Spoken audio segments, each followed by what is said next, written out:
It's enough to make what I'd wonder that we got this far. Where's the Fugi button?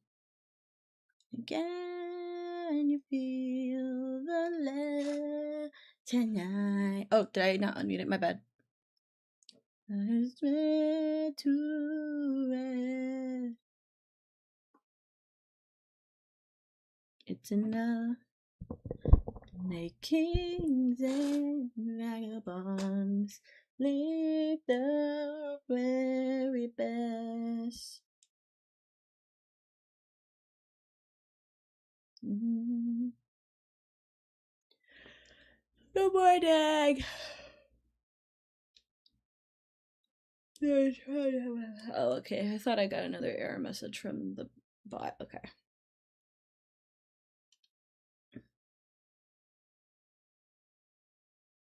I can't spell.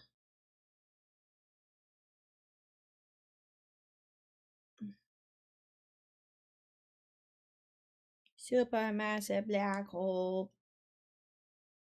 Dopa-ba-ba-ba-bo.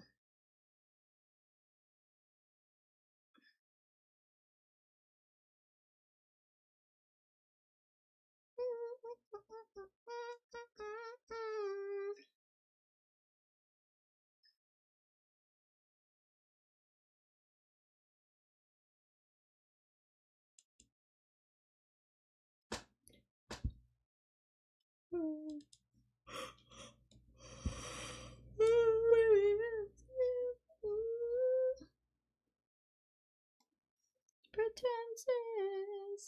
I wanna find you.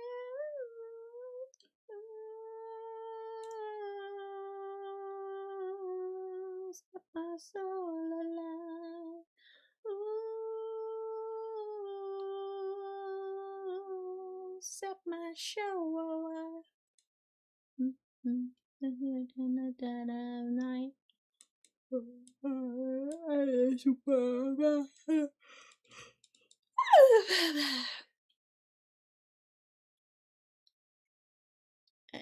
Super magic. Oh, baby, I'm a fool for you.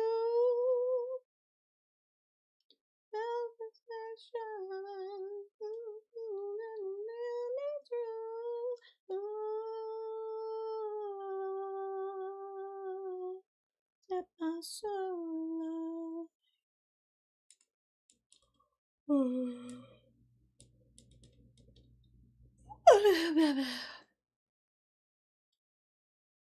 dead of night. Song super massive. Dead of night. Super massive. Super massive black hole. Super massive black hole. Super massive black hole.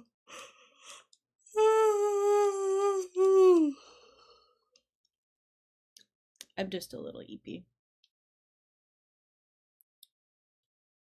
I'm being really brave about it though.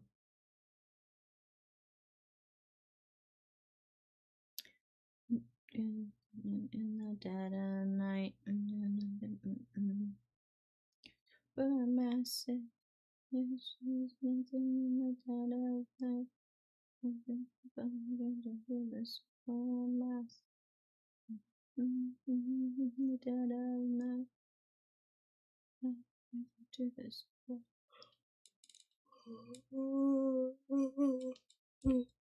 Oh goodness.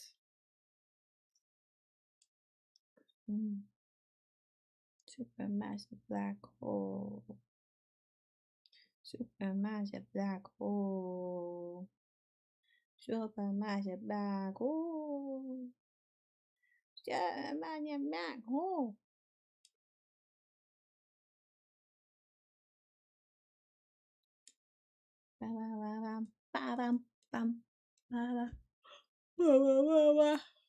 Okay.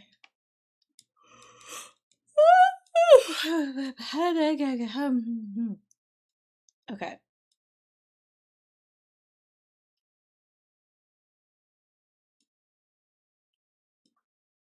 Okay, let me check the spirit things. My room has been extra hot lately. I wonder if there's something with my fire. Oh, wait, not that one. We're doing the train one. We're on the train. Sweet melody and quiet afternoons move across the balcony of the clouds.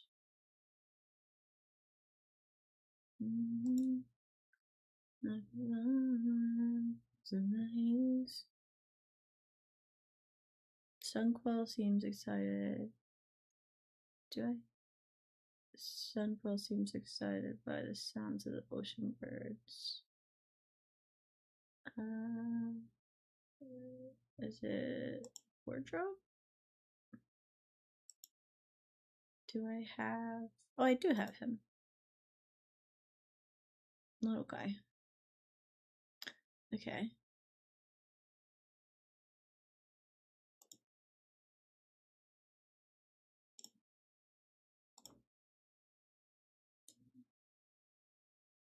Alright, let me read the rest of it.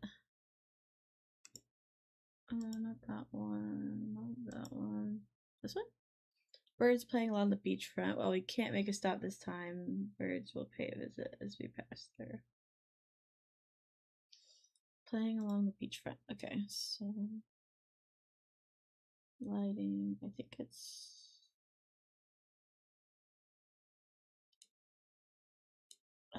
trying to remember how to.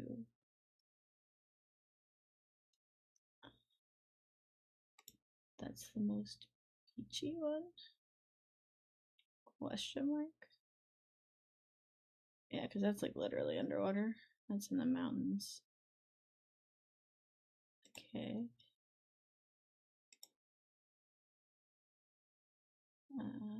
And then we'll swap her activity.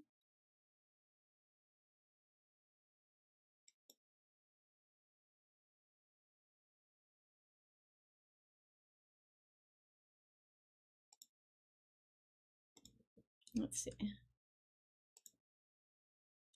Playing along. Can't make us stop this one.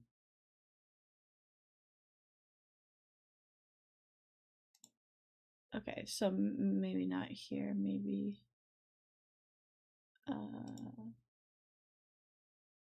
let's see.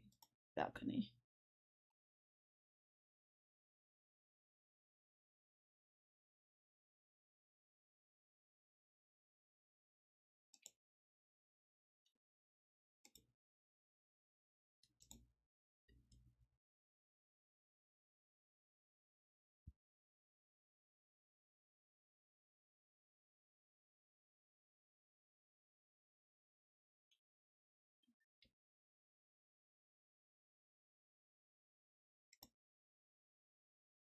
Confusion noises.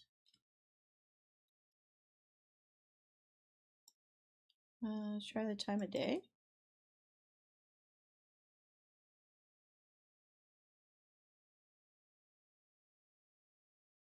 Did it say a time of day on it? I don't think it did. Excited by the sounds of the ocean birds playing along the beachfront. Yeah, no, it doesn't say a time. Fine. We're damaged. That make us wise. Different. We don't choose who lives or dies. Be normal. See bad movies. Sneak a beer and watch TV. Don't you want a life with me? Alright, well, let's swap to the garden one then. We haven't done this one before. This is new. It's over here. Oh, cute. Okay, let's look at the spirit decks.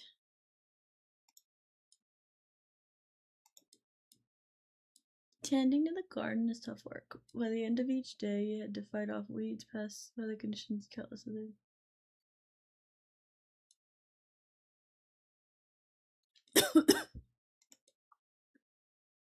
odd start to the day. Chittering sounds carried on the wind whenever are my back. Oh, wait, I know what I did wrong. Wait, we're going back to the train. I'm stupid. I'm stupid. Wait, I pressed the wrong thing anyway. Hard to do. Wait, I'm silly.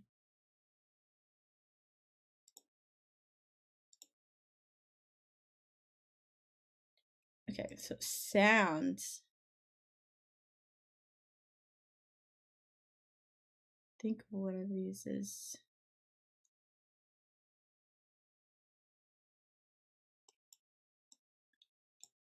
Yeah. Okay. I feel bad that this is like blocking her face.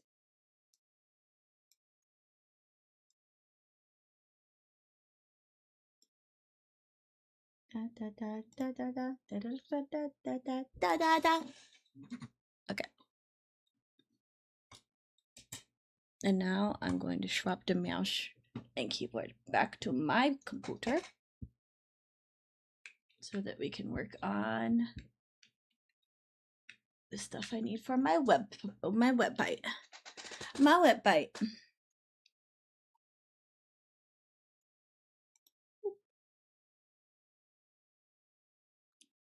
Because this is mostly here for holding me accountable. So I'm going to drag it to the other screen for now.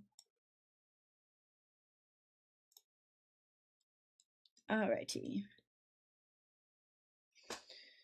Let's see.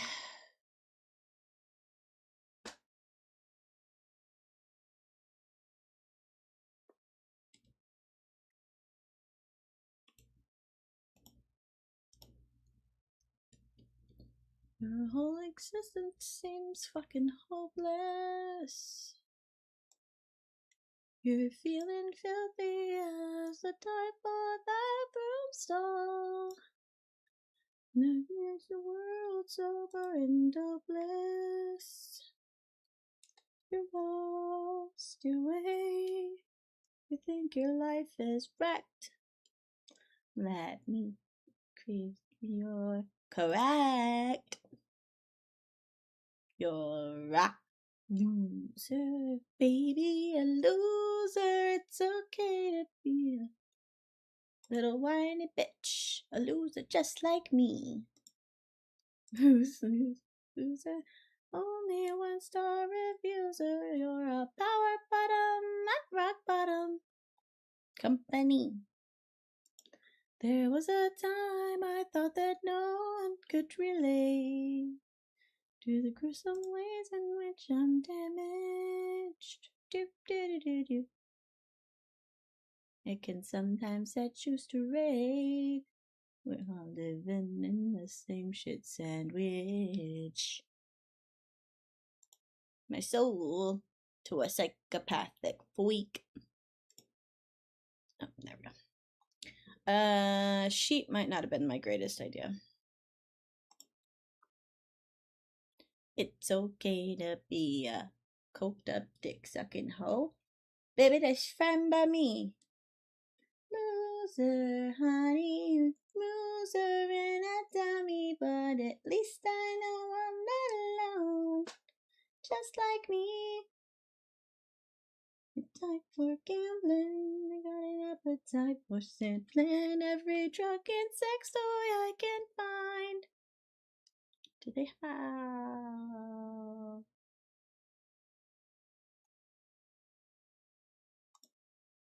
Let's try templates. Every hour.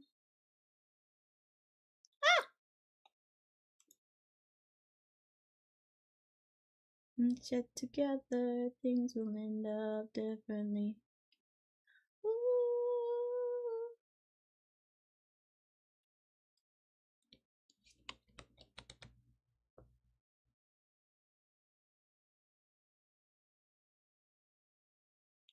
Table chart, I think.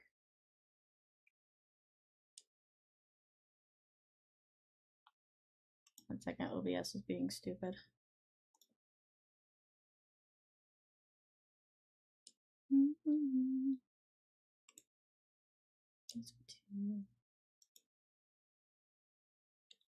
That's a big one.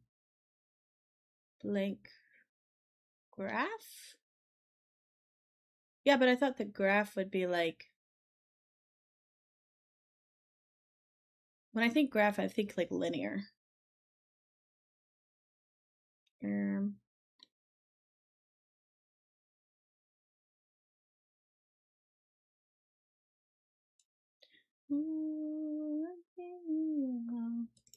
Let's try this. This might work.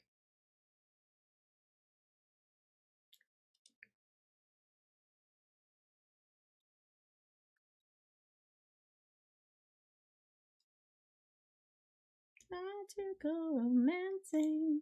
Oh, I actually like this one a little better.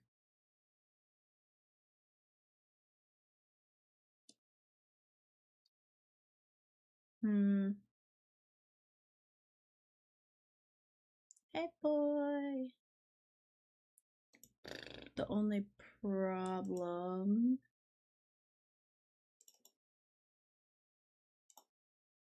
problem is that this, I don't want to edit link. The problem is gonna be that, how did I do my gallery? It's blurry. Yeah, so I did 4 categories. And this only has, well,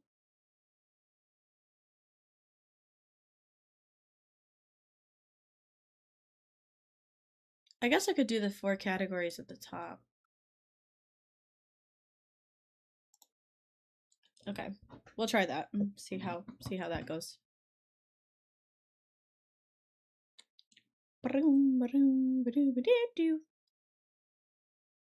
1, 2, 3, 4, 5, 6, 7, 8, 9 o'clock. In my saloon. Yours, that will be fine. I don't want full screen. It's just like, it feels super far away. Thank you. Okay. Okay, so we have sketch, line, flat, finished.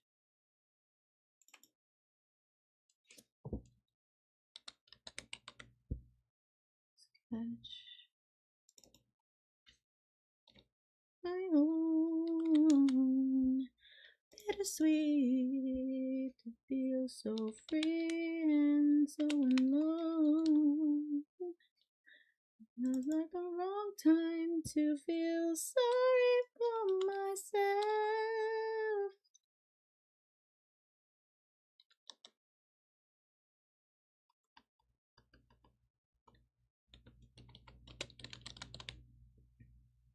Love in a bottle, love in a bottle. Don't need love when it comes in a bottle.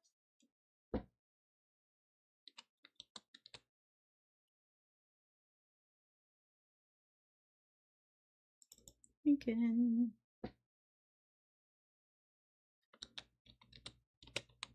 Leave it behind.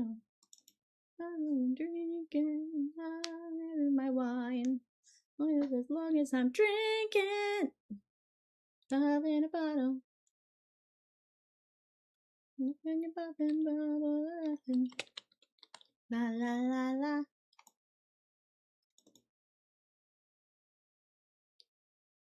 Spacing.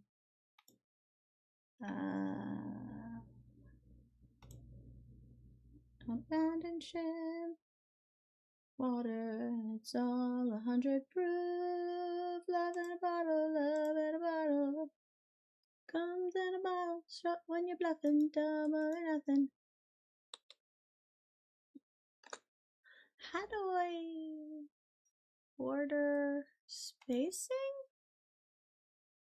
No. How? Alignment's right.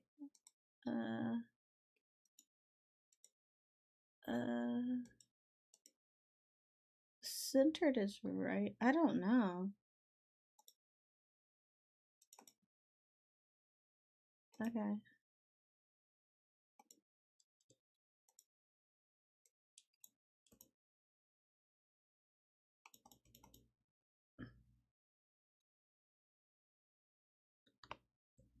Oh my gosh.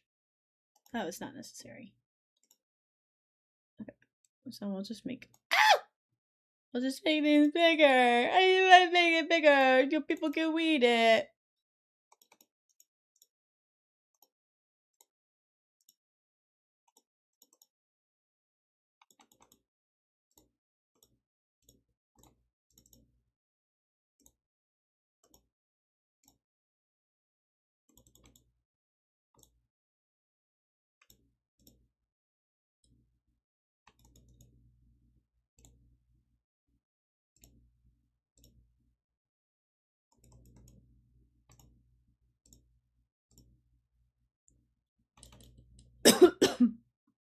Okay.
Oh.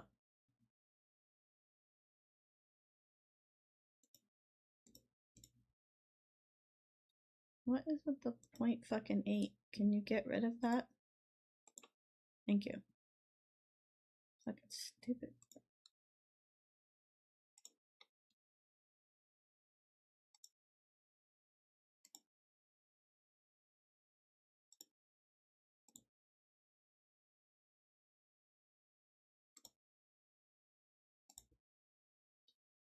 Okay, heard. Can't do that color. Butterflies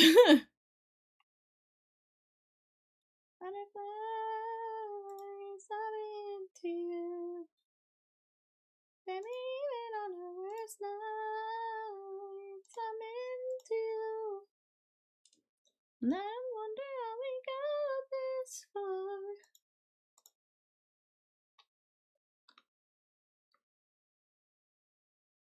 Okay.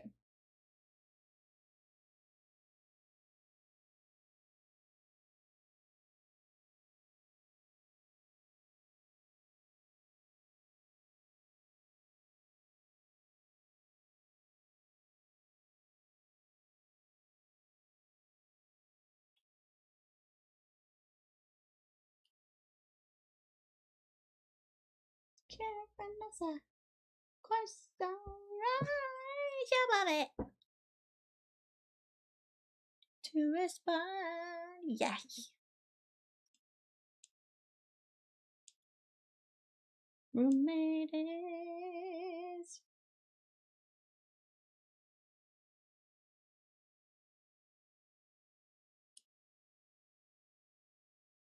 To the squirrel.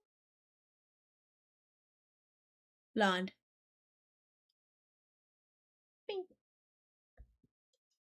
Bum, bum.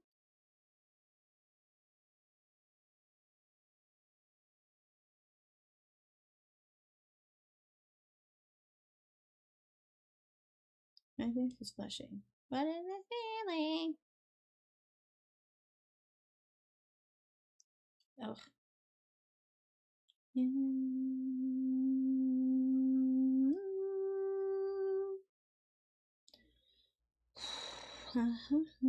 Rated loading. Let's just say I love it all. Oh, my head.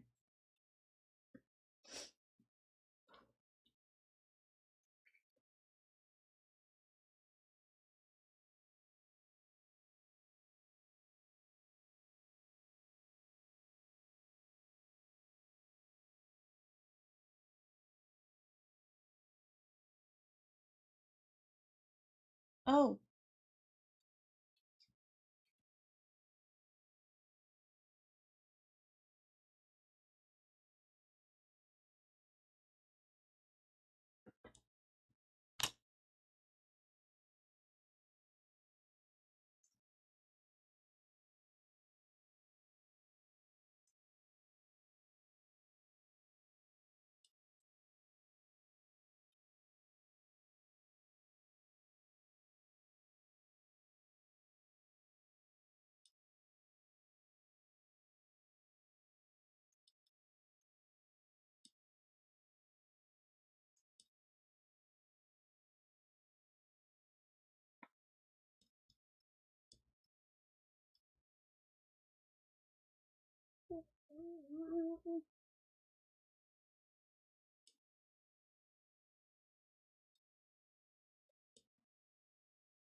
So strong.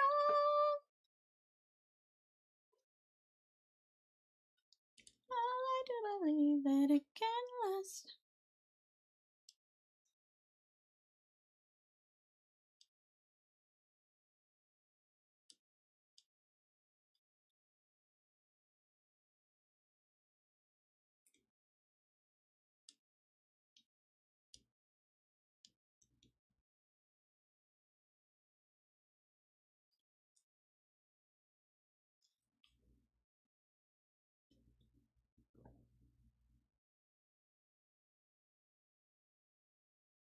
Motherfucker.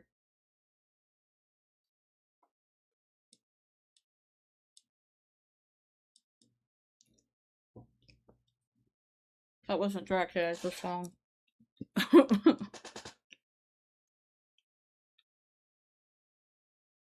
the hair and your miles and miles from your nice warm bed.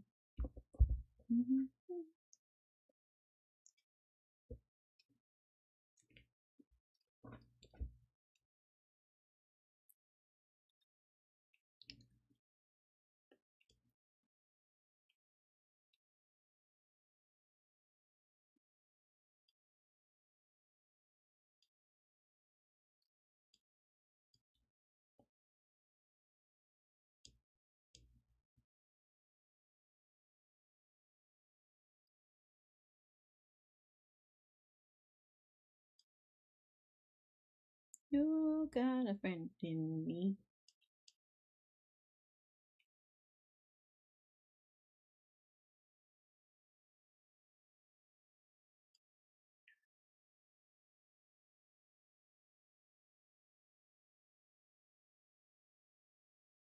Never love you the way I do. It's me and you, boy.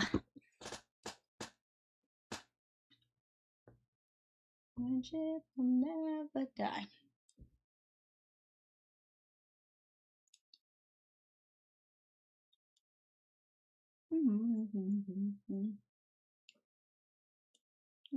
A friend in me.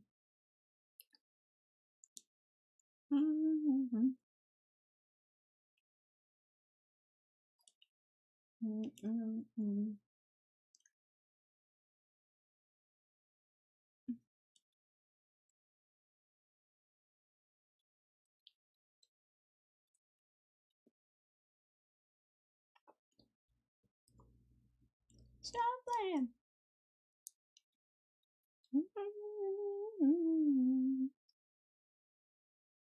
Very pretty, and all the men deliver. It's always playing.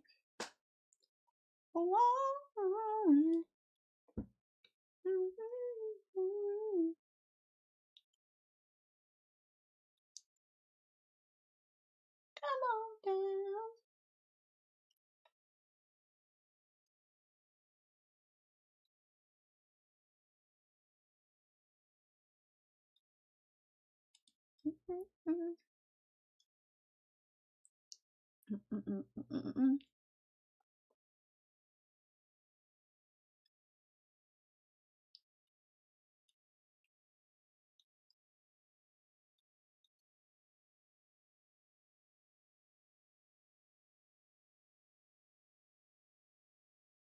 Make it happy or make it real sad. Everything but lose what you had down here in New Orleans. Don't be shy.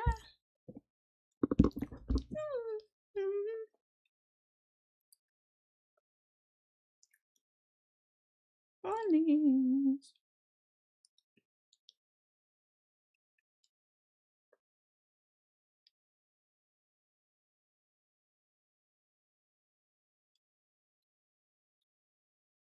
Stately homes and mansions. Cotton kings.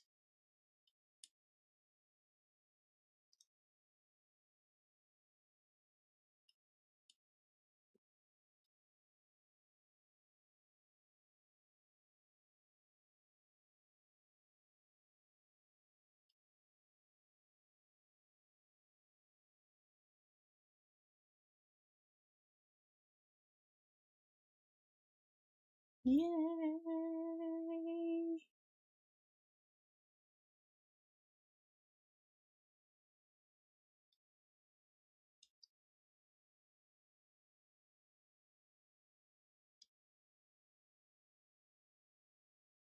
That bag of shit.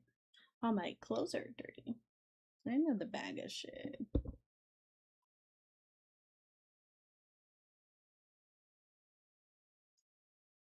But what you feeling when I'm feeling?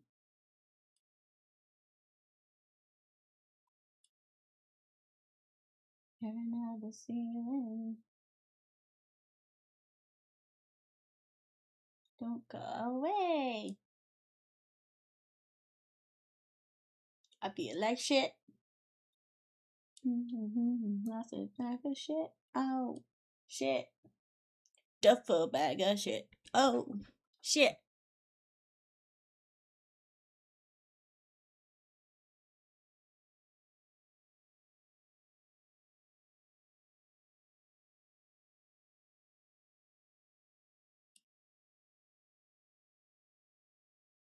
I don't know.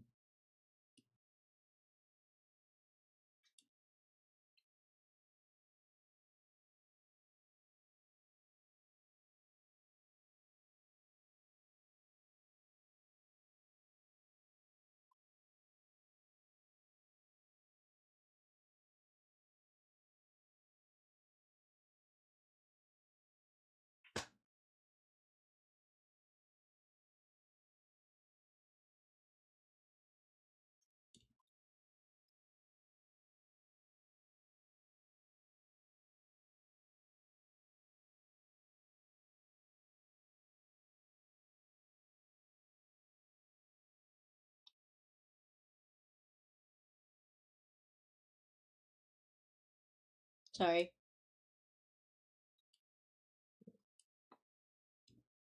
I don't mean to keep eating my body, but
Okay, I gotta stop typing on that computer.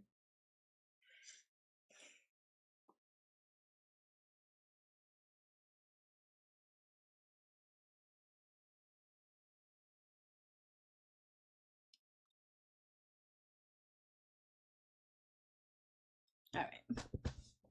Sorry, ended up on like a side quest.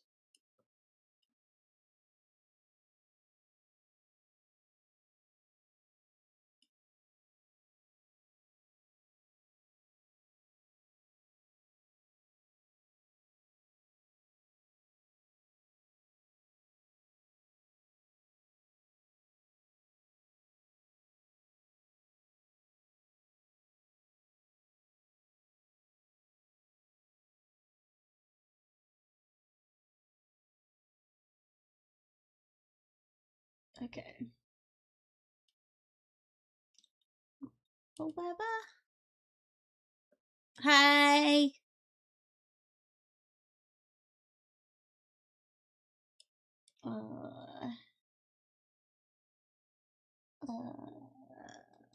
Hi, Wawa.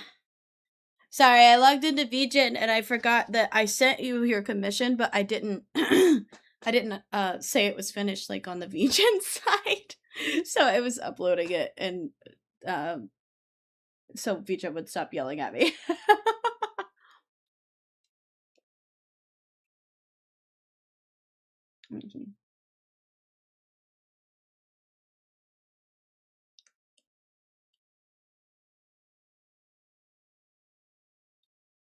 I see.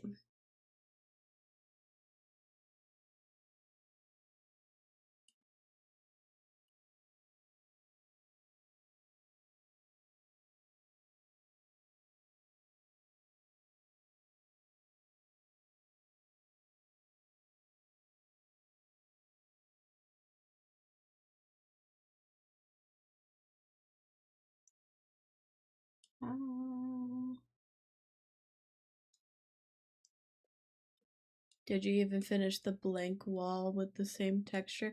No, I did not fix that yet. I'm upsetting we play Fort tomorrow, but the skin I want comes out tomorrow night. Oh no!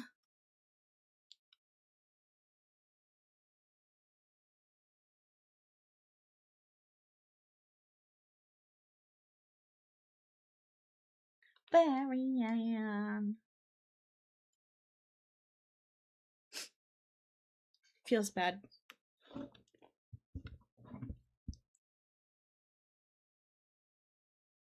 Beaches, beaches, beaches, beaches, beaches, beaches, beaches, beaches, beaches, beaches. At least I'll have the skin I can use to see where I want to see where I want the new form goes. Huh?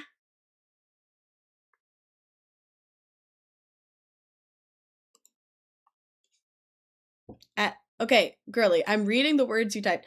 At least I'll have the skin and I can use that to see where I want the new form glows.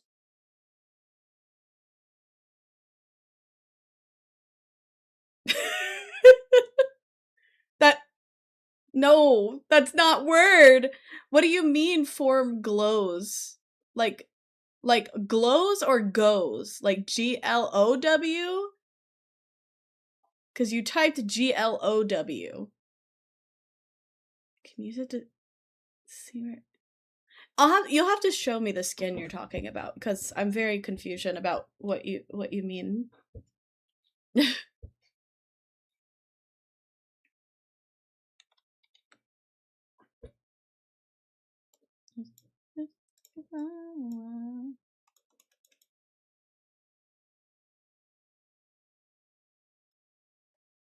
I'm using it to reference stuff to try and see how it will look. Okay.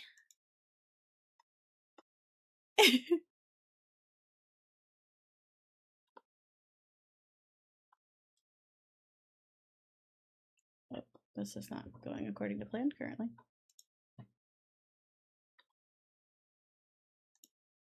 I'm planning on getting a new character. Oh my god. Girl, Are you okay, okay. Are you redesigning her, or are you just getting like a new like outfit? Like you're getting like a new Fugi kind of thing. Because I know Aiko just finished your ref sheet.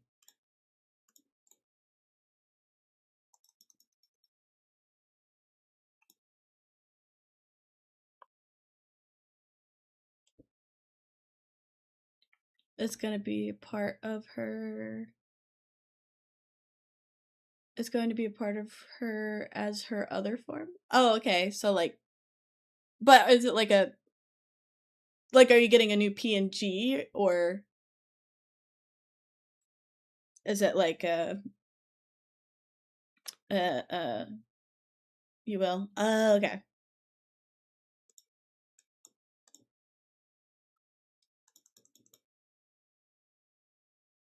Fucking little monkey to the trickster twister. Everybody wants to be the sisters, mister. Roller coaster. Though I'm not supposed to.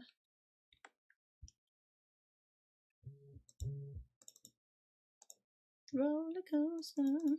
Colors will be linked and make sense in time. No, that's fair.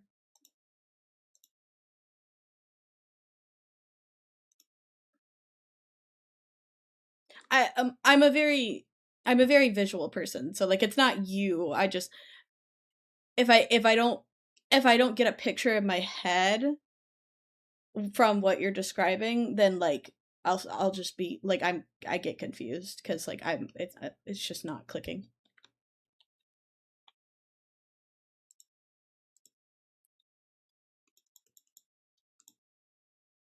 Somehow, Katsune, brainstorming. Katsune? How would it be cat? How would that work? Would you just have like multiple cattails? I feel like you're just gonna get called a kitsune at that point because people are gonna see the floofy tail, and they're gonna be like, kitsune.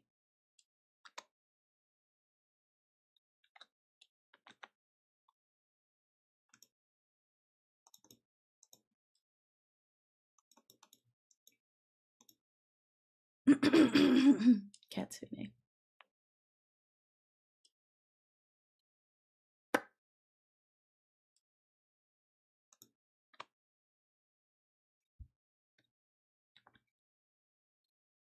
So she's gonna be a 9-tail. This will be a assassin type form with a sniper or something. Oh, that's cool.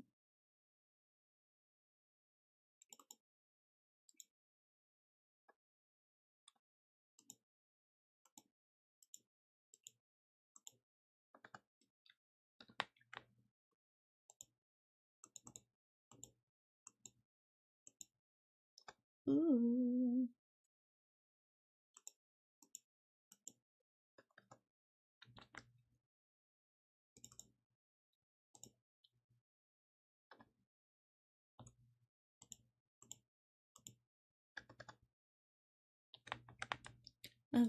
Her hair and some of the body will be glowing pink, and her kitsune form is linked to her pink eye she has. Oh, that's cool. Imagine having lore for your VTuber. I guess I technically have lore for Ducky, but it's more of an idea and less of a thing that is set in stone. These are things I've been thinking about for a long time. Yeah, no. You've mentioned that like you've had yeah.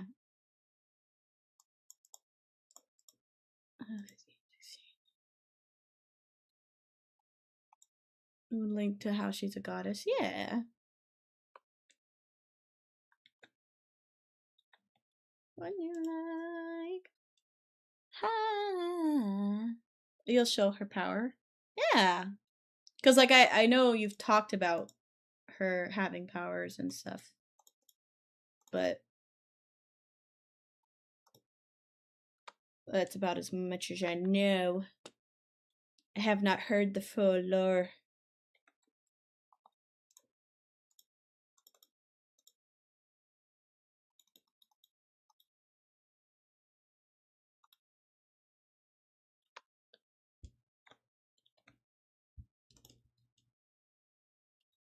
stereotypes and you pick. Like a feather with you on my mind. With you on my mind.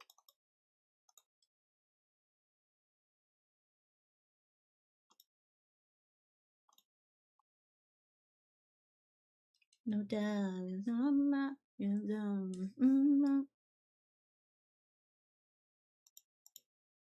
doubt. No doubt. Do do do do do do.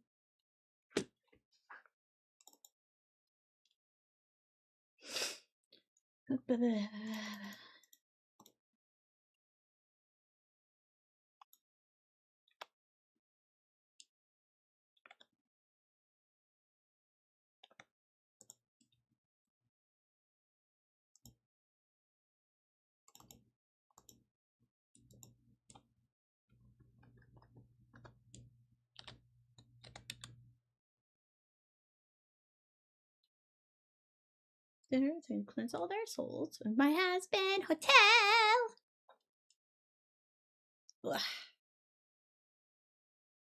Right. Ow. With that door for well. Happy day in hell. Precious time.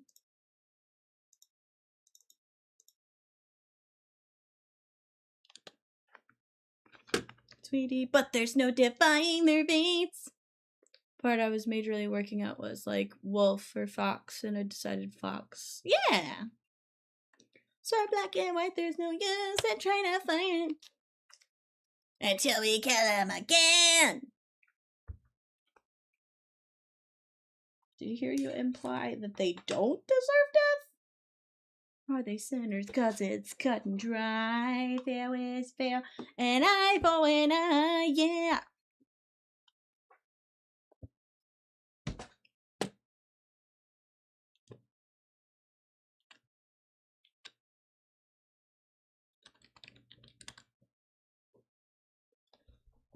Guitar solo for yeah.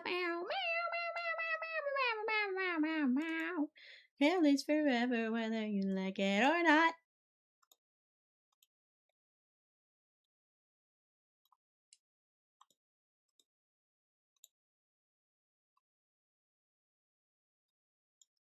And it's meant to suck a lot. I need to figure out though her outfit design I'm using. Yeah.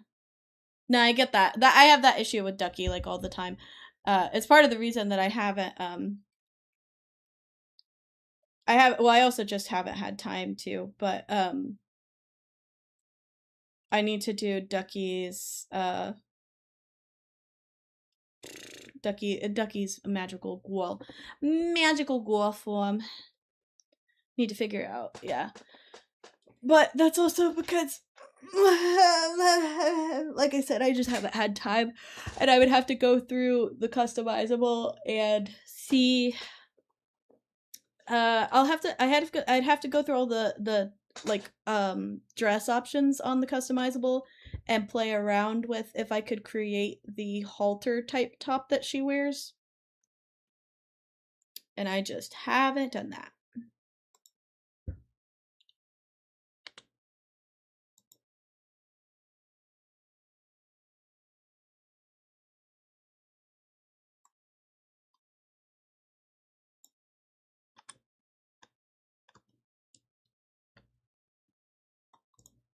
Okay, well, that wasn't helpful. Still wasn't helpful. It's funny, I was thinking of a skin suit type halter top, but I don't know yet. Yeah, so Ducky is entirely like she is not literally me, but she is based on me. And for both my junior and senior prom, I wore dresses that were halters, just because one, they're very comfortable most of the time. Well, the ones that I had at least were very comfortable, but also I am not breasted boobily, and halters are very kind to those who are not breasted boobly. Because yeah. um but yeah, they were comfy, and I didn't feel like super insecure about the fact that like I don't have gigantic bahongabongs. And then they also were tight in the sense of like on my waist and hips, so like it still made my outline, like my figure, look nice. Um so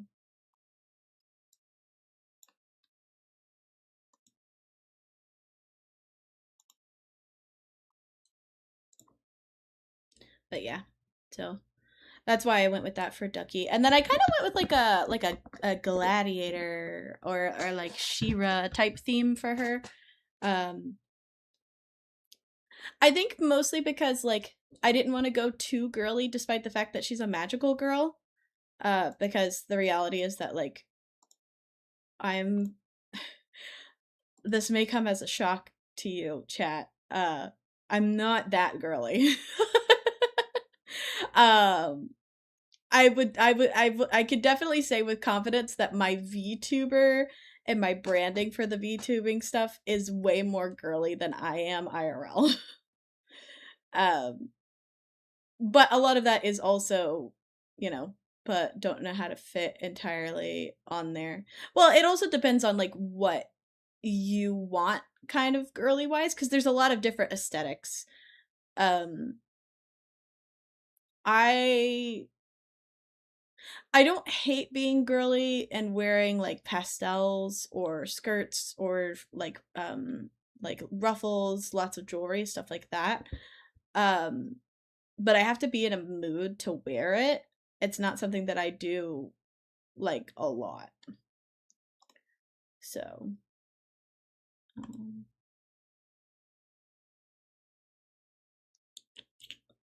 document fonts. Picky with skirts a lot. That's fair. Yeah, Zealot actually found on I don't remember where. I want to say Amazon. He found these skirts that are they actually have built, well, they're skirts. So it's a skirt and it's got a thigh slit and it has pockets. And that is like my favorite skirt that I own. So, send an image of something I was looking outfit wise. Yeah. Oh look. I saw the Badoop. I saw the Badoop. Oh, ads in 30 seconds. Now I'll snooze them. Snooze for 5 minutes. Let me see.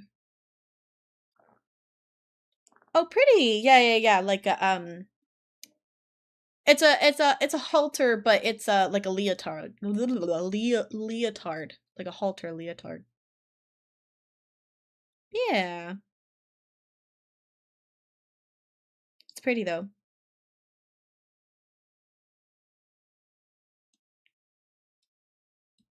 Dang.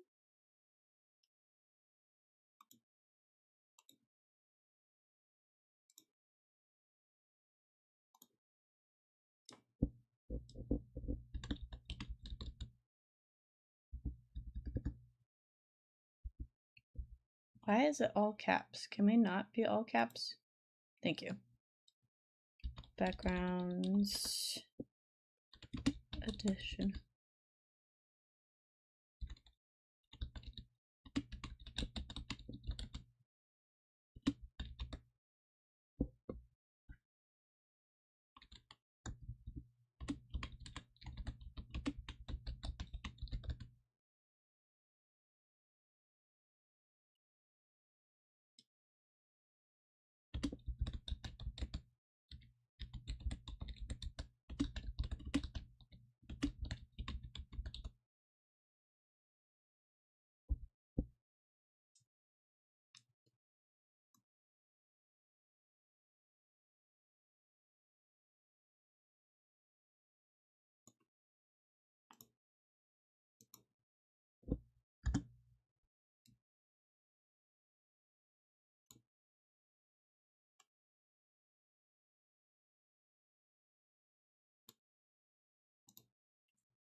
The rough skin I was talking about is the Bleach collab tomorrow. It has Yoriichi. Oh. Is that, oh, so that's what you sent me?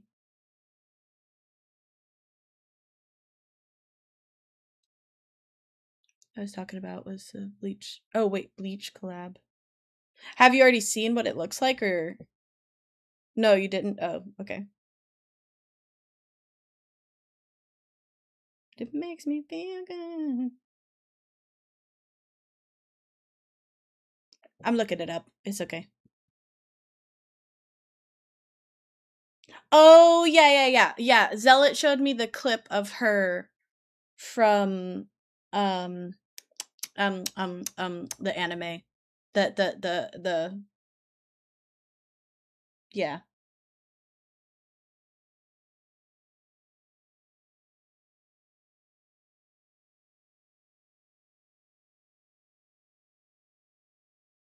I am curious if they have the little fire version or if it's just the leotard. Bustin'. Here's a final form that's similar to glow. Yeah, I don't know. Yeah, that's what Zealot showed me though, was that the animated version where they had the fire outfit thingy. Yeah.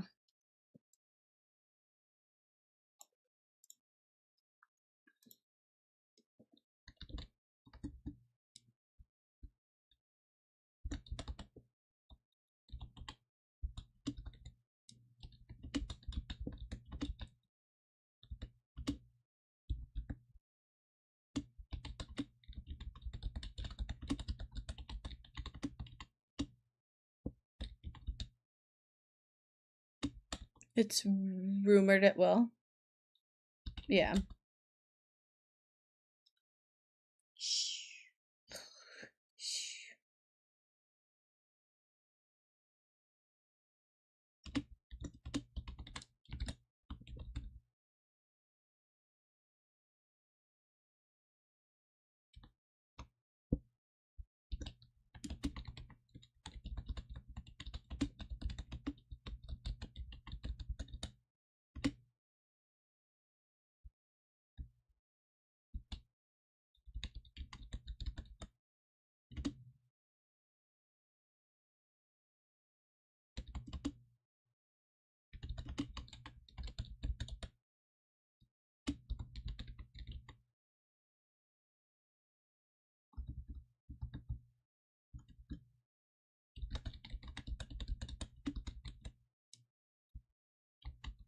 Fortnite showed the skin on Twitter briefly for the main style. Oh, okay.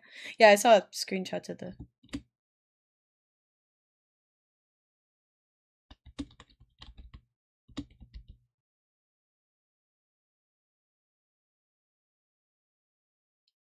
Yoriichi is coming to Fortnite. Yeah! Apparently tomorrow evening.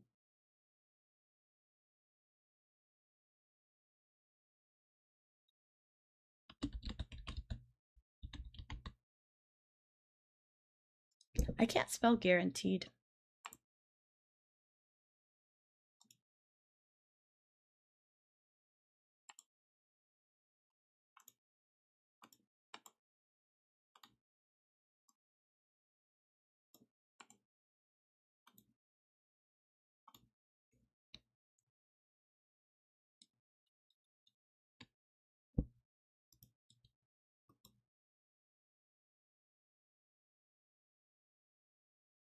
Doesn't look nerfed either.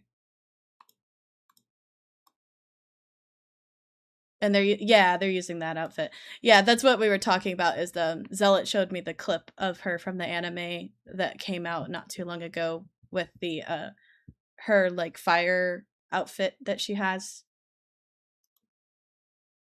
And so we were talking about whether or not they're gonna put in the game.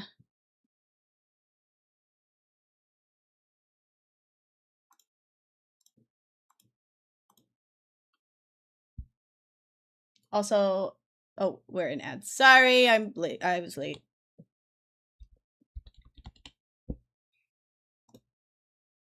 Very spicy if they do. Her final form, because that's well, I feel like they could do it in Fortnite, but it would be basically just like almost like a bunny suit shape, but with the fire effect on it. I don't remember if her feet do it too. God of Thunder. That, yeah.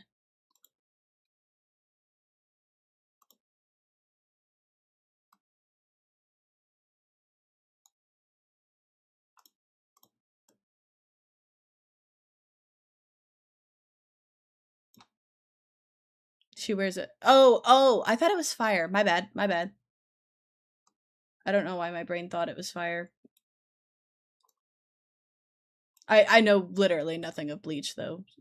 But my point stands. Like, I think if they do it, the easiest way to do it, other than just putting, I guess, the age restriction thing on it now that they have, is would be like doing it like a bunny suit basically, and then putting the electric effect on it, kind of like how they do with some of the animated skins.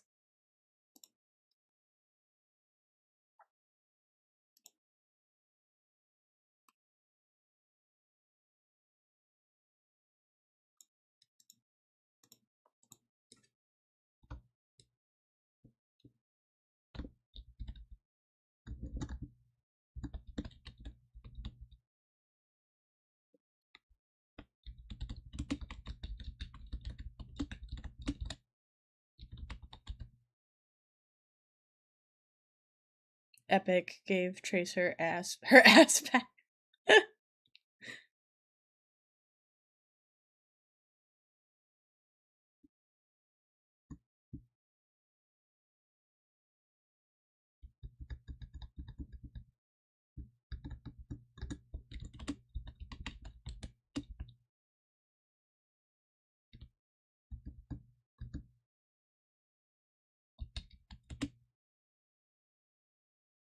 You're my intermittent.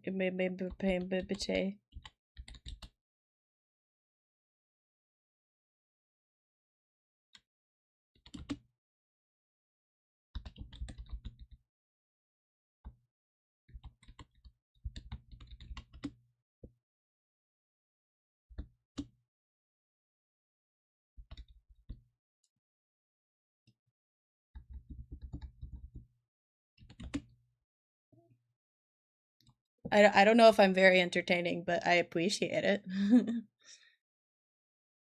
Considering I'm just working on shit. Humanoid, anthropomorphic. I don't know if I spelled that right. Furry. And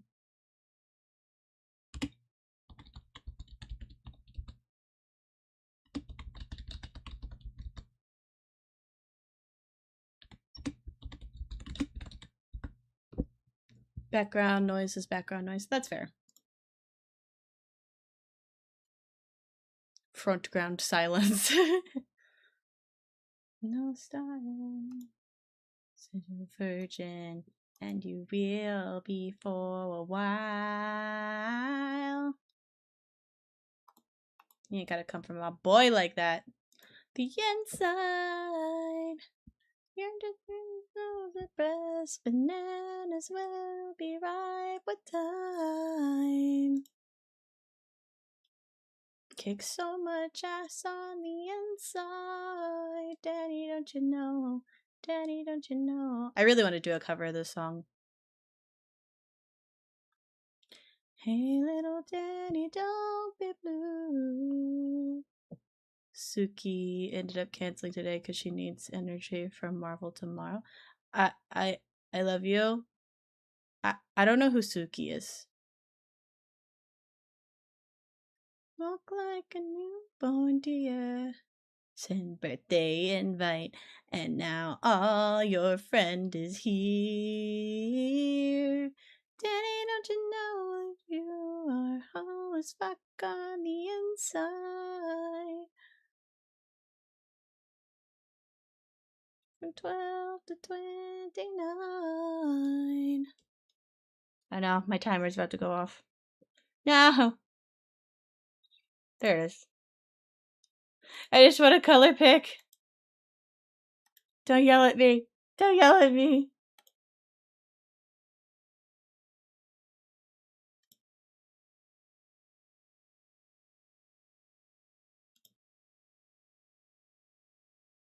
You will see. Window into your destiny.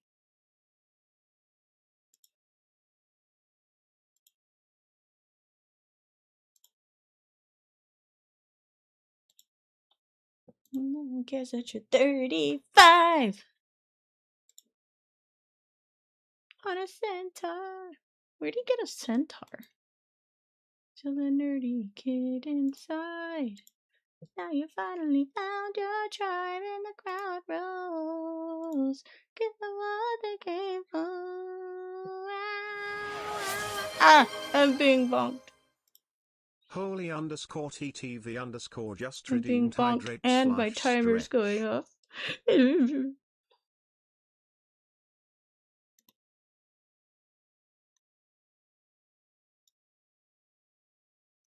Position to the back. How would they know? How would they know? How would they know? DANNY. He's a super awesome guy. I'm not afraid to cry. What? He cries almost all the time. He cries, he cries, he cries, he cries. Oh, she's one of my twins friends, okay. Okay, that was a big stretch. Pet cat. I don't know where cat is. Oh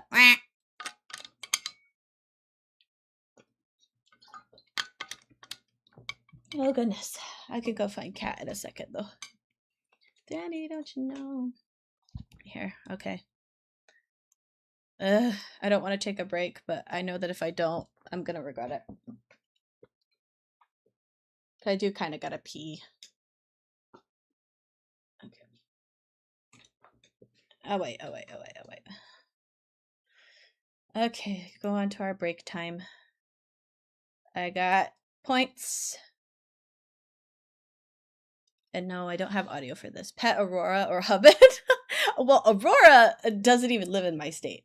Hubbard, however, Spirit is being. Oh man. Okay, I didn't get a Spirit, but I got monies, so that's cool.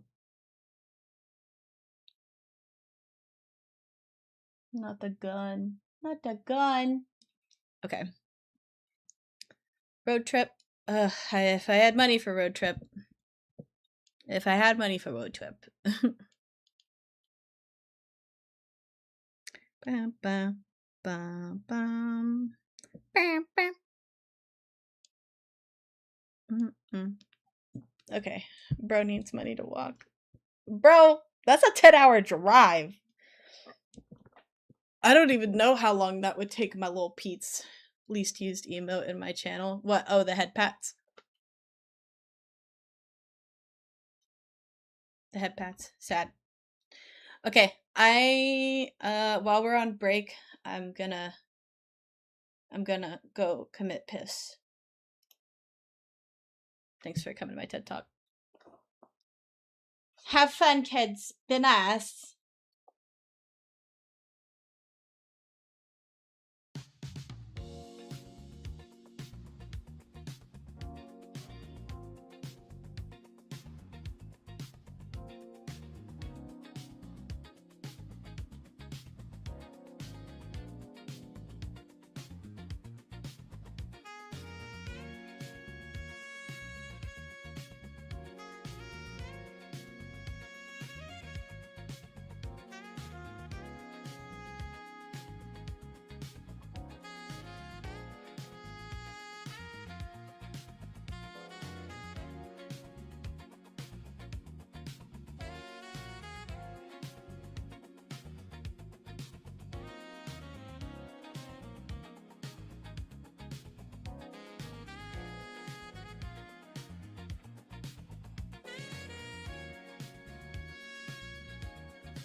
Oh, wow. I pressed play on the music, but it didn't play. That was fun. We built the city on walking wall. Oh, there it is. The duck is quack with us. Yes. Speaking of me, another bird! Is he a little pirate? What's his name? Beakbeard! I love him. The dazzling display of showmanship that sunquills love to perform don't only earn them compliments and attention, but sometimes a coin or two tossed their way as well. While rare for some sunquills, this can be a catalyst for developing an insatiable love of gold. Gems and other bounty that completely transforms them inside and out to the rascally but just still as lovable Beakbeard. That's so cute. While sunquills tend to make their forests their homes, Beakbeards prefer scouring the shorelines for lost treasures and drop valuables. Any prizes they find, they bury post-haste to keep safe, but due to their easily distracted nature, they often forget where they stashed their precious loot. In fact, often the tides will wash back up their treasure troves over time, only for Beakbeard to think it's a whole new wealth of goodies they've discovered. I love that.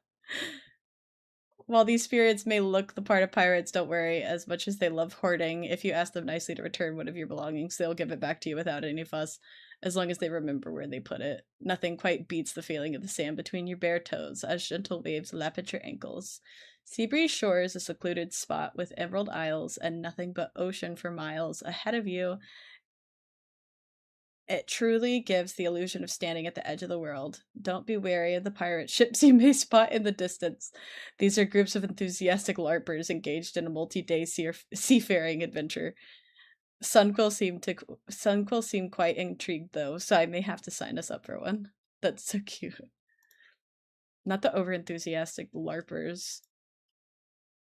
Chapter Pillar grossed at a series of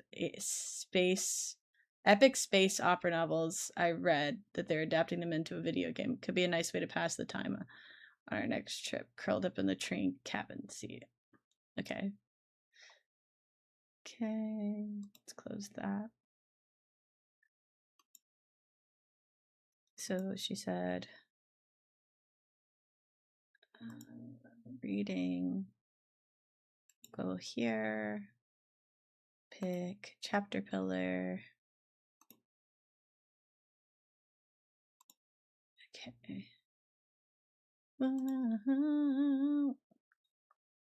Okay. I think it's decor.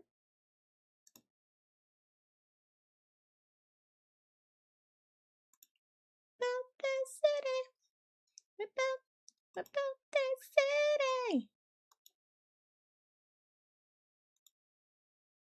Let's see. Chapter pillars engrossed in a series of epic space opera novels. Read they're adapting them into a video game. Could be a nice way to pass the time on our next trip. Okay. So it's either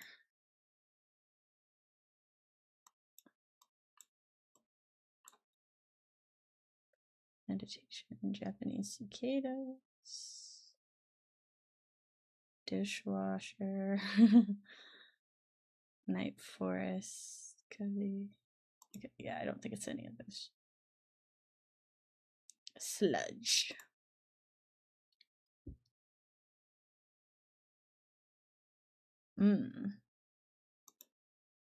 Okay, it is gaming. Okay. Sick. I did not pet Ryder while I was up. Sorry. I was looking for my earbuds, but I think my only guess is that maybe they're still in the car, so I might do that. I am gonna be AFK for this next part. I am trying to balance between doing the stuff I want to do, which is work on my website, and house chores. But I can leave my music on for you guys if you would like. This is my I think this is my karaoke one.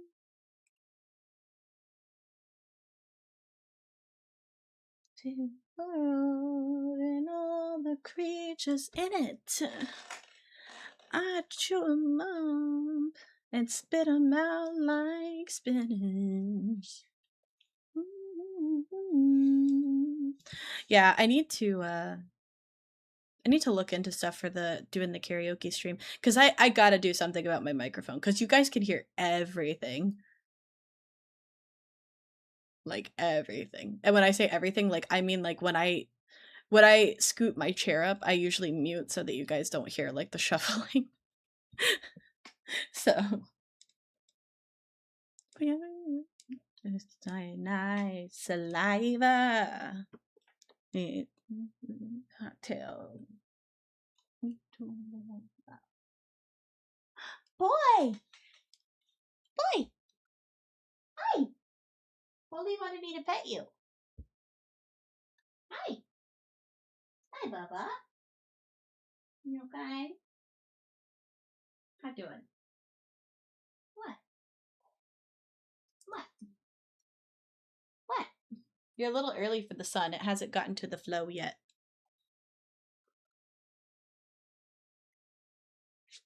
Way to go. Let's do something sweet. Revenge! What, boy? I love you. It's not time for your meds yet. Getting lots and shiny shopping malls. Beings who always lend a hand at the destruction of this wetless jungle land. And what a beautiful machine they have provided. Talking about you, my father to guide me once. Hit me twice. Oh, that's rather nice. Me and Tim Curry. Me and Tim Curry.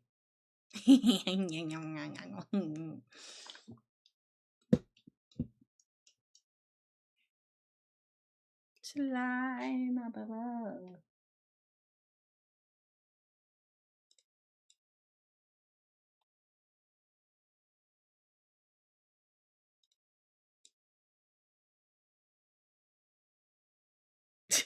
I'm gonna make her look like she's like, I'm watching you.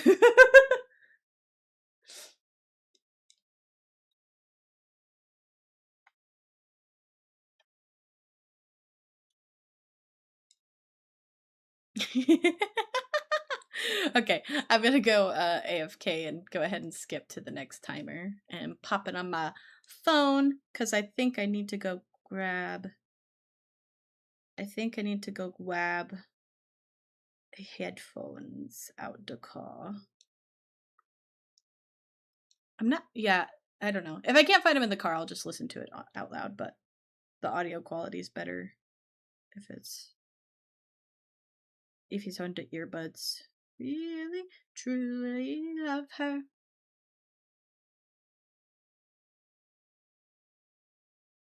Alright. Goodbye forever, chat. I'll be back.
What the fuck is up? I'm not on the screen. Eat, eat, eat. Oh, a little better. Oh, okay. So, I learned that I cannot, oh, let me move my camera a little. She's kind of wonk. I cannot, switch out the smoke alarms. That will have to be a this weekend thing. I was hoping that the old wiring would be compatible so that I could just literally plug in the new smoke alarm. Unfortunately, that is not the case. So I will have to shut the power down in the area as I replace it so that I don't fucking electrocute myself. Okay, the oven's ready. That's good. Woo! I am also sweating. Because I did actually get up on the, I got up on the ladder to do it, so. But unfortunately, the plug that came with the new, the plug that came with the new smoke detectors does, even though it's the same brand, doesn't fit the old plug. So I will bug Zealot about helping me do that on Saturday. Because I really don't want to mess with the breakers and stuff while I'm by myself. Because that just sounds like a recipe for Ducky getting hurt and nobody being home. So, be with you. Look around, see what you do. But I did get the dishes done, and I got the kitty litter done. So now we just have website stuff. But I think I might take a break to do just chatting, because I preheated the oven to make pizza rolls. The sun comes missing now, creeping over now. His hand is on your shoulder. Never mind. I'll remember you this way. All right. So long. Okay. On the upside, while I was downstairs, I found a bag of necklaces that I apparently made. That I definitely could have been taking with me to shows. Yes, I know. Stop being loud. Stop being loud. But yeah.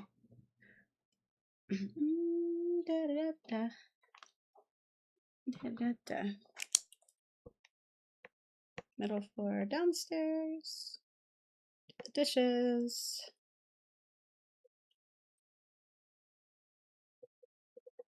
Okay, I did the graphic. I need to do the Google Forms.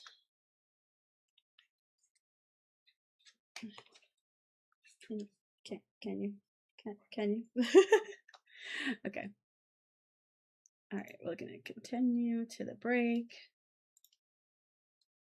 Who'd we get?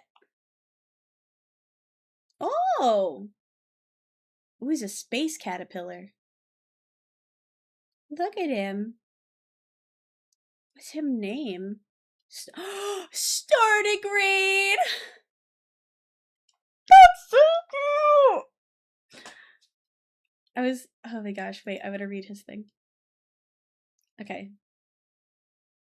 Chapter pillars who read a lot of science fiction stories and tech magazines develop such strong desires for interstellar exploration that they weave themselves into magical rocket-like cocoons with the power to blast them off to outer space.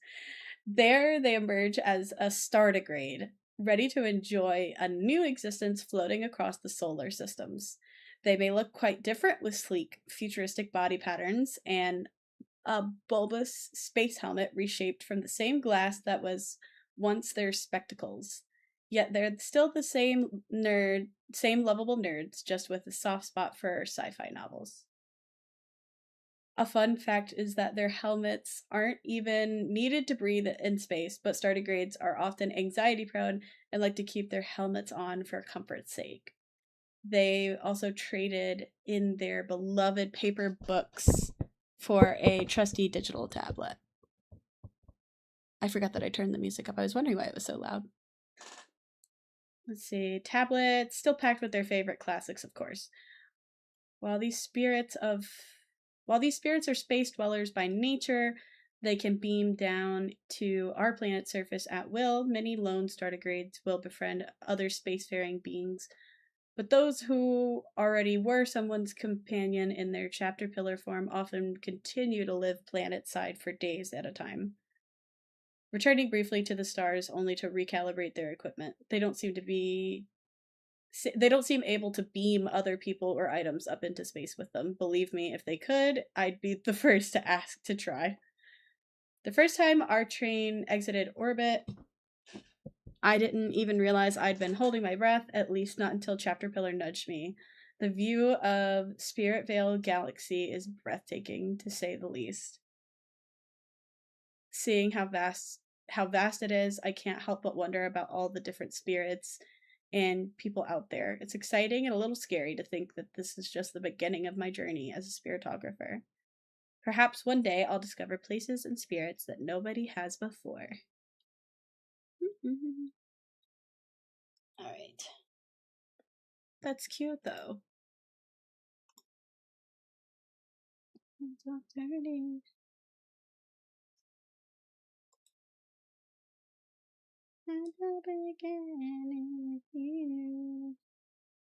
Alright. Okay. Oh. I guess I'll look on YouTube on my phone and try to figure out what I want to watch while we're doing foods. So I learned that, unfortunately, the crash course videos are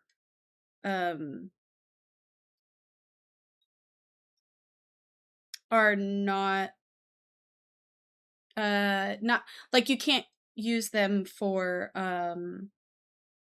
not free use. What's it called? Fair, like, I think it's like fair use. Like you have to be making commentary over the video, basically, like the entire time.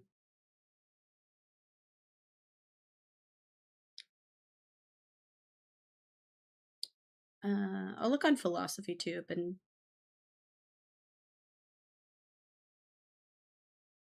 see what she got on there.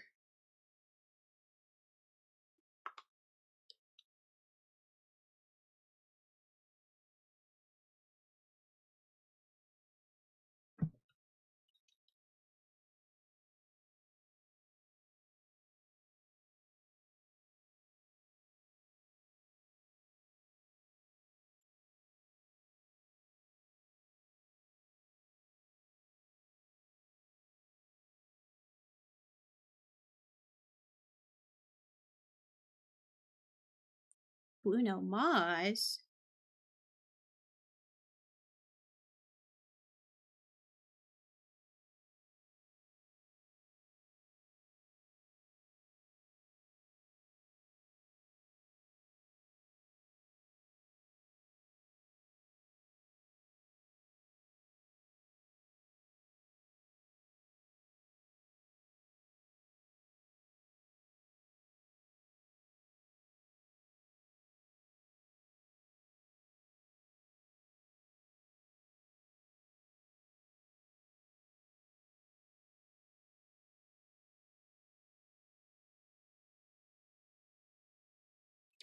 Yeah, I had I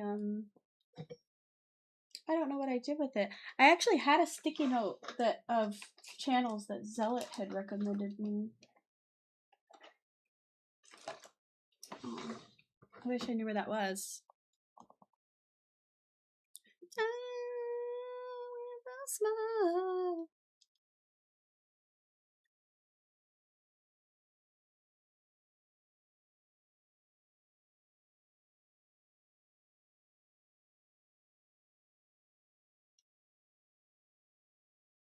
Sorry.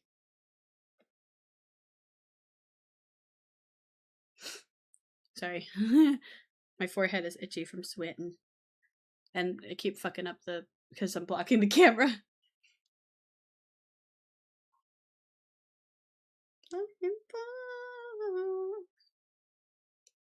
That's where I'll follow.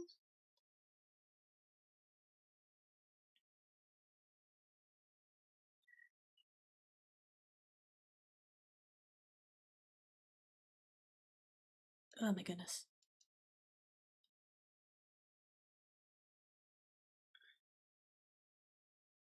Is there not a scroll thing on I feel like there should be a scroll bar on YouTube.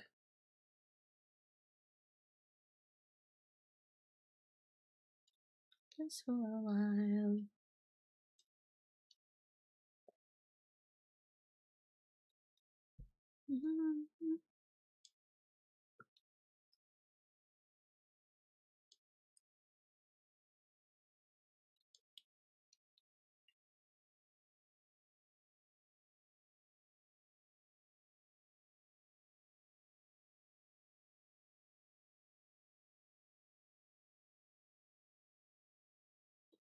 I was trying to see. I saved this video essay. It's a playlist of video essays, but I don't see. I'm trying to see if there's anything like recent in like the last year, because all the videos that are on here seem to be like 3 years, like 3 to 6 years ago, upload wise. Oh my gosh. It would also help if my phone could fucking exist. Just for a while, die with a smile. Maybe next to you.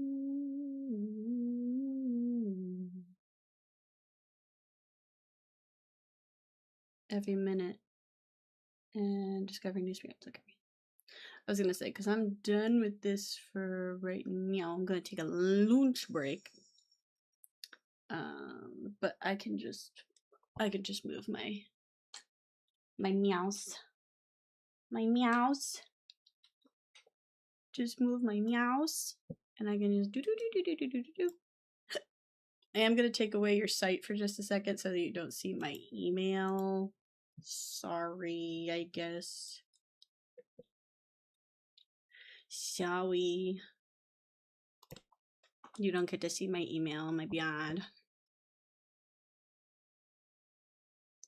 You're as old as he was when we left for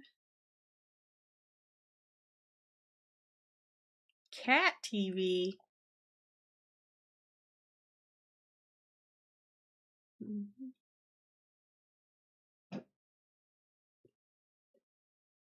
I hope that sound was not the washer.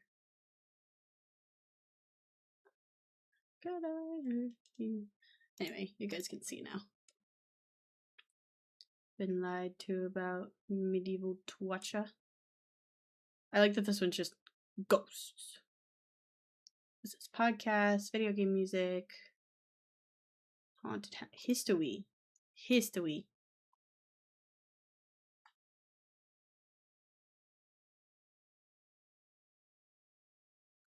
Oh yeah. I feel like Zealots told me about the Dyatlov Pass, but I don't know. Is a comet become a meteor? Will become a blaze? Oh, does it only suggest people you follow? Oh. Rats. Ancient Tragedy of Oedipus. Sorry, I know some of them you can't super see because it's behind my head. Where does the baby come out? Hello? Playlist? Oh yeah, none of this is just music. Media theories.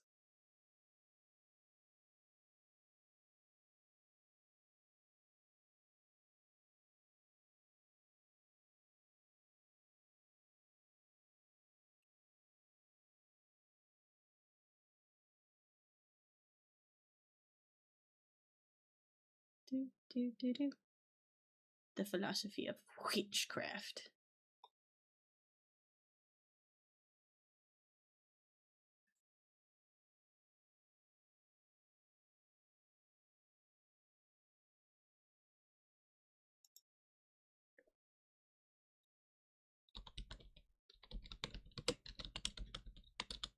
Oop, I can't spell.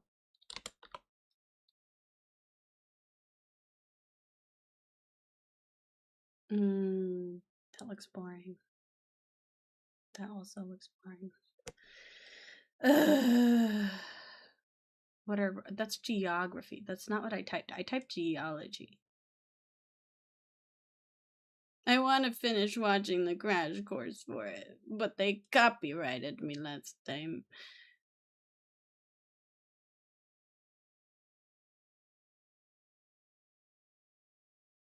Structural geology. But see, like, these are like actual courses.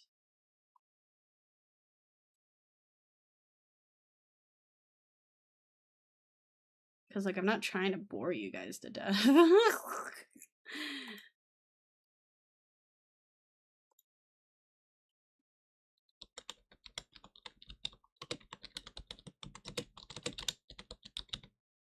Natural history. Ceiling fan is so nice. In 2014, Smithsonian National Museum of Natural History closed its fossil hall for a complete renovation. Interesting. Oh, they have their own channel. Okay. What you got on a table? What you got on the table?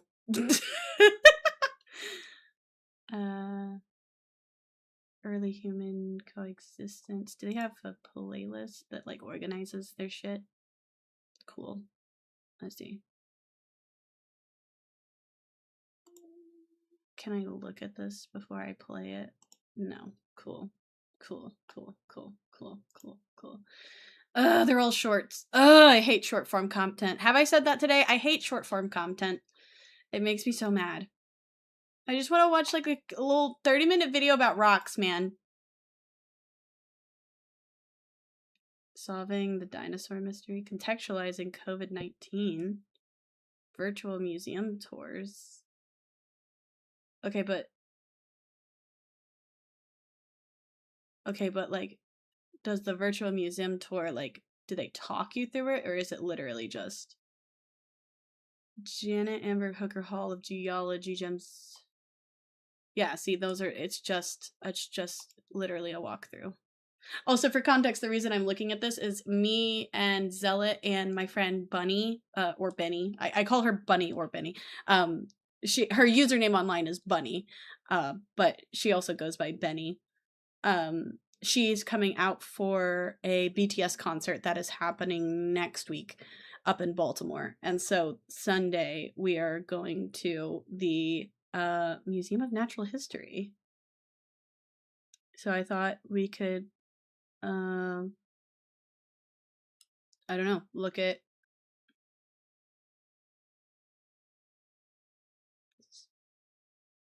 Smithsonian Science House.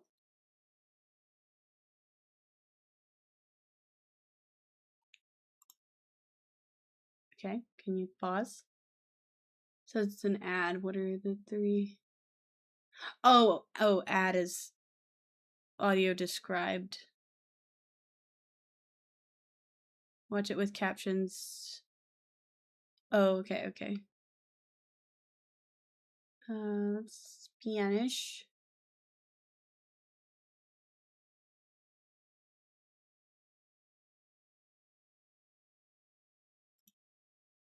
I said no. I said no. I said no. Can we do theater mode so you guys can see? And then let me pause the music and swap us to just yapping for a bit because I am not currently working.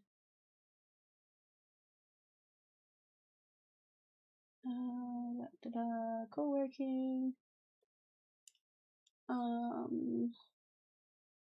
Just chatting. Just chatting.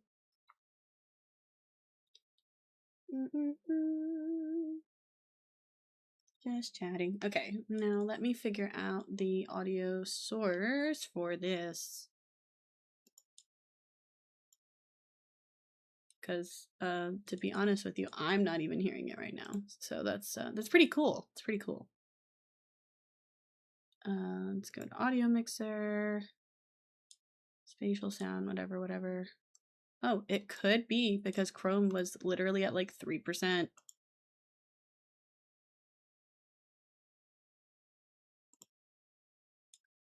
Okay, why is system audio not capturing this? Capture audio session. Okay, what if I do this button and I do that? Let me double check. Advanced audio, system audio. Okay.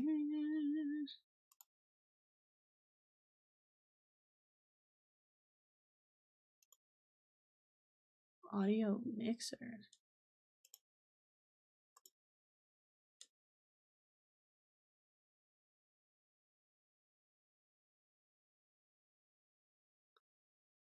It's really crazy to me that this is not capturing on anything.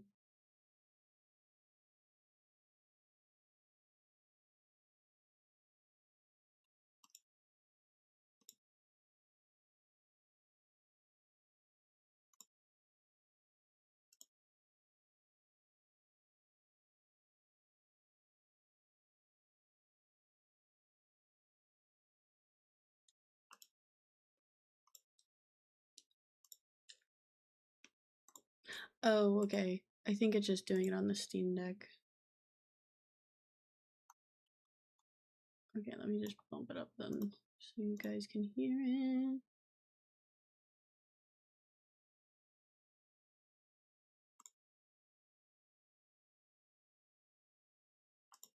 Okay, I don't think it's actually playing, is it?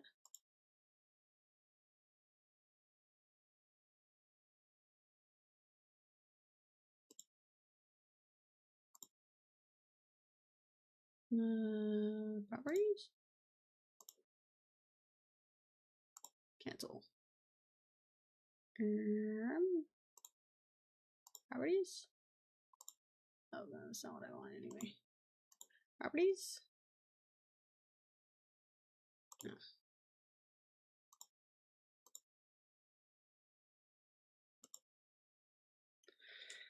Pee pee poo poo.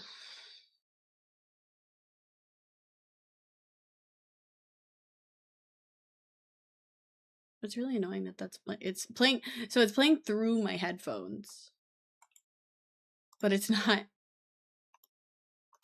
But it won't play on. It won't play. Can we do like just a window capture? And can I set it? Can I just set it to Chrome?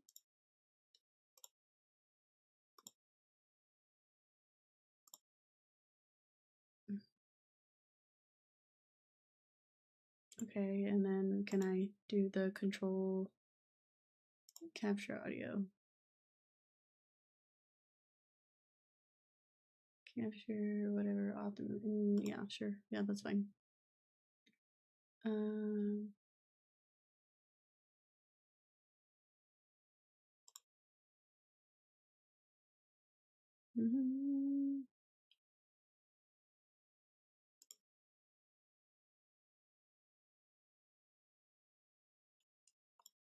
That is so dumb. Why is it not? I really don't understand why it's just not playing audio for you guys. That's so dumb. It's widowy? Stupid. Is it because this is not visible? Is that what it is? Like, it's not considered active? I don't... Properties?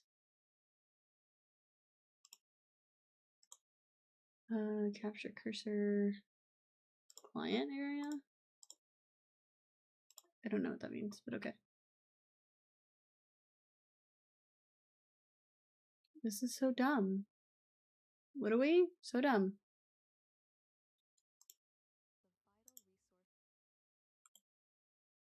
Properties.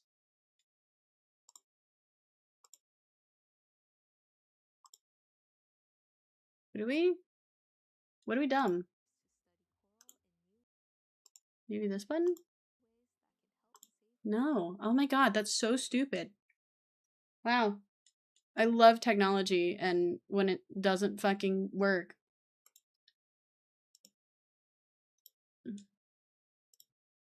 Okay, well, we're just gonna click that, and you guys are gonna listen with me. I'm gonna turn it down a little, though, because it was loud. Coral and a Yeah, so wow, that's really dumb. Okay.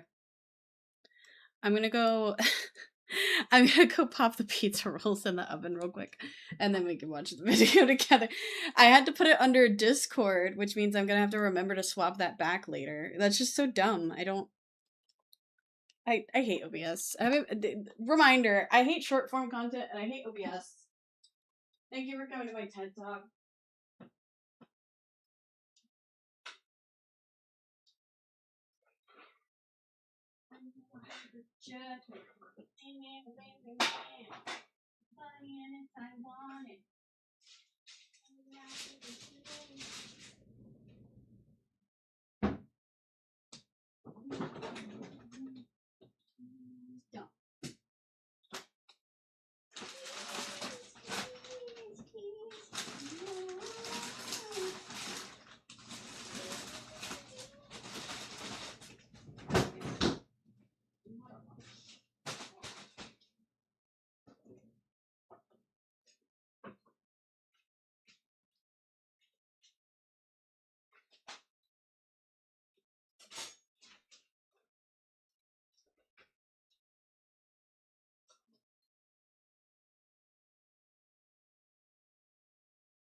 Okay.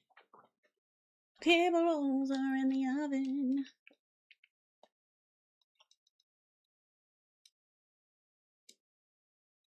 Okay, we're gonna watch the video together.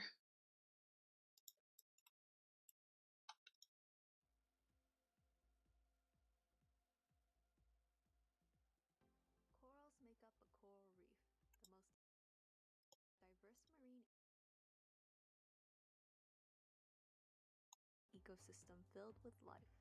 While reefs cover a tiny fraction of the ocean floor, scientists estimate 25% of all ocean species use reefs for food and shelter. With changing ocean conditions, corals around the world are dying and endangered, threatening the plants and animals that depend on the reef. Each piece of coral holds a story. Within the coral's stony skeleton, it can reveal information about the coral's health and changing ocean conditions. For this reason, the National Coral Collection is a vital resource to study coral in new ways that can help save coral and the diverse ecosystem it supports. Welcome to the National Coral Collection at the Smithsonian's National Museum of Natural History. Today we're going to visit the collection and hear from two scientists who study corals. We'll learn how to unlock the hidden information in coral skeletons to help us understand coral health and ocean change. Let's start with what a coral is. When you look at a coral, it might look like a plant or a rock, but is actually an animal. Corals are cnidarians, closely related to jellyfish and sea anemones. The type of coral we'll be focusing on are scleractinian corals, known as stony corals. Stony corals are the most important coral reef builders and compose most tropical reefs. These corals are formed from colonies of living polyps, tiny tentacled animals, taking in nutrients and elements from the water and creating new coral skeleton. Let's hear from the person who takes care of the National Coral Collection. We caught up with Andrea Quattrini to tell us more about coral skeletons. Welcome to the Coral Collection at the Smithsonian National Museum of Natural History. I'm Andrea Quattrini, curator of corals and a research zoologist here at the museum. Corals are arguably some of the most important animals on the planet. By their ability to engineer entire reef-based ecosystems, corals support countless other organisms. Coral reefs are ecosystems made up of both living and non-living components, and a coral skeleton is one of those components that help to sustain life. These stony coral skeletons make up the foundation and infrastructure of a coral reef. The more complex and dynamic this reef structure I wonder how diversity and life it can support. Coral reefs play a critical yeah, I wonder role how in they sustaining how marine they're life the and people. like These the habitats provide feeding, spawning, and nursery like grounds the for over 1 million like how the aquatic skeleton is made species. up. For people, coral reefs provide food, protection of shorelines threatened by storms, tourism, jobs, and even medicine. However, corals are under threat from habitat destruction, increasing intensity and frequency of storms, pollution, warming ocean temperatures, and changing ocean chemistry, such as ocean acidification. In particular, warming ocean temperatures and changing ocean chemistry are linked to anthropogenic climate change, which is when increased carbon dioxide in the atmosphere from human activities warms the atmosphere and impacts ocean temperature and ocean carbonate chemistry. These conditions are stressful to coral and may result in coral bleaching and increased susceptibility to diseases That's and how other coral sources bleaching of harm. happens, okay. These environmental changes and subsequent coral stress are events recorded in the coral skeleton. Yeah. That's cool. It's kind of like recorded almost like my brain thinks of like a tree. The National Coral Collection is so important. To study corals in new ways to discover the information locked within their skeletons, and to learn more about how environments have affected coral over time. Coral collections allow us to see the past and predict the future. You can think of a natural history collection as a library, with each specimen able to tell a story about its life and the environmental conditions in the specific space and time it was collected. I do wonder if they have I wonder if they have fossilized coral in this area, or if that would be under the gems and rocks. Has over 70,000 specimens. There's a huge range of coral from all over the world, even fossilized coral. Hey, that's literally what I just said. 100 years, with the oldest non-fossilized coral specimen collected in 1838. Oh my These goodness! Thousands of coral Wow, skeleton specimens are like time capsules, containing important information about that's the crazy. ocean over time. Here's an example of how coral specimens are being used by people studying coral like Andrea. This is a species of Acropora palmata, or elkhorn coral. At one time, it was fairly abundant throughout its range of the tropical Western Atlantic, and particularly abundant in the Caribbean Sea and the Florida Keys. But since the 1980s, populations of the I was gonna species have say, declined because like rapidly. I grew up in this. Can you see my mouse? Barely. I grew up in this area, like this little bubble here, along the Mississippi coastline, and I went down to New Orleans, and it's really funny that they show this because there really is no there's really no coral along the Gulf of Mexico for the most part. It's whenever you get into the Caribbean and the Atlantic. So like despite the fact that I grew up near a beach, it was a man-made beach, but also we have there's barrier islands out there, but there's no coral that I'm aware of. Of the species have declined rapidly, primarily due to ocean warming temperatures and coral disease. Now we consider this species as critically endangered. And specimens like this are really important for us to understand how past conditions may have impacted like how and coral communities. How it declined. Also allow us to have a record of where corals occurred before they went locally extinct. The coral skeleton specimens are like books in our library, each containing valuable information about the environment in which they grew. So how do you read that information? Let's dive in. Coral skeletons are environmental recorders. Like how human skeletons are affected by nutrients we eat and drink, corals are affected by the nutrients and elements in the ocean as well. Yeah, because they calcium and that's other cool essential though. Nutrients to build strong bones, and so do coral skeletons, which are made up of tiny crystals of the mineral aragonite, a form of calcium carbonate. Here are the layers of skeleton that have built up over time, and on the micron scale, we can see the bundles of aragonite crystals, which trap trace elements that were in the local seawater. With the help of technology, we can see this hidden information that affects how corals grow, like water chemistry composition, change in temperature, and more. Let's hear from Gabriella, who uses this hidden information from coral skeletons in her research. This collection of corals is very, very valuable for me as a mineral scientist because I study mineral crystal structures in chemistry. Hi, I'm Gabriella Farfan, and I'm the Coral and Whitney Curator of Gems and Minerals at the Smithsonian's National Museum of So she specializes in the fossilized. That's cool. Were growing and building their skeletons are made up of minerals, and these minerals were able to trap the environment that they were growing in. So now I can come back as a mineralogist and study these crystals and learn about past climate and past ocean chemistry. These are just a few of the ways we can use coral specimens for research and reference. And it does make you think, especially because like the ocean is the thing that we know the least about on our planet. So it's cool to know that like we do have some ways of piecing together like the history of the climate of the world and how it affected the waters, because obviously like we have signs of the fact that the oceans used to be much higher.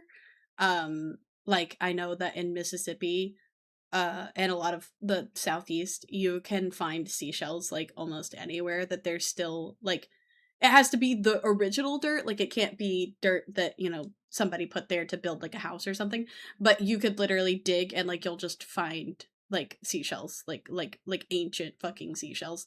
And they're not of any value because they're very common. But it's just funny to think about, because like we have the land that we live on, and we know how to study the land and the geology that shaped it.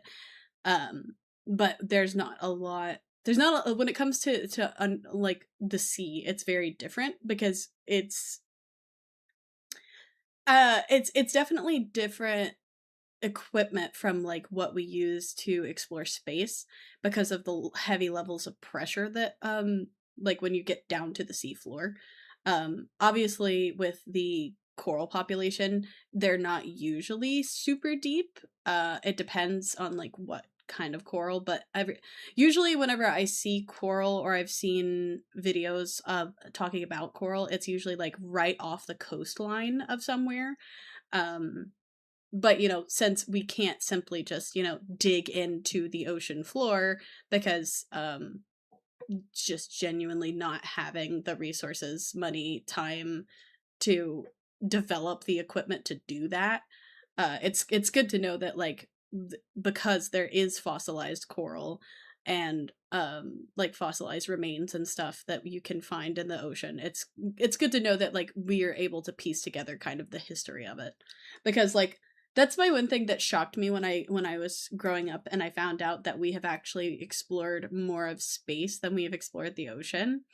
But and by we I mean, like, as a global population, we have done more research into we've done more research going into space than we have going into the ocean.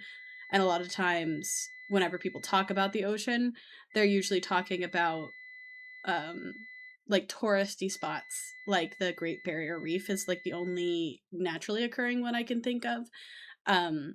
But I know, like, in the US, we talk about, visiting the World War II ships, or the Titanic, and stuff like that. Like, obviously, Titanic is not touristy in the sense of, like, oh, you could go on a tour to see it, but it's man-made creations that have been sunk that are making us look into the water rather than just researching into the water. Like, not that there aren't people that research that, because there is research into it, and I don't know if you guys, I wouldn't normally watch those videos on stream unless you guys wanted to, but, like, I've watched some of the videos about, like, the research into the deeper sea levels and how researchers find information on that. I'm gonna go get the fucking oven because it's not gonna stop yelling. But there's a lot of really, like, weird like the organisms that live in the super high pressure zones of the ocean are built very differently from how we see usual, like, fish or animals. Anyway, let me go get this. I guess I'll eat.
Okay.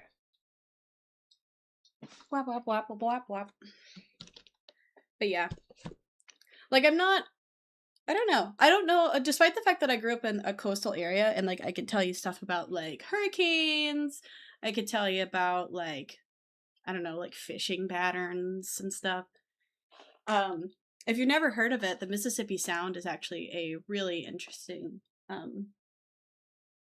thing to read up on. We could watch a video on that, actually. But the Mississippi Sound is the place where the Mississippi River, which is freshwater, releases out into the Gulf of Mexico. Which I actually kind of wonder if that's maybe the reason that there's no coral, but I'm not sure. The Mississippi Sound itself is not incredibly large, so, but it is a very cool thing to see because you can see the color difference in the seawater versus the freshwater, and there's a actual like, there's boat tours that you can go on, and you can actually see the color difference where the two masses of water are meeting one another. It's pretty cool. So facing unprecedented pressures and threats, scientists across disciplines, like Gabriella, Andrea, and their teams, are working hard to solve these complex problems. Because in order to better understand these corals, we need these interdisciplinary perspectives. Perspectives that range from geologists to chemists to biologists in order to solve these big problems of saving our corals for tomorrow. So I use the National Coral Collection to study the diversity of corals that occur throughout the world's ocean, to understand how corals evolved throughout time. Ads in 30 seconds. To better understand how the environment has shaped patterns in that coral diversity across space and time. It's really important that we gain this fundamental knowledge because we really can't protect what we don't know, and we can definitely not save what we don't understand.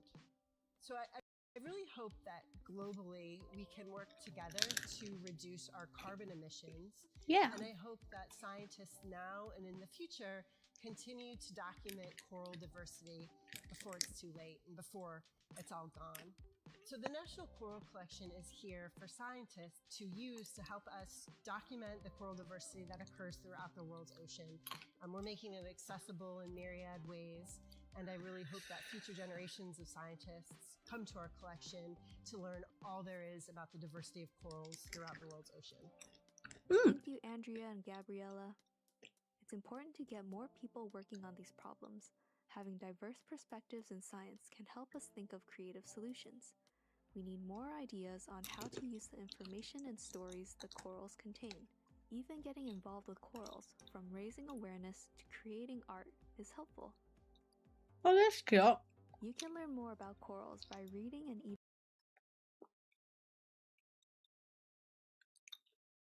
Okay. While you guys are in ads.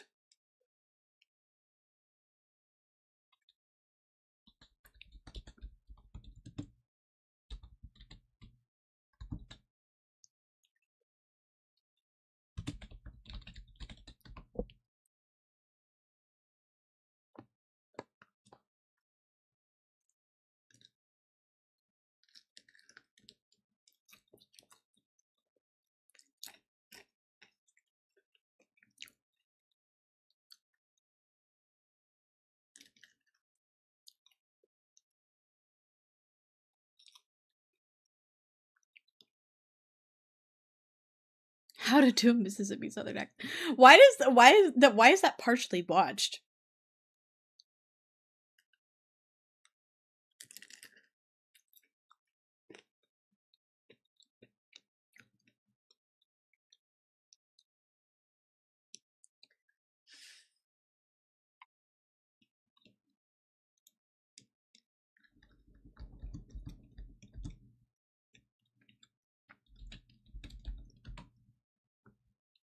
Maybe if I put the word water.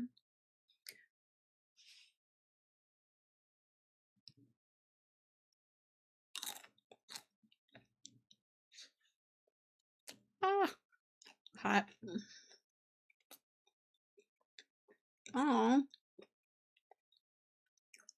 Oh, yeah.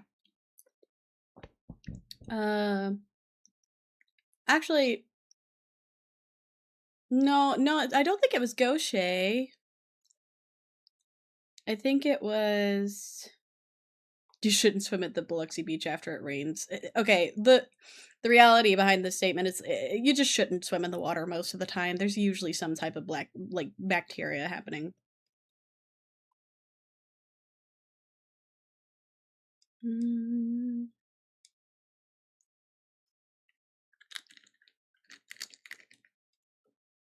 Ah!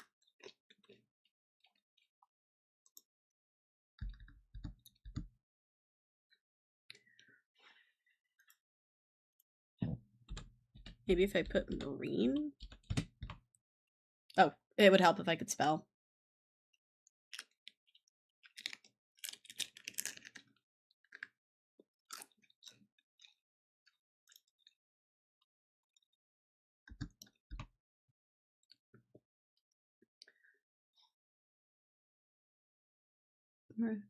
Marine Services, Mississippi Sound Oyster Reef Mapping.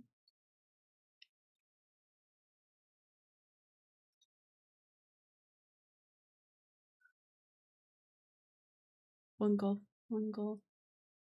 On a mission to Mississippi, restore Mississippi Sound marine life. Yeah.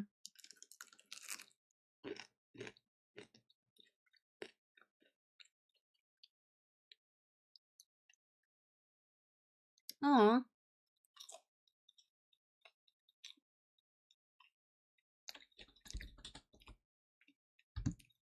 Let me just show you photos then.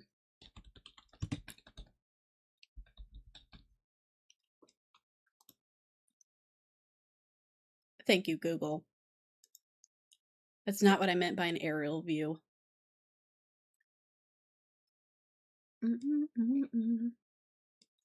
Is there like a semi-recent one? So that's a location, but trying to find.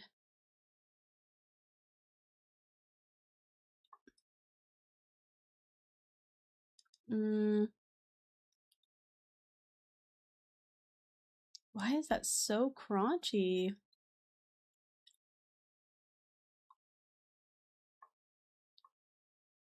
Hello? Wait, go back. Hello? Why is there a Pentagon? Mississippi Sound stock photos. Oh no, there's like...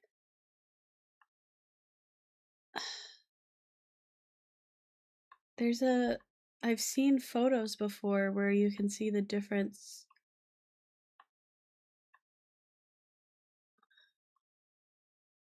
Where you can see the difference in the water. Oh, I wanted to show you guys.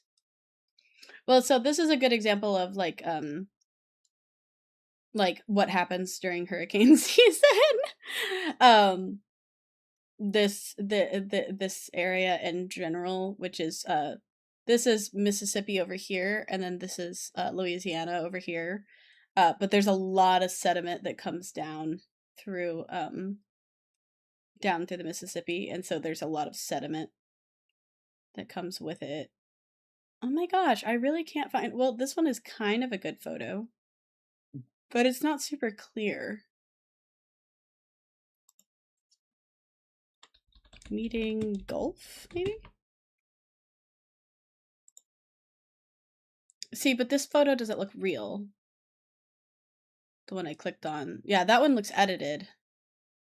Like, that doesn't look... I mean, it might be real, but it doesn't look like it. Yeah, see, there it is. Okay.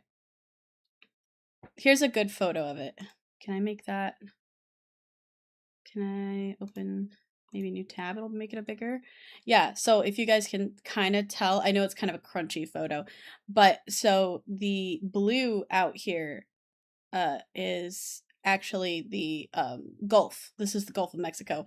And then this is the Mississippi River leading out to it. I think this photo shows it a little better. Let me open that one and close that. This one's a little bit better.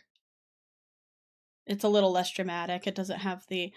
So, like, not that they don't form a line, but for the most part, it's literally just the color difference. It's where the fresh water meets the salt water, and it creates a visual barrier, but otherwise there's not an actual barrier.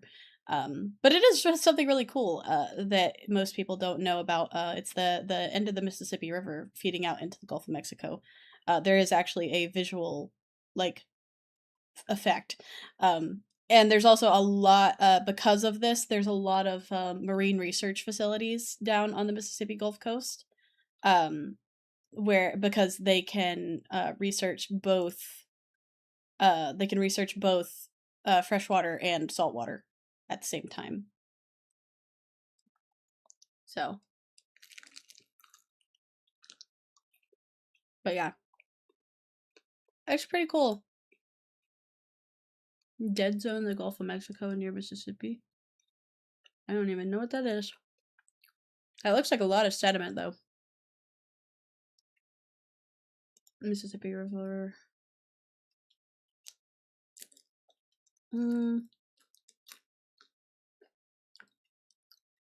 Oh, that's the delta. I'm not talking about the delta.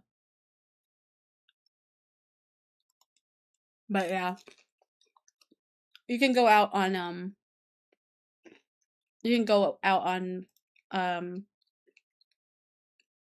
boat you go on boat tours and see that.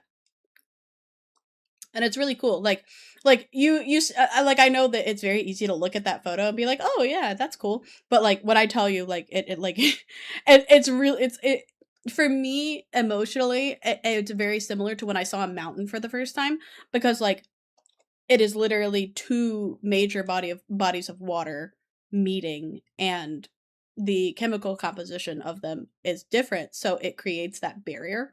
But like you ride over it in like a boat and there's no difference. Like it's still just water. So it's just kind of cool. Kind of cool, I guess. What's a mineral? Animal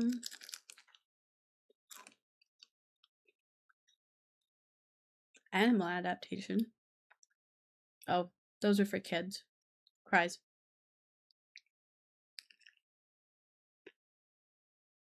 Let's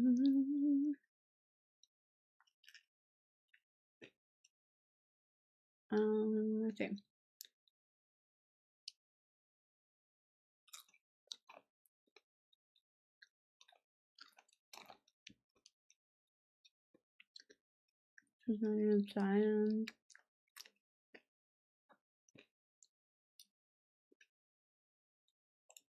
Anyway, rock video time. Thanks for staying curious. You're watching Smithsonian Science How Behind the Scenes with Smithsonian geologist Ben Andrews. Hi. Is my this name behind the Ben scenes? Andrews, and I'm a scientist with the Smithsonian Institution National Museum of Natural History. I'm here today to talk with you about the three types of rocks that cover the Earth's surface. Those types of rocks are igneous, sedimentary, and metamorphic. We're going to begin here by looking at a few igneous rocks. All igneous rocks begin as molten rock or magma, and sometimes they don't crystallize at all. When there's no crystals formed, we get a rock like an obsidian right here, which at this time is just a big piece of glass. Now, if we let bubbles form in that rock, we could get a pumice, like this white rock here. This pumice is entirely glass, but it also has about 75% bubbles in it. Now, if we let a rock crystallize all the way, we can get a rock like a granite right here. I didn't know that. Between this granite, this pumice, and this obsidian has nothing to do with composition, but has everything to do with whether there are crystals and whether there are bubbles. If a magma crystallizes below the surface as an intrusive rock, we get a granite, whereas if it erupts as a lava, we can get an obsidian, or if it explodes, we can get a pumice. Now, the other type of igneous rock we have up here are basalt lava and pumice. We see that right here with the Pahoehoe lava, and right here with a couple of Whoa, that's so cool. Or basalt scoria. Oh my god. The next type of rock is a sedimentary rock. We have that right here with this beautiful laminated sandstone. Now, sedimentary rocks can ultimately be made in a couple different ways. Oh my gosh, it's got such clear lines. Layer deposition of pieces of other rocks, and that's what well, and the thing is that like they don't obviously don't really mention it these shows is like they don't talk about how good these fucking like these are high quality rock like examples for them to show. Like that sandstone, fucking flawless. we have here. There's about 40 or 50 different layers of sand in this sandstone. And each one of those is made up of little tiny pieces of sand or of other rock. The other way that we can form sedimentary rocks is through the chemical precipitation of things like a limestone. And often in sedimentary rocks, we also find fossils. Fossils. Our last type of rock today are metamorphic rocks. And on the end of the table here, we have a gneiss, that's spelled G-N-E-I-S-S. And this is a rock that's been totally recrystallized. So it did not melt, but it was taken to such extreme pressures and temperatures that all of the individual minerals and bits and pieces of this rock reformed into new mineral grains. And we can also see that this rock has some amazing folding in it. That's because most metamorphic rocks are getting squished and smushed as well as cooked. Oh, they're like condensed. And that's why you have that amazing series of folds and wiggly, squiggly lines there. Thank you very much. Rocks.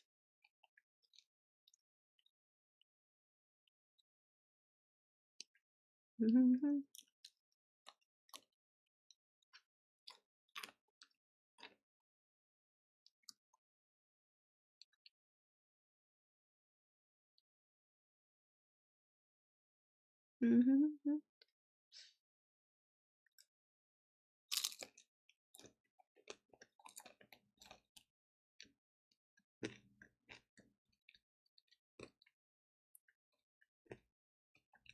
Bird detective.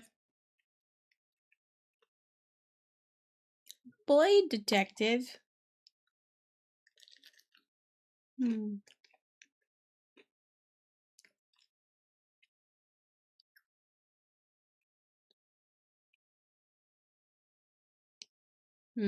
What do we want to watch? How bones fossilize.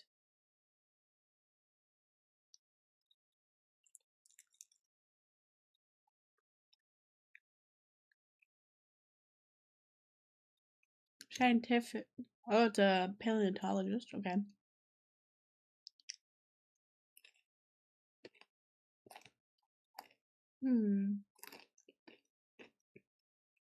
It's a virtual tour. Okay.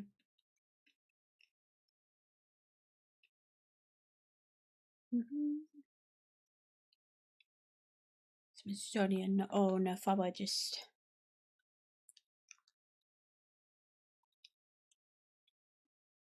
Yeah, I'll watch this because I don't know about this.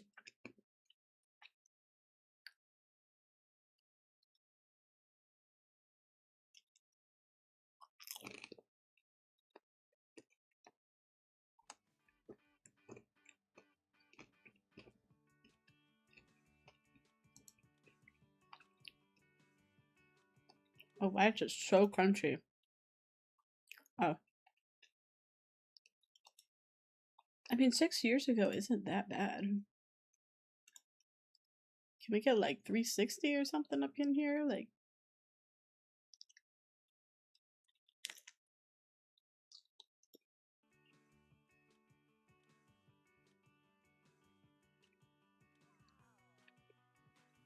oh,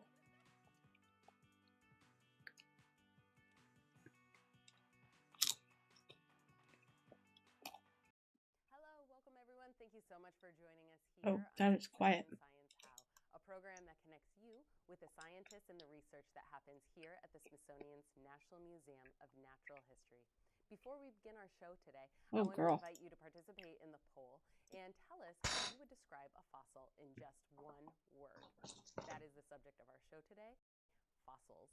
And out of In all one life word? on Earth that has ever lived, only a tiny fraction has escaped being recycled into new life to become a fossil. And to help us unpack why that is, we have today with us curator and paleontologist, Dr. Kay Behrensmeyer. Kay, thank you so much for joining us here today. Thank you, Maggie. I'm a paleontologist, and that means I study fossils of all kinds, and I also study how things become fossils, and that's one of my big interests.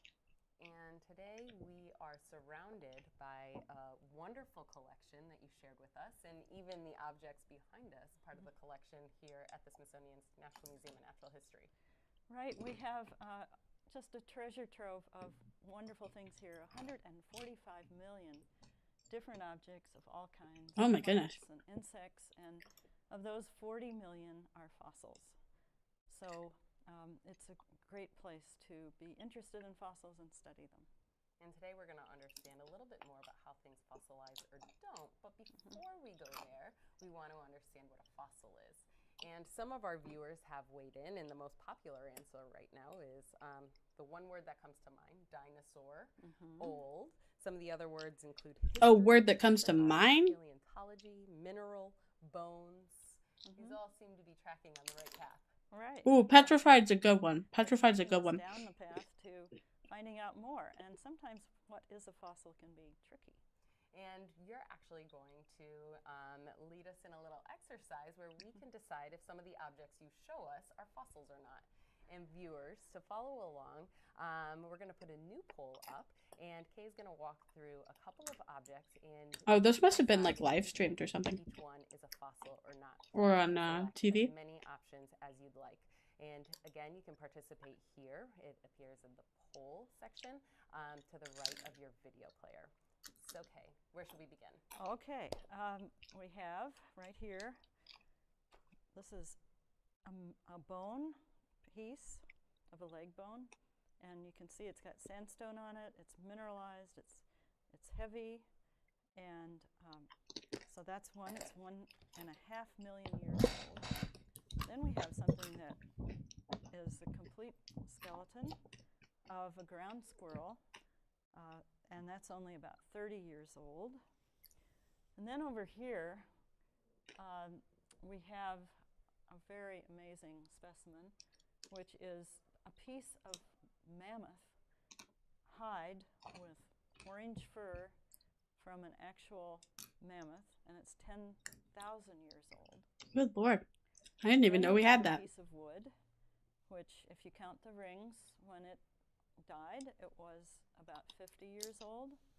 Then we have something that looks almost exactly like what you'd expect. It's poop. It does look like poop. It's old poop. It's about 15 to 20 million years old. And finally, we have a lump of coal, and that is about 300 million years old. Wow, what an amazing collection that this right here is. So viewers, we're going to give you another couple moments to think about which of these objects are fossils.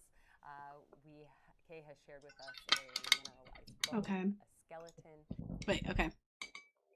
So these are this is what people voted on. What's considered a fossil? I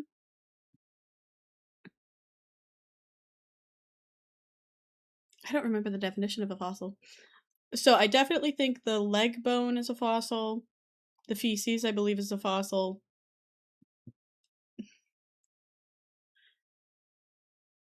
The petrified wood is, I don't think is,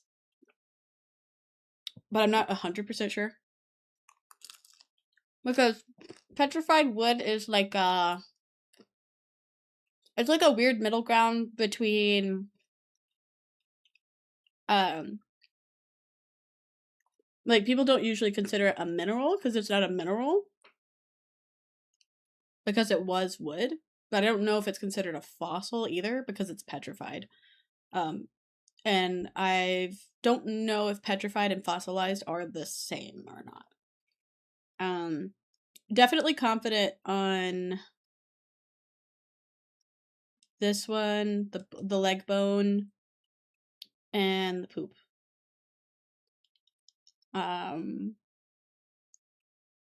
Because those are definitely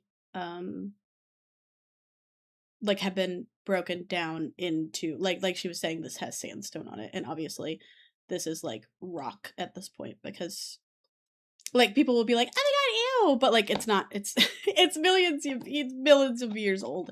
It's not like, it is technically poop, yes, but it has literally like had millions of years to become one with all of the like sediment around it.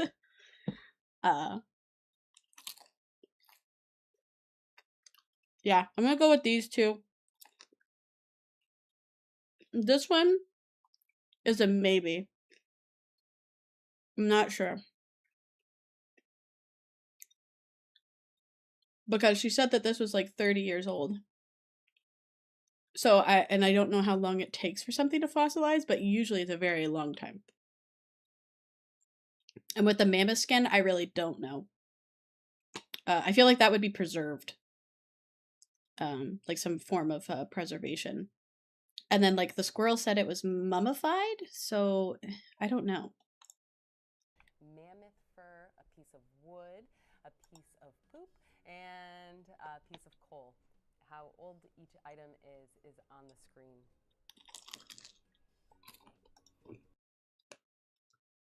Oh, okay. Yeah, they just put the list up.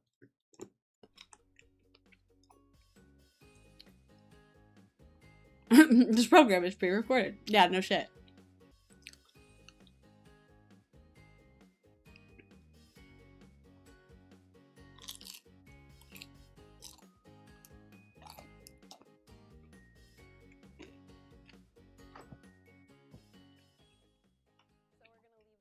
For you. If you didn't get a chance to answer yet, you can still do so. But right now, Kay, the responses are coming in, and most of our viewers think that the mineralized bone is a fossil. Second up is the poop, but also the tree trunk has some votes. Everything actually has a vote, but by far and large, the mineralized bone. Okay, well that makes a lot of sense because we generally think of fossils as hard as well as old and preserved.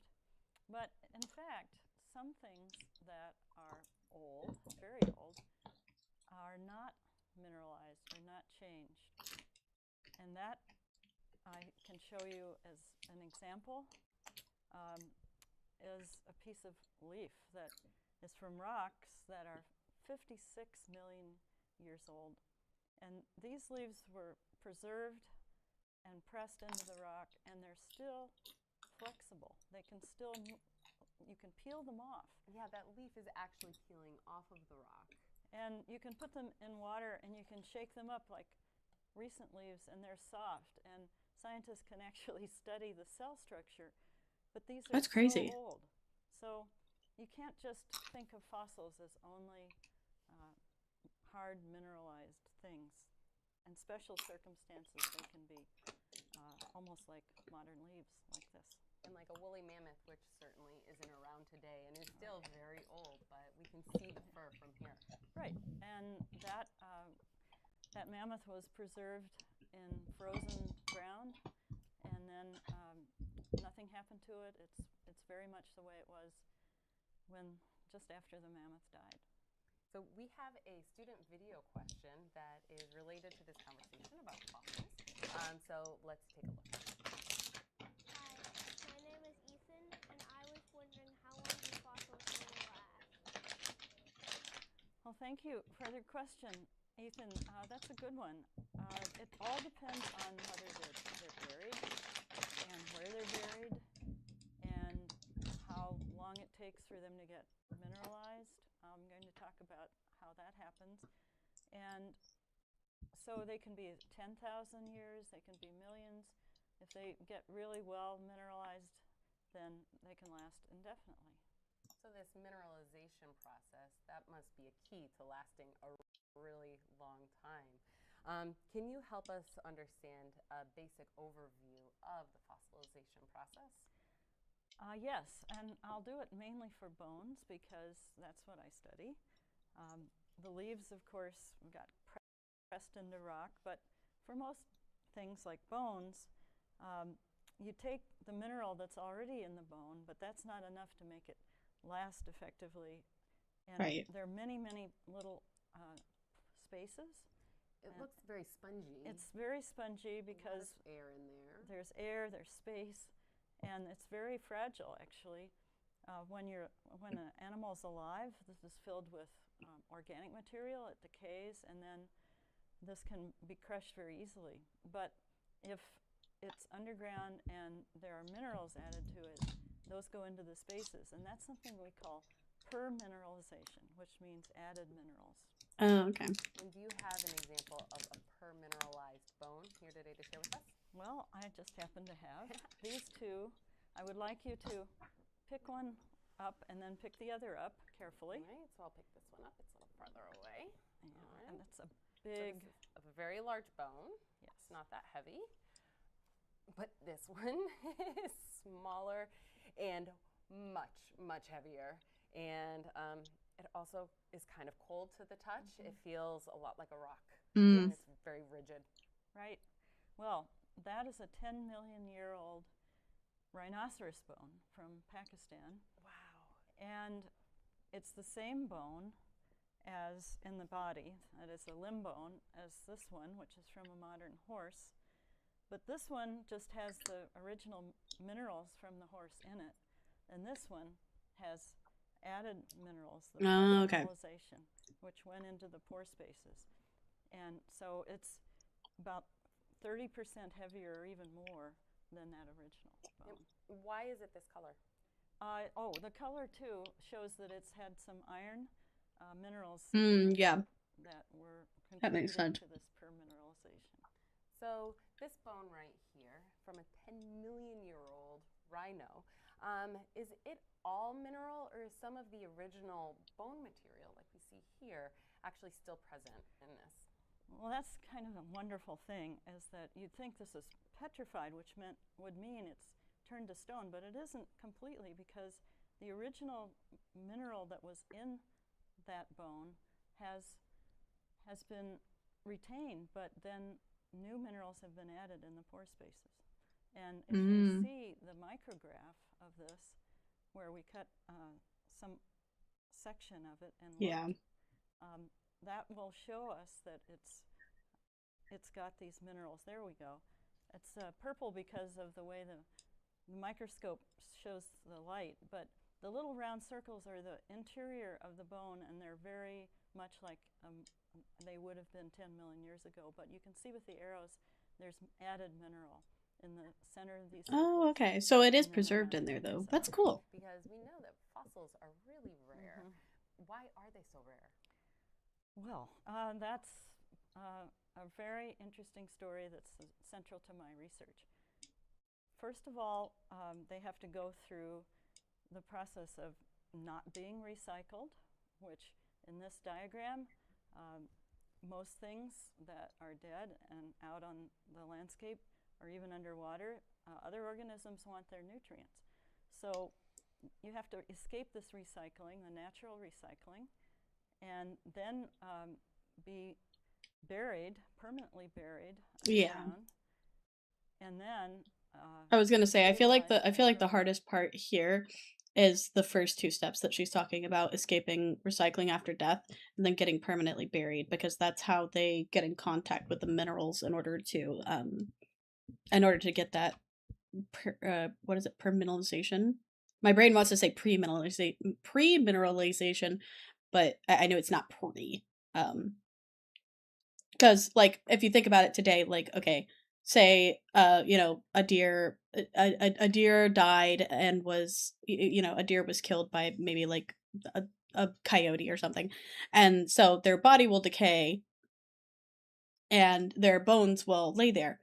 I'm sure that a lot of the issue we have like with modern day stuff is that a lot of times that is going to happen in property that somebody owns, and there's a good chance of either local critters using the bones for something, or people coming through and cleaning it up, quote unquote. But it but because of our kind of inherent need to, quote unquote, clean up things like that, it can disrupt natural processes like that. I know that I actually talked to Zealot about that, because we talked about one of the theories for the reason that the Canadian wildfires keep getting so bad is because they clean up their pine needles rather than leaving them on the ground, which leads to widespread fires, rather than the dried pine needle burning out on the ground. Because even though it's highly flammable, they do not last long. But I mean, I'm sure that also goes into, you know, like infrastructure and management of areas. Because obviously we have a system in the United States where we have designated national parks and protected areas for animals to exist, do their thing, and to promote not just preservation, but also just to have a designated space for animals. Like, I know growing up on the coast, there was a section of beach that always got closed, I think in the fall, because it was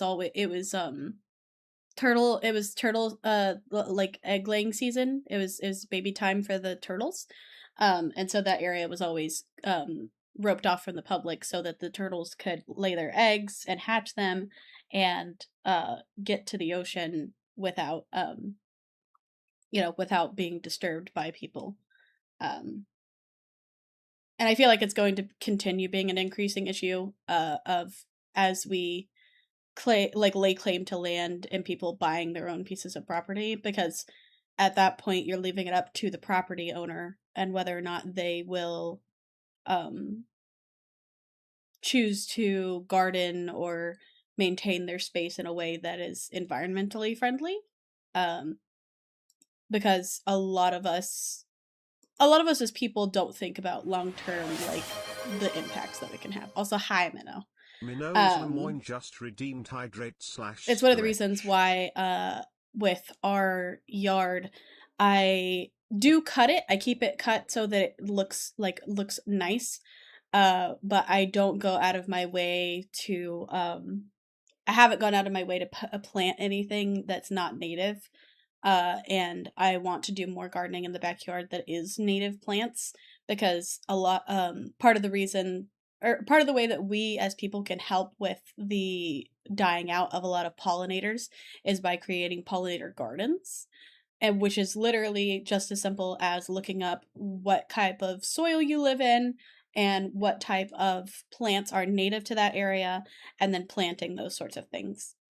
Because it will help create food sources for the food sources, and also not cleaning up the leaves in your yard and allowing them to decay over time will also help keep pollinators and other critters safe, because that's how they lay their eggs, that's how they get their food, and that's how we keep them around. So I don't rake the leaves. When I lived out in Midwest, the leaves are what kept the fireflies alive. Yeah, exactly. I was actually really excited whenever there was one night that I was waiting for Zealot to get home, and I saw that we actually had a little firefly that came up to the door, and I was really excited because I didn't even know that they lived in the area, because so many people are quick to rake up their stuff. And I mean, don't get me wrong, I did end up eventually raking, but luckily my HOA didn't say anything about it, because part of our problem with our front yard is also that the grass we have is really inconsistent and does not actively grow on most of the soil, because I don't know if it's super clayey, but like the previous owner supposedly tried to seed more grass. So I think honestly the topsoil has just been like mostly ruined. And like, fun times where you come up to the base of a tree or bushes. Yeah. And so what I did is I left the leaves out and let them sit there through the winter and get snowed on, rained on, and stuff. And then eventually, whenever spring came around, I did rake them back into the we have like a little, I don't know what you would call that. We have like a little area with stones right in front of our bushes, and so I raked it up to like the bushes. It's a little wild and unruly, but it's very good for the ecosystem. So, and luckily, like, my HOA is not so strict that they sent me an email or something being like, "Hey, your yard's ugly." But yeah, it's very important, and a lot of it, and I think that it's going to become an overarching problem with private property owning, is we live in a day and age where we do not prioritize being sustainable. A lot of times whenever people talk about being sustainable, they think I'm talking about just recycling or reusing things or whatever, like hippie shit, because it's, when it pays to be lazy because it helps. Yeah, exactly. And so one of the things that like I'm very adamant about is like, even if you're like you can't blindly rely on things. Like, I learned recently that most recycling companies, if there's any food residue on the jars or boxes that you put in there, like, they'll literally just throw it away, like, zero hesitation. And it's really upsetting because, like, even if you as a person are trying to do a good thing and trying to live sustainably, there are a lot of people who will, just for the just because it's convenient, will just completely thwart that. Like, it's one thing that like I haven't ranted about a lot on stream, but like whenever it was a trend, I don't remember the name of the fucking water bottles, but whenever it was a trend to like, use reusable straws or biodegradable straws to quote unquote save the environment. Like that, like, yes, Stanley, no, it was I think pre-pandemic, and it was like the girls who used reusable water bottles and they used like the reusable straws too, and I can't remember. It was a whole thing. Anyway, it was a trend for a while. The reality is that if you don't implement sustainability into your life in any way other than just buying a reusable fucking straw, you're not actually fucking helping. Yeah, you know what I'm talking about? I don't remember what those bottles were called. You like the easiest way to be impactful is Hydro Flask. Thank you. I'm glad you knew what I meant, because like there was like that was like shortly after. So in high school, I used to be part of the recycling club. So fun fact, our school systems, despite the fact that the school systems in the town I grew up in have access to recycling facilities, the janitors refused to sort through all of the trash and recycling. And by the way, I mean in the sense of like there would be two bins, but you know, there's always somebody that puts a banana peel in the recycling or whatever the fuck. And the janitors literally just outright refused to do that. And so I was part of a club that literally every week on Friday, we would gather all of the recycling bins from each of the classrooms, and we would sort through it and take out any garbage or anything that couldn't, like anything non-recyclable, basically. And then we separated the plastics from the aluminums. And then our teacher actually would take them to the recycling facility. But the thing is that level of like implementation is not commonly seen. There are a lot of schools that will claim that they are recycling things, but you don't actually know unless you see it happen. In this case, obviously, we did everything by hand, so we knew that it was getting recycled. But it was really upsetting because there were weeks that we couldn't meet because our teacher was out or whatever, and all of that recycling would get thrown in the garbage, and it was just really frustrating. So, but like there's lots of little ways in your everyday life to be sustainable. Like it's not terribly difficult. Like I've seen people who will buy like rags instead of paper towels, and like while that, you know, yes, you're finding a way to reduce the amount of paper towels you need, like paper towels are not something that is as big of an impact. A lot of the bigger impact like problems that people have from trash are usually going to be things like the ringlets that hold like water bottles or soda bottles, which I don't think are recyclable, but you should cut them up because those are the ones that you always see fish and birds and like turtles getting caught in if they end up in the ocean. So always cut those up really well so that they can't get caught. And finding the correct ways to recycle certain things. Like I have a friend of mine that actually gave me a bunch of extra 3D printed filament that he isn't going to use because basically they apparently call it printer poop, and it's like whenever the printer is still calibrating, it makes like a little pile.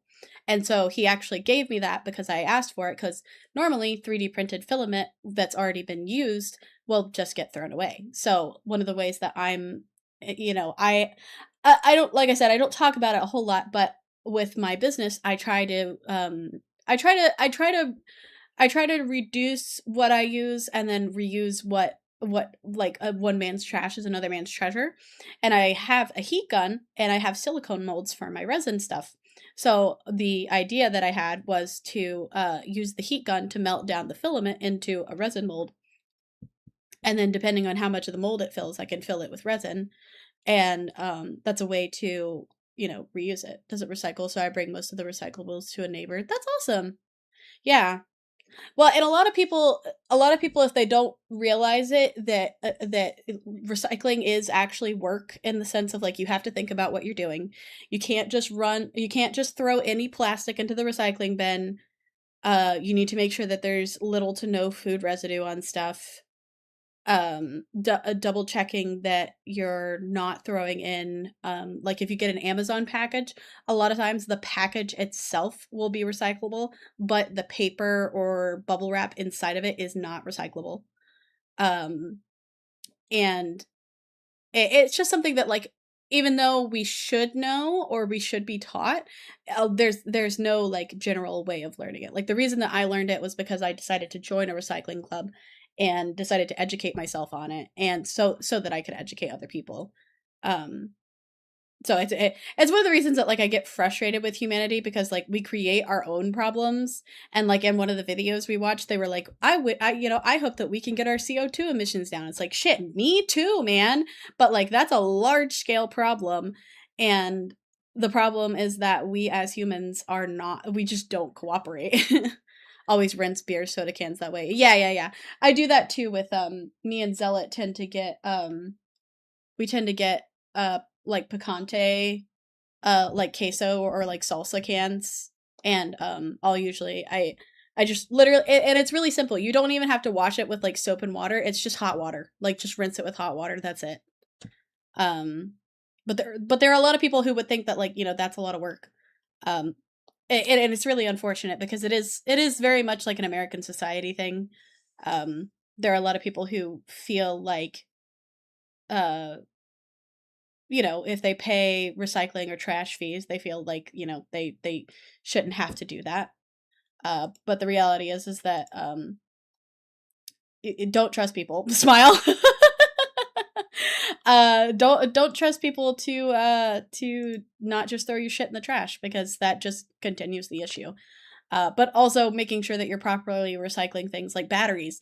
I have an entire stack of batteries that are dead that I don't know what to do with, because I have been throwing batteries in the trash my entire life, despite the fact knowing that you're not supposed to.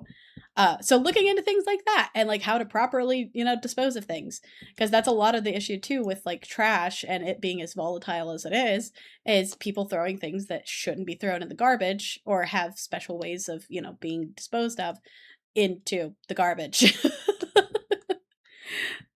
Like I can't tell you how many times I've just like watched somebody throw an entire like people and it might just be an American thing. Like I've never been outside the States.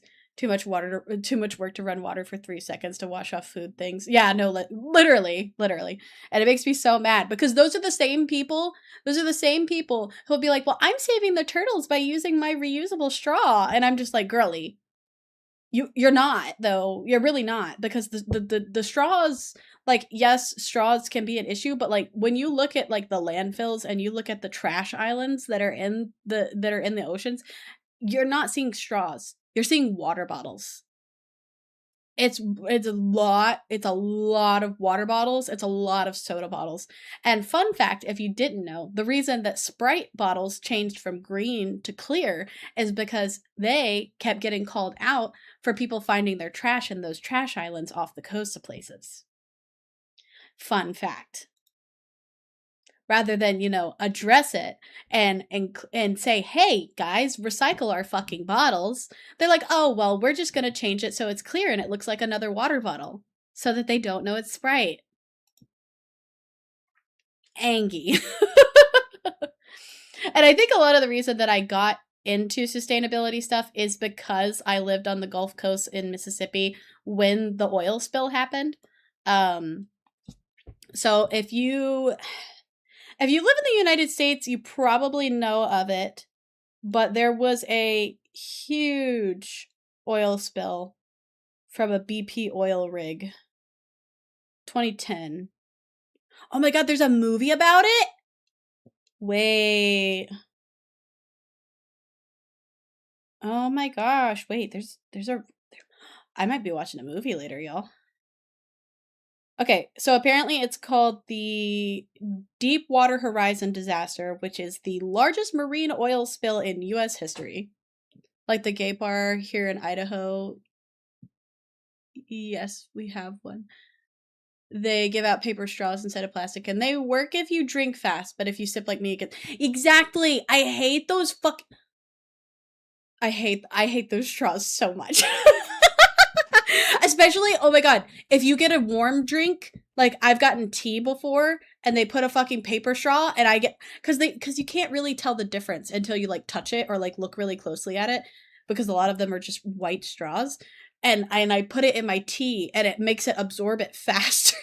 I was so mad because, like, at that point, just do what the fucking stores do. So, like, something that I see here out in the DC bubble, which I don't know how big of a thing it is outside of here because I don't live there, and it's really the only metropolitan besides New Orleans that I've been to. And I never lived in New Orleans, so I didn't really go to, like, the grocery stores there. But a big thing that I see out here at major chains, whether it be, like, Target, CVS, Walmart, they will charge you. They will either not provide bags for you to put your stuff in, or they will charge you for every bag that you use. Now, granted, because it's largely self-checkout and not done, at the register with somebody ringing you up, it's based on, like, you're like, oh, how many bags did you use today? And you could always just put 0 and lie. But I have noticed a lot that in at least metropolitan areas, they've tried to counteract some of that. Like, I know there's a Publix not far from us where even though I don't really shop there, I've thought about recycling there because they the really cheap thin plastic bags that they give you at, like, Walmart, wherever, those are not normally accepted by recycling facilities. But if you have a Publix near you, they have a little, like, kiosk basically where you can drop off those types of bags, and they also have stuff for, like, aluminum, paper, cardboard, whatever.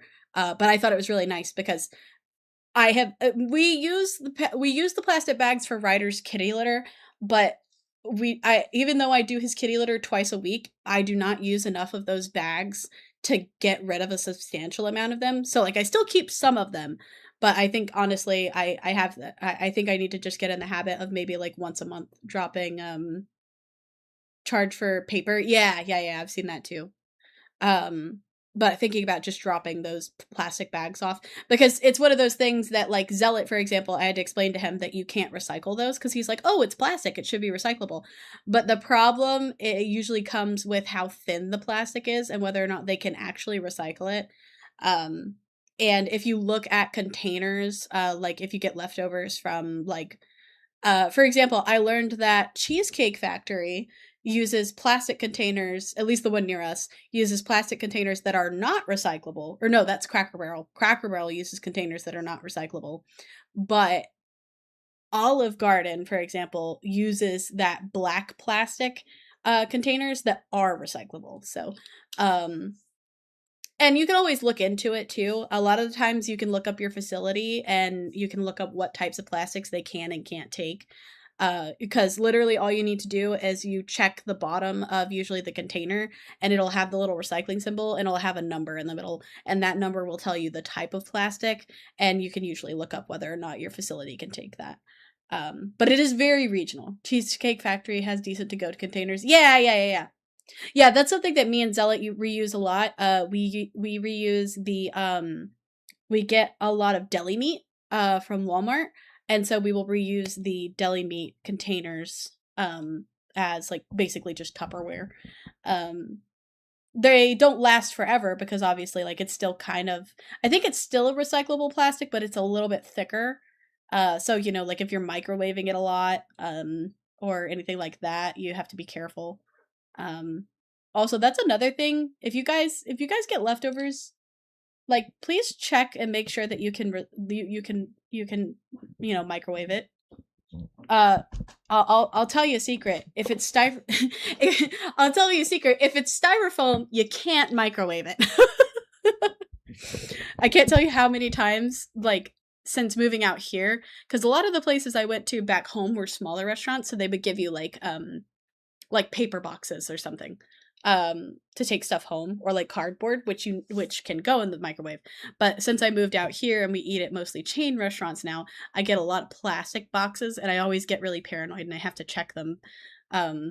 Like the Cracker Barrel ones, the reason I checked the type of plastic on it was because I wanted to just microwave the food that I had in there, because it was like steak with like onions and tomatoes that it had been like cooked with. But I ended up being like really paranoid that it was going to melt because of how thin the plastic was. So I just literally ended up kind of like awkwardly scraping, because like when you put like something like pot roast, you know, if you let it set to the side or put it in the fridge long enough, the fat will, you know, harden. So I was just like awkwardly scraping fat off of the Cracker Barrel container. But I was just scared because, like, you know, never reheat in those containers. I always swap it to a plate. Yeah. That's another thing, fun fact. If you are somebody like me and you don't like microwaved pizza, you should check your boxes, because I know that when I worked at Papa John's, they actually have instructions on the box to tell you how to reheat. And shocking information coming at you live right now. Don't put the cardboard in your fucking oven. Don't do it. Don't do it. But yeah, it's one of the things that, like, I sustainability is such a it's one of those topics that's like seen as controversial, but it's not actually controversial. It's just people not wanting to change their habits. But it's something that I'm actually really passionate about, and I haven't done it yet, but I did actually make part of my design for my VTuber is literally wearing a shirt that says reduce, reuse, recycle. Don't do it. I could catch on fire and it will smoke you out. I work with pizza. Yeah, exactly. Like, look, take it from somebody. Take it from two people who, like, what? Minnow actively works at a pizza place. I used to work at Papa John's. Just don't fucking do it. Put it on a pan. If you need a bigger pan, and you know that you go to Domino's all the time, then get yourself like a 12-inch pan so that you can heat up your fucking pizza. Please do not set your fucking house on fire. But yeah, sustainability is really important though, and there's lots of little ways to work around. You know, get a stone pizza. Yeah, that's true. Pizza stones are really good. Also, if you get into any kind of bread making, pizza stones are really good for that too. Not like loaf bread, but like doughy bread.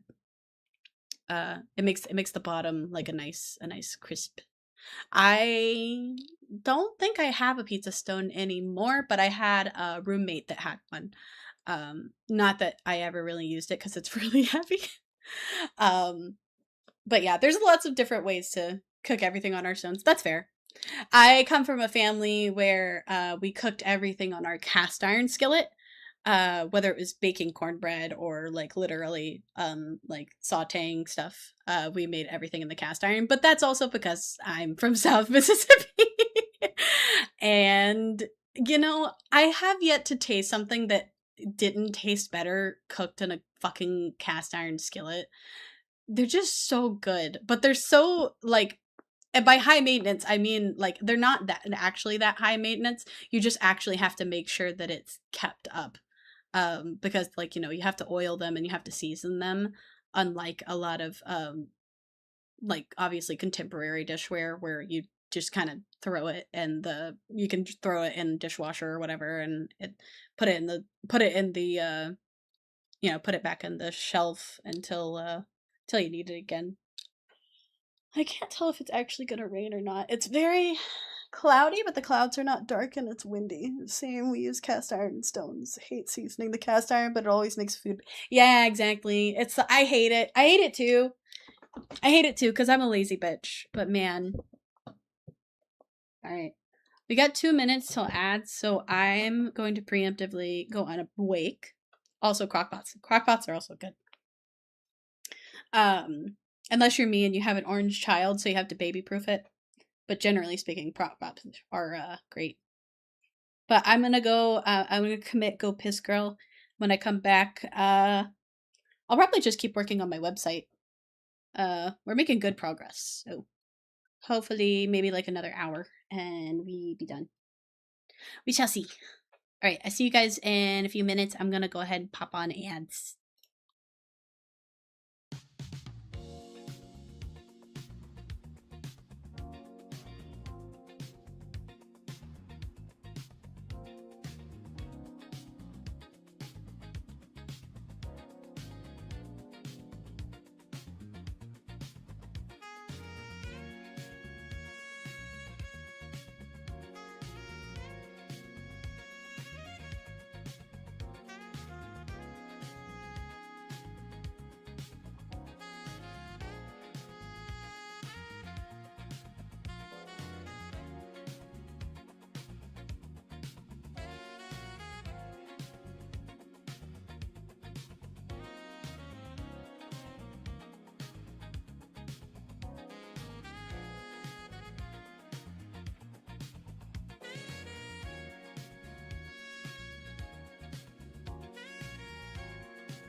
I'm back.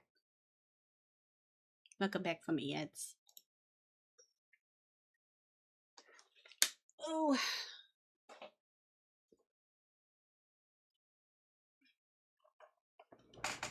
Ugh, it's very sunny. It's making my room toasty. Making my room toasty.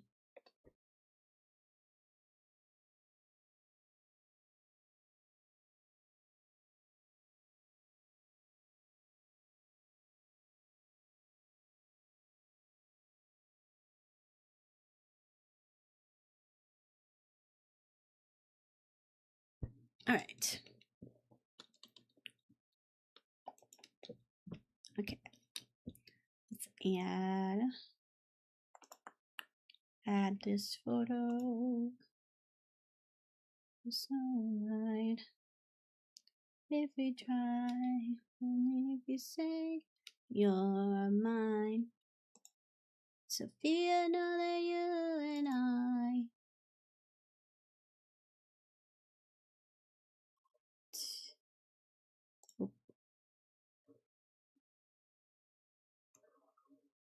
Oh, not like that.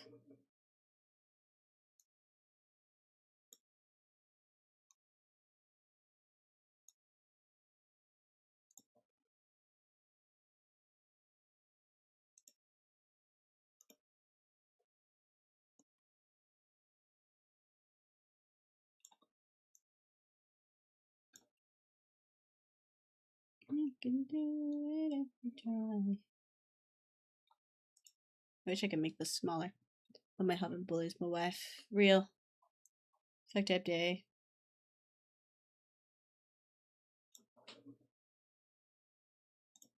Oh.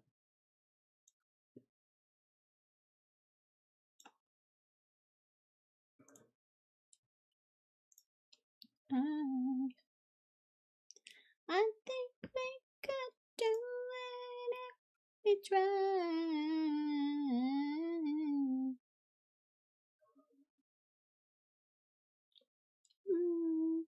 She forgot to enter. That was Tuesday, not yesterday. Meh. Nah. Oh no, it doesn't. I was kind of wondering if I it stuck my tongue out because it kind of looked like I did. But yeah, no. I went and took a fat nap.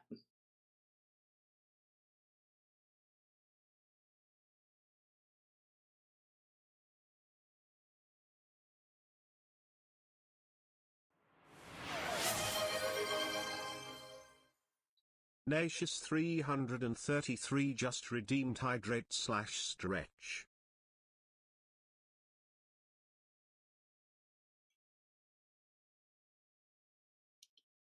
Boo, sorry, Mom by Marino. Oh, yeah.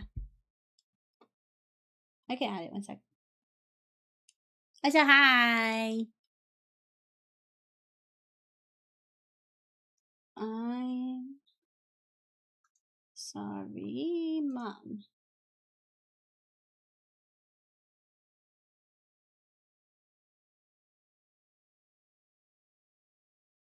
Add to queue.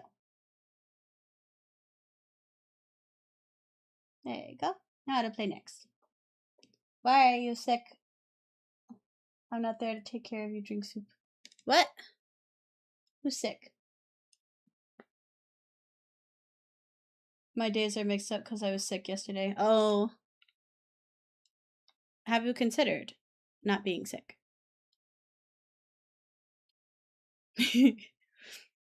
Was just a day of weakness. Of weakness. Elements.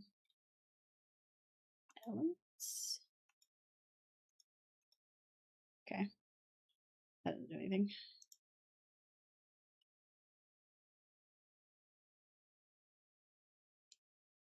Me every time a man is nice to me. Understandable, but I stay. Let's see. Oh, you know what I didn't do? You know what I didn't do? I didn't turn the Steam Deck back on. Wait, I gotta set up my timer or else I won't fucking self-regulate.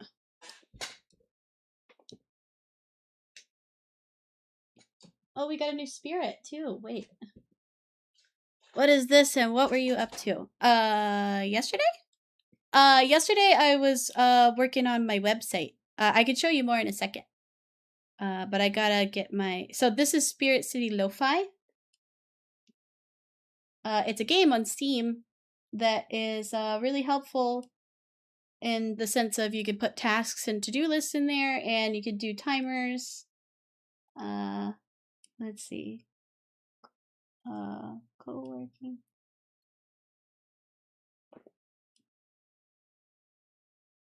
Co-working and studying. There we go. But yeah, that's what this is. This is Spirit City Lo-Fi. Alright, and I got my level up. Level up, level up, level up, level up. Okay. So let's look into how we're gonna lure a new spirit. Flutter frog, tossing and turning in the middle of the night. Little feet keep paddling like it's trying to swim in its sleep. Flutter frog. Okay, so we'll go to decor. Flutter frog. Okay, flutter frog. Flutter frog equipped. And I assume I gotta swap to the water.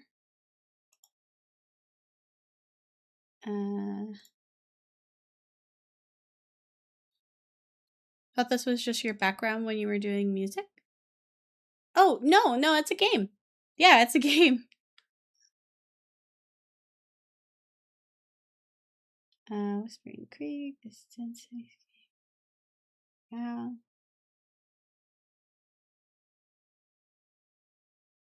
Night Forest. Huh. Let me try changing the time of day.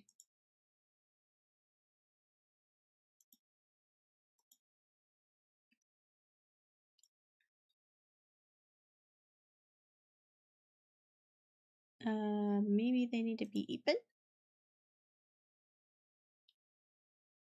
Reading, typing, sipping. Oh, sleeping.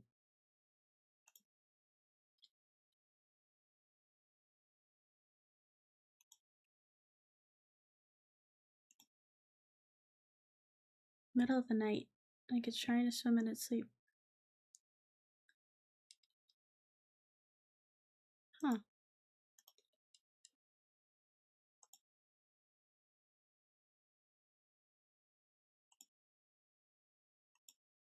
Oh, that's not what I meant to do. I meant to do this one.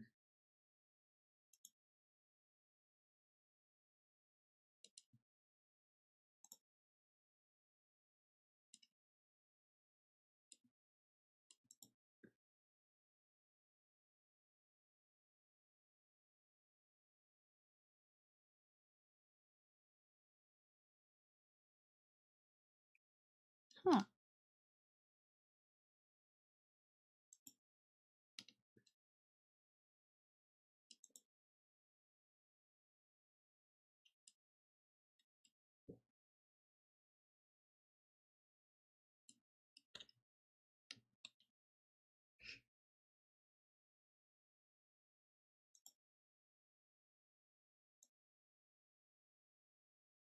They didn't make all electric style, which is fair. Yeah, but still pee pee poo poo. They know what the people want.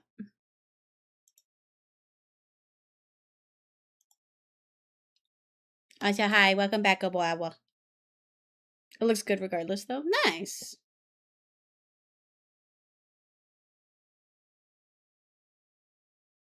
Oh, I see you sent it to me.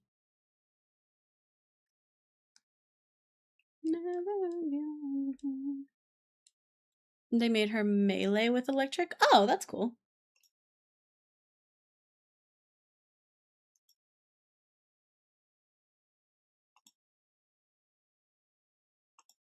You are the only exception. You are only exception. You are the only exception. Got kidnapped for Uno for a while? Oh, are you off work already?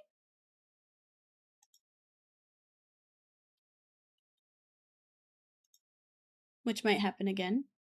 No? Oh, you're playing Uno at work?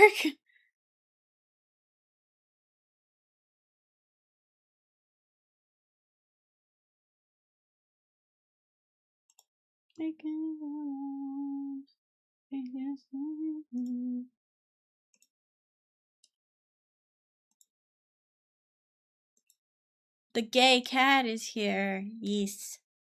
She was here earlier. But she doesn't love me. Let me change the seating first. Loneliness. Yeah. You are the only exception. You are the only exception. Are the only exception.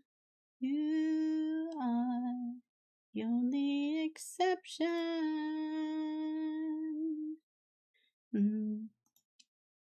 I get kidnapped again. I'll let you know if I win. Good luck.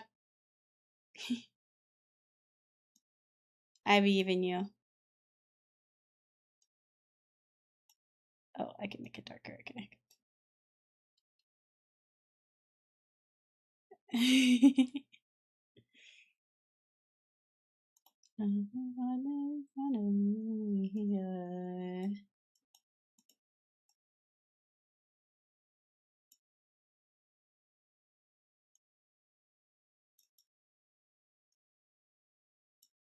Wow.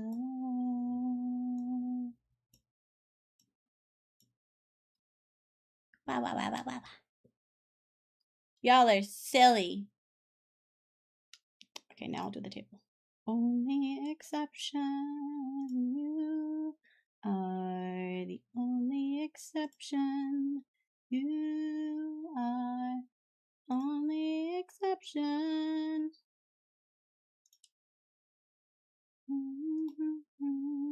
You are only exception.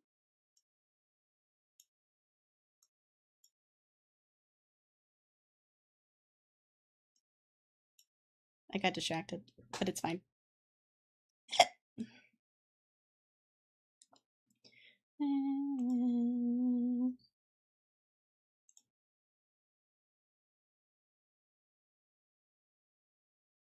Is there a ducky? I'm pretty sure there was a ducky.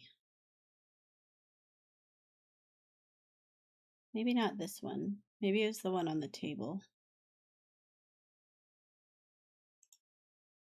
Snack. He was a playboy, Bridget Bardot. Don't me things I didn't know. She put it right there, out on the deck. Put her canine teeth in the side of my Mac. Oh, I was waiting for ya. Yeah, that's closer to my water bottle. I just want you to make a move.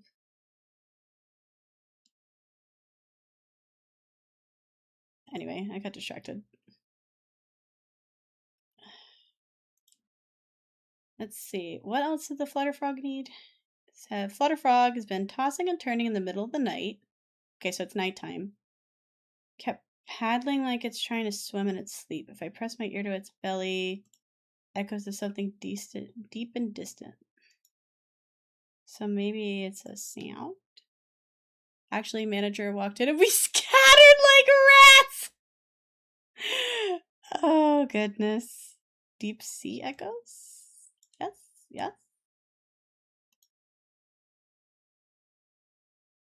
Do the thing. Pee-pee! Paddling. If I press my ear to its belly so I can hear echoes of the deep sea, like the depths of the sea. Maybe I will, but I really want to get to know you. Oh my god! Hey, thanks for your gifted sub to a blah blah. Yippee! Oh, okay, free stretch. Okay, buddy. I did the yippee arms and I ended up stretching. Yippee! What was I gonna do? Oh, I was gonna try and swap. Maybe did it this one? I did it, Chad! I'm so smart. I am the biggest brain. Okay. Time to start the session again. Why? I bite. No bite! No bite! No bite! Not nice. Do not bite. He gives sub. Now you have silly emotes, and you don't have to sit through ads. At least on my channel. Okay. Baby. Alright. Now that I have my timer going, like a good noodle, so that I don't fucking overwork myself, because I will. Commission chart. Did that. I was gonna add. What style button is this? And I don't get ads. I didn't know that. How do you not get ads? Do you have an ad blocker on your phone too? Man, I need like you or Zella to show me how to do that shit. It's because I need a VPN to use Twitch. Oh, okay. I don't think that's a button. Okay, well, the more you know.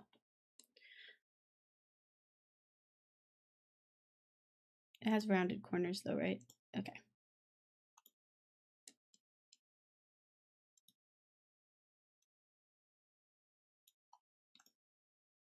I still got time.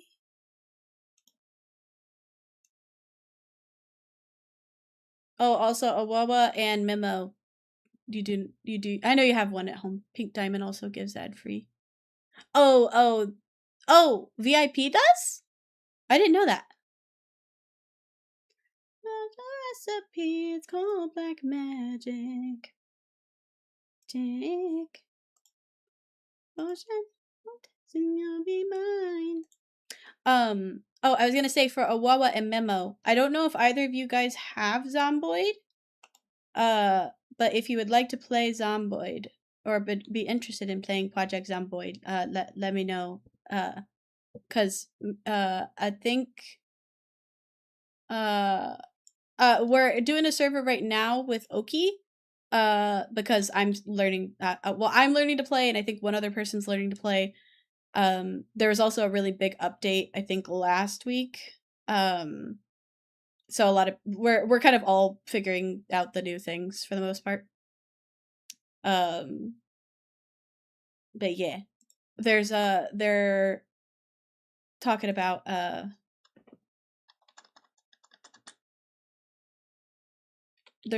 doing no, the update, yeah. They're doing they're going to be doing a in the SMP server, or yeah, the VSMP server. They've been talking about doing a Zomboid server either next month or October. So if you guys want to join, but Oki also said that he's cool with anybody playing on the server we have going right now. So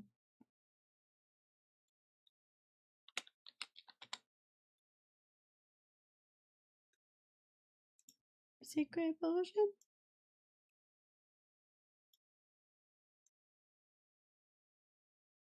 But yeah. No. Now, stop this. That's fine. I want to make this bigger. I don't have nor would play Zomboid. I would play 7 Days, but that's the only zombie game I have. I'm not a fan of zombie games. That's fair. I wouldn't say I'm a fan of zombie games, but it's multiplayer, and you can do like farming and and like automating and stuff like that. So it's okay if you don't play, but yeah. Zealot enjoys it.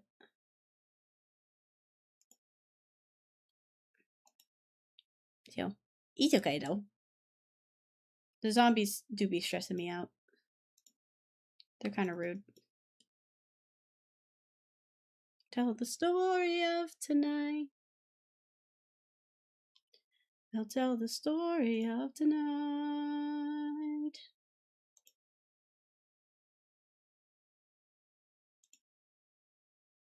Depends on when I'm currently about to get my Minecraft kick in. Oh, did you guys finally get that server figured out?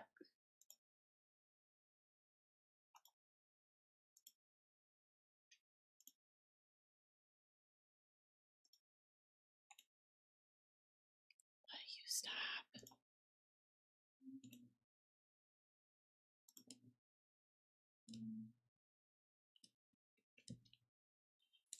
Ugh. For forever. Okay.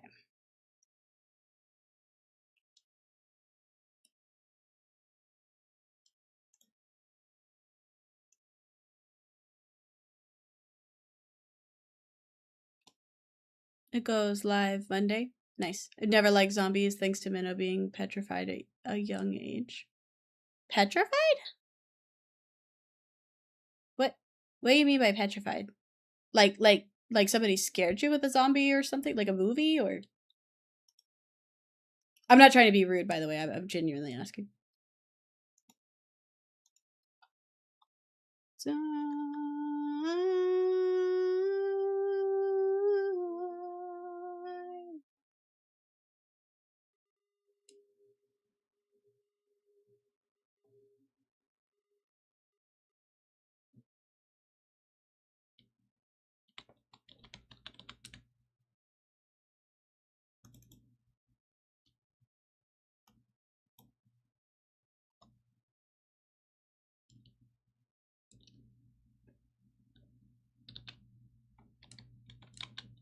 Tell the story of tonight.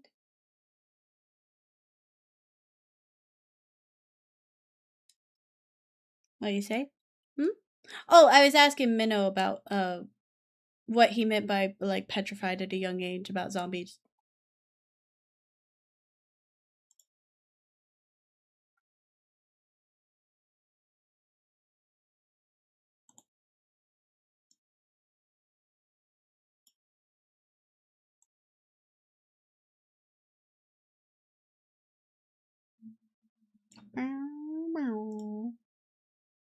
There's people with big peepees outside, guys. Will you move?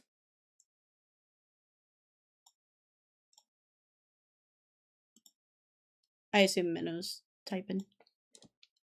You be the first. Welcome to the internet. 2001. I was 4. Everyone thought it would be funny to chase a little kid around dressed like zombies. Wow. Yeah. Yeah, fuck those kids, dude. The fuck?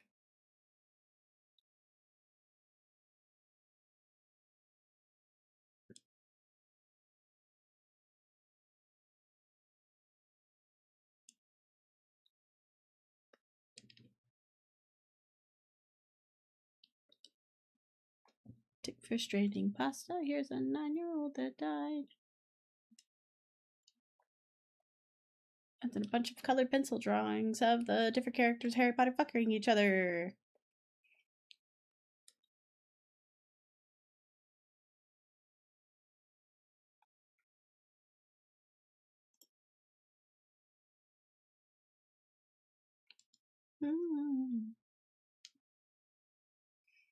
What's a check? What is this check you speak of?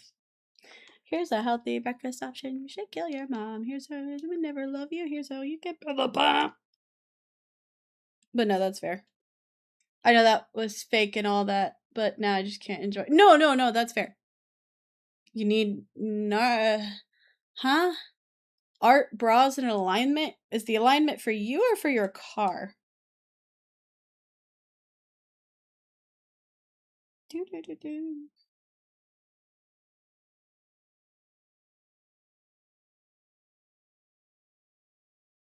All at the time. Okay.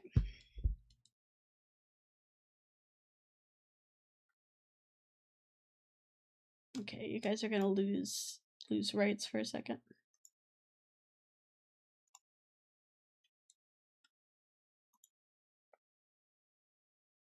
Bra alignment.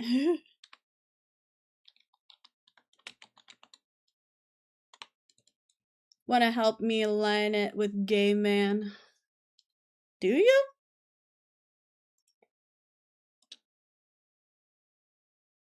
Feel like that's counterintuitive to your straight partner.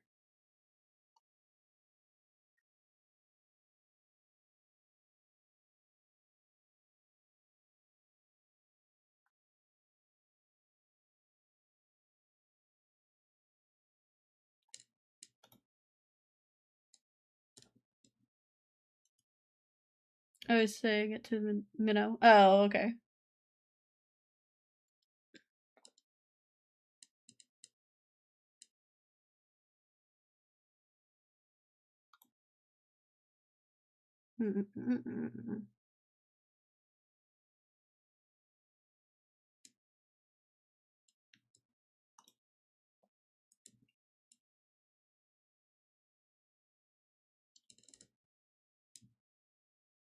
I get no pleasure from Booba, so I can help fit you.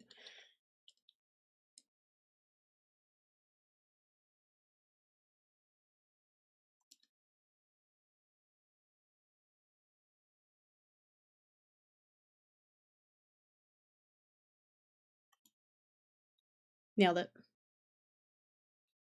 I'll give you rights back in a second. Think I've gone up a cup size from my last measure? Fair.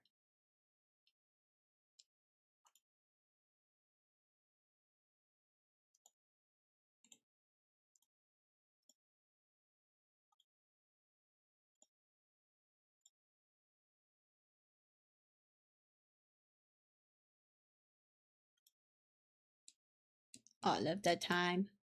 There you go. You can have rights back.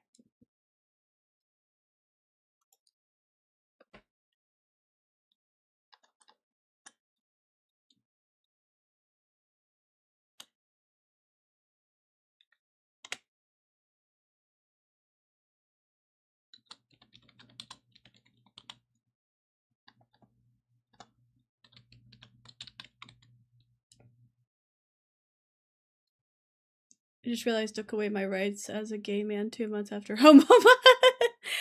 I meant you couldn't see my email. Cooper.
Likewise, but also, I think I may be a B cup. I really should get into doing some better habits to lose weight. Fair. Likewise, but also I like food. A lot of times the problem is not necessarily the fact that you're eating a lot, it's usually the food you are eating. Need to fix my motherboard so I can type proper.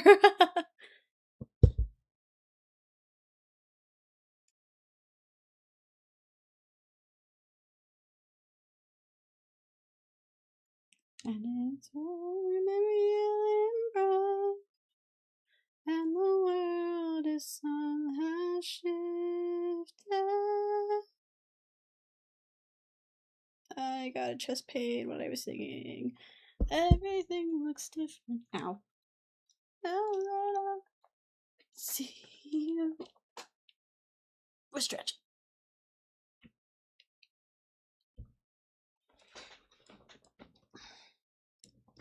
See you.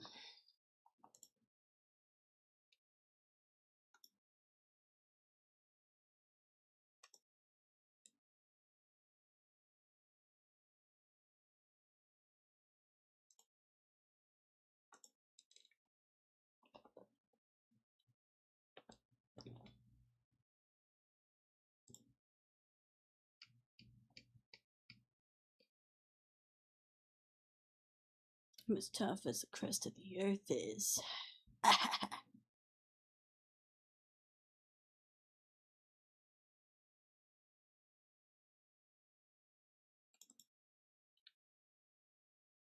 Hard the work is.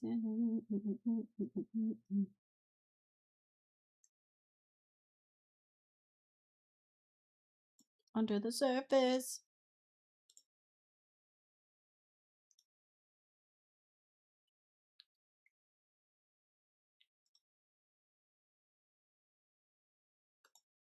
Wow.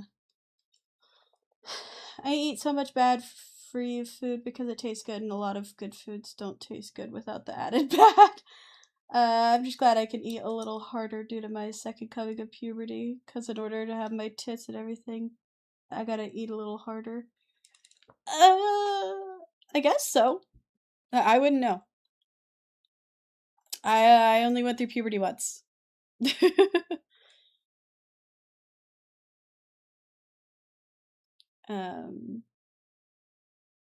But I mean, tits are mostly fat, so I guess that makes sense.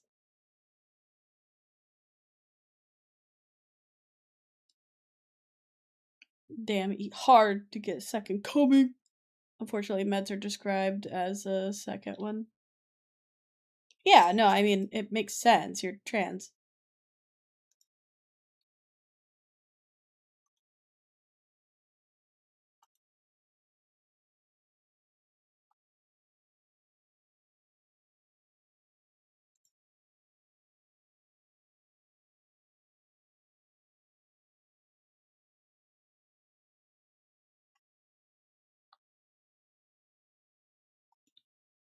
Some love for joy or relaxation. Oh, goodness. Also, me with a Wawa. Me with a Wawa can't do the second coming.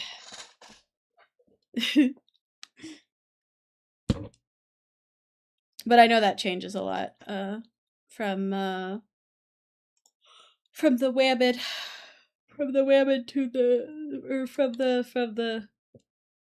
Had a comment, but it's not for stream. I mean, it's 18 plus, it just depends on the severity, I guess.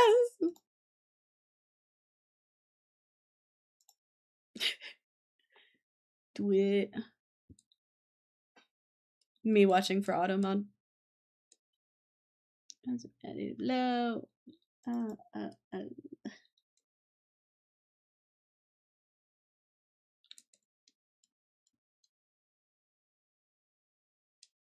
No cracks, no breaks, no mistakes, no pressure.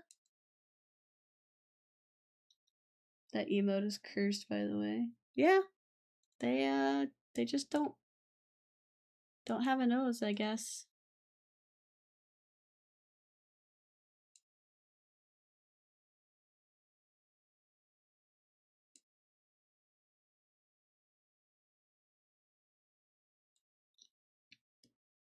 I mean, it's just like, it's not the moment anymore, it's past. Minna when he gets put on the spot.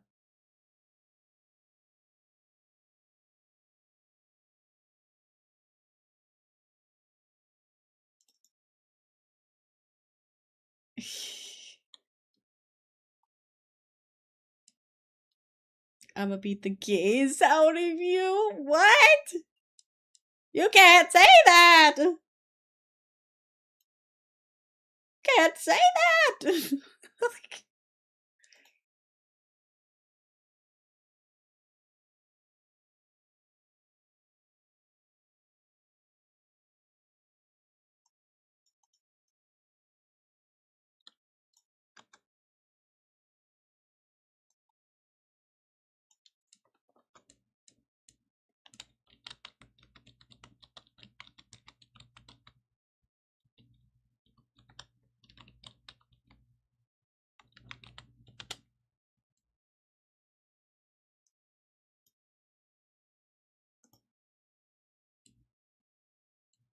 How do you think it? My next comment didn't fit with that response. My parents already tried that.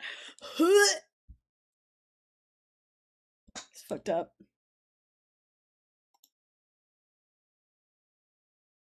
Meh. Something beating as a woman? Concerned. Maybe my friends say unhinged things in my chat.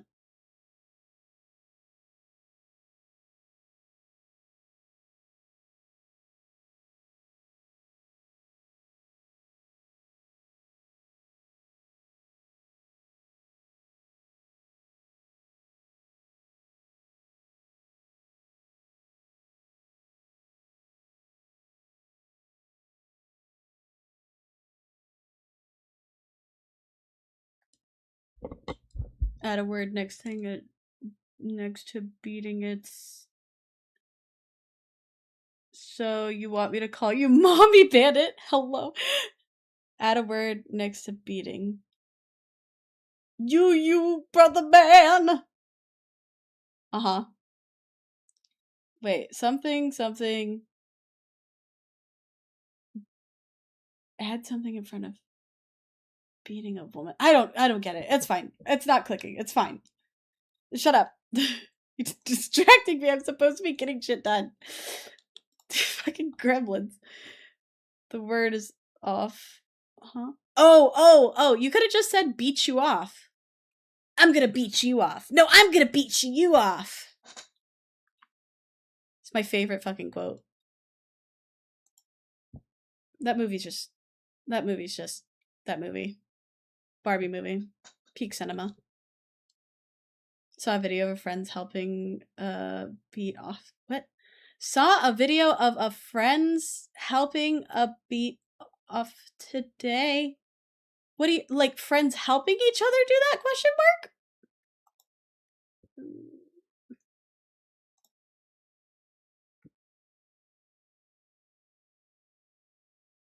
Beat you off for a third and fourth coming. I'll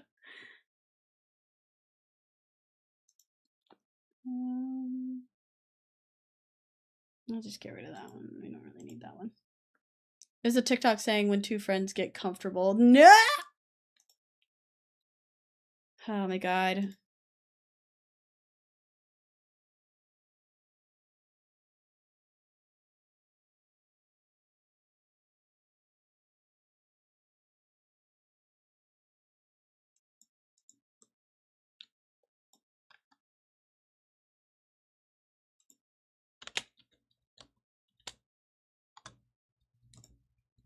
He even spits on it!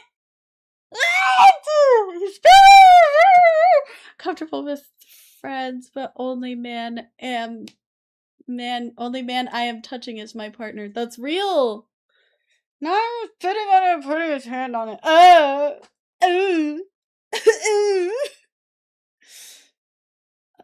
god. Oh god. Sorry. Just.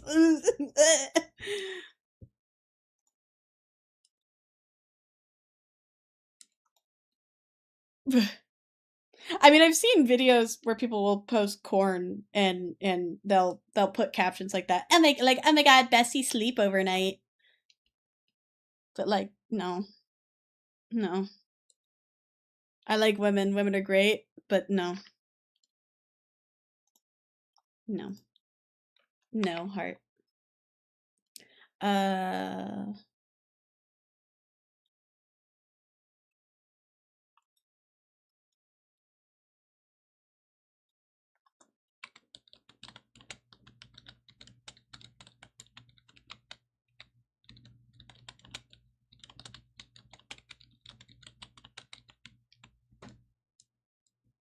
Foreplay.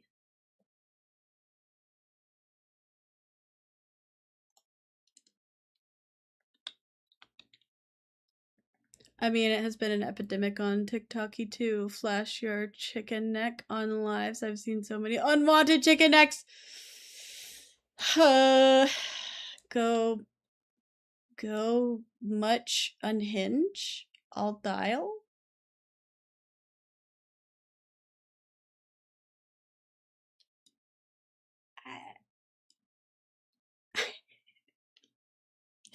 I have so many questions. Okay, girly.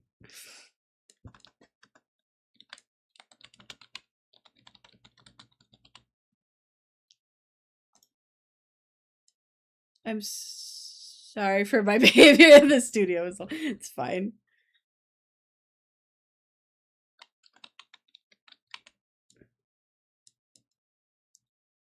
Girl, I thought I was bad. We need to get you typing. We need to get you typing lessons. Yeah, I'm trying, but doubled my progression.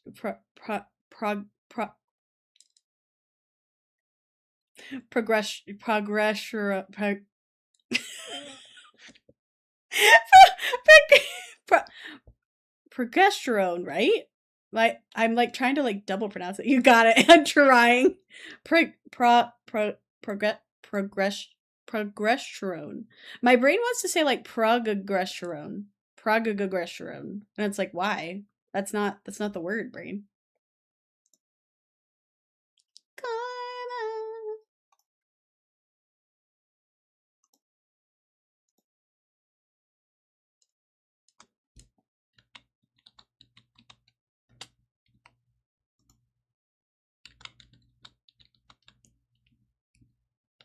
Progesterone. Yeah. Well, you typed it weird, but progesterone. Yeah.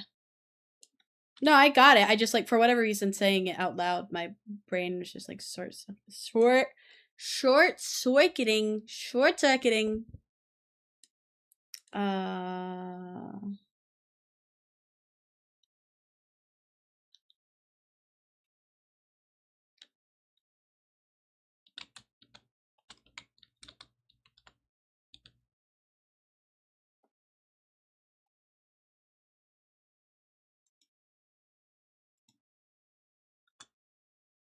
Fucking hell. I'm doing my best. I've been live for 5 hours and that's a long time for me.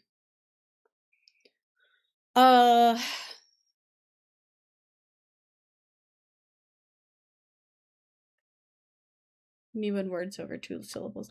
Well, it's not even words over 2 syllables. It's just I don't say progesterone a lot. And my problem is that instead of saying like, it's not saying it like progesterone. My brain is trying to say it progesterone. It boosts your libido a lot. Good luck, bestie. I don't have that problem in general. What's going on in here? Yes. I'm yapping while working on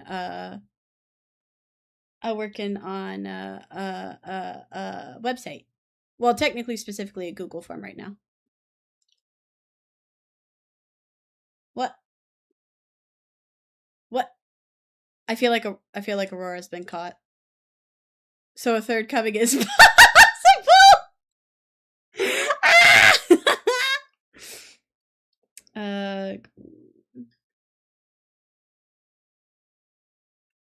You run? Oh, okay, bye.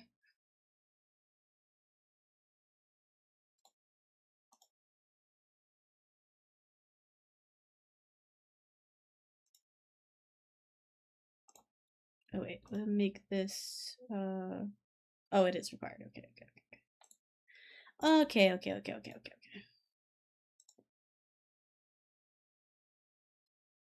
That is for what?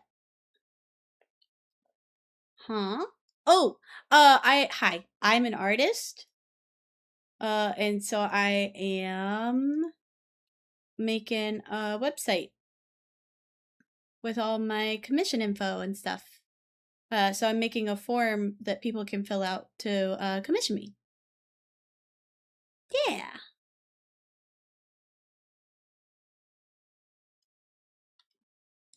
Yeah. So I set up a little art gallery with examples of my art. And I just finished setting up the commission information that gives you like price examples. And I found a little widget that Canva has where you can upload events into it. So this page has like my upcoming events. Yeah, came late, but I can have a look. Yeah, no worries.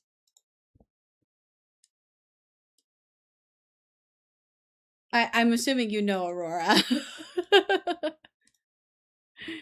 And then I also made I made a contact information page as well.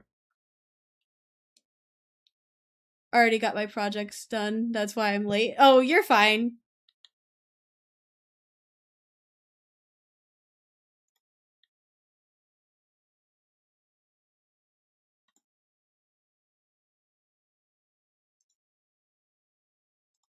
Go. And then we'll go here. And that was the contact form. So we'll put it there.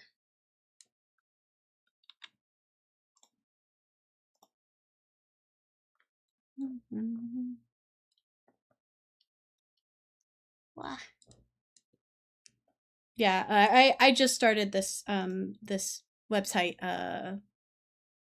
a week or two ago. I had an event this past weekend, so I got very caught up in preparing for that.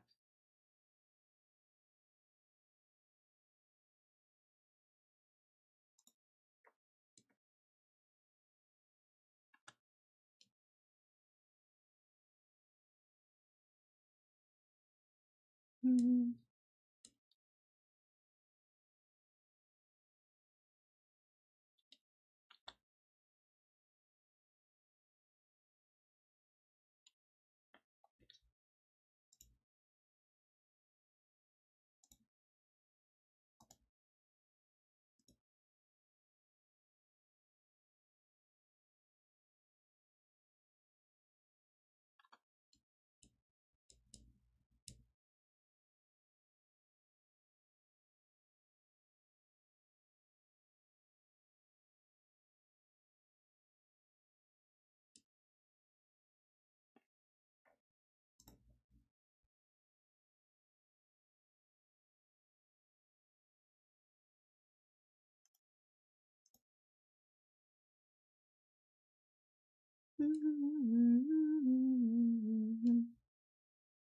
You don't have a normal VTuber? What do you mean? I don't know what normal VTuber is. A human-sized chicken with a pumpkin on his head. Oh, nice.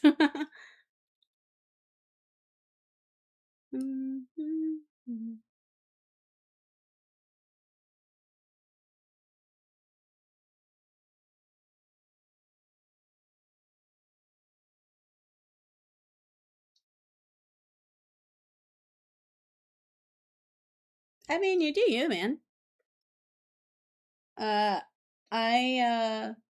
actually have a duck form, but I don't have the credits for the model in my about section yet, so I haven't used it on stream yet. I'm a dragon or a fox, I'm not sure yet. I just flip-flop. No, that's real. You have a duck? Not a literal duck. But I have a duck VTuber model. The only animals I own are I have a kitty cat. His name's Ryder.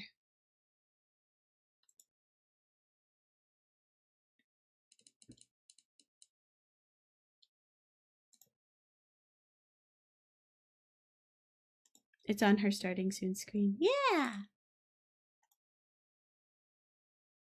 Well, and okay, we're getting sidetracked here. I do literally have a duck.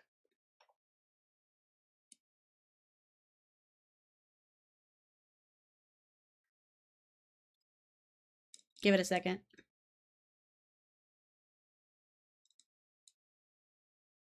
See, it's a duck.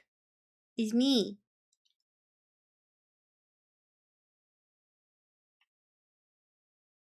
I just don't use it because it's not in my thing yet.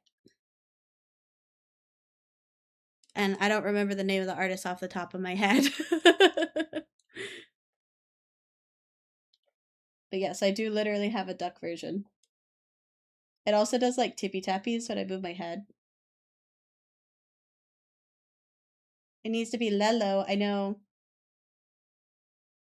Wait, I'm trying to... There you go. That way you guys can see the little feet. The little feet move.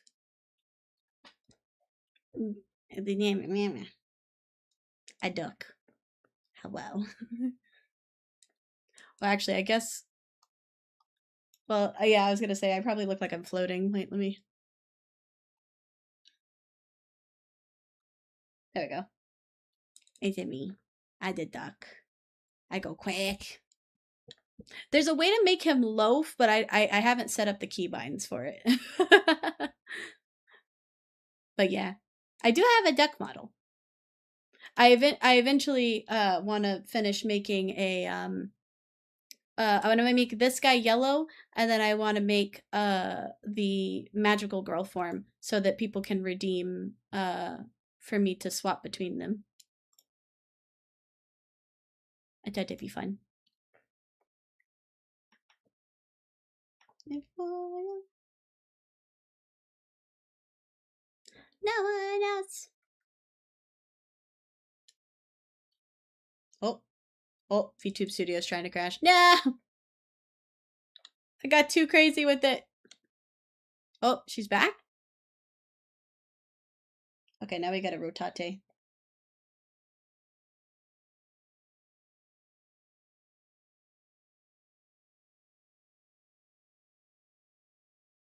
I wish it was easier to rotate this.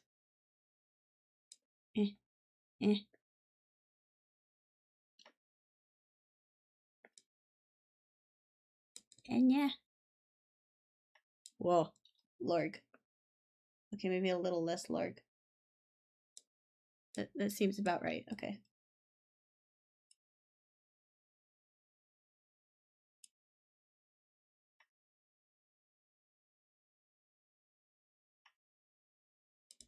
There you go.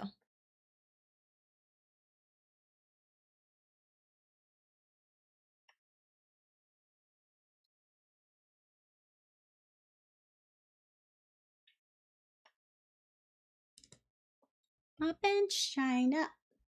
Like again, and by then it's like 7:15.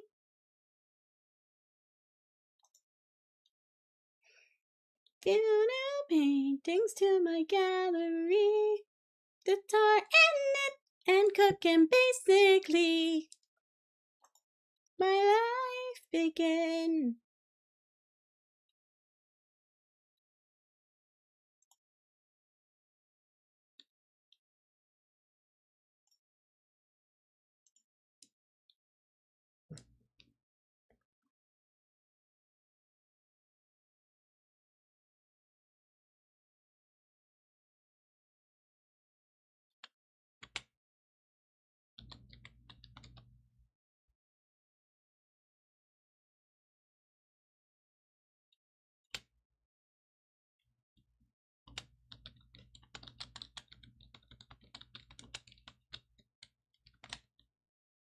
Same place I've always been wondering and wondering, wondering and wondering. Oh, ad starting in a minute. Choose size shape.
Eh.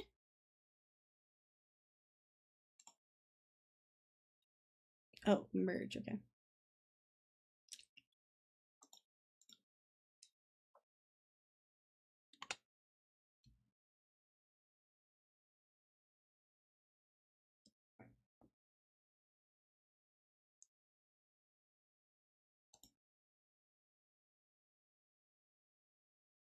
Hi, wow.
What are you waiting for?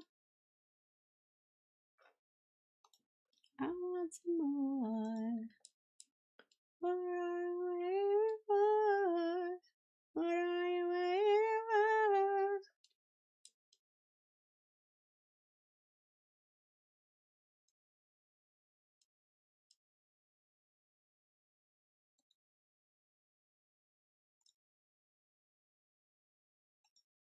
Wanna run and hide.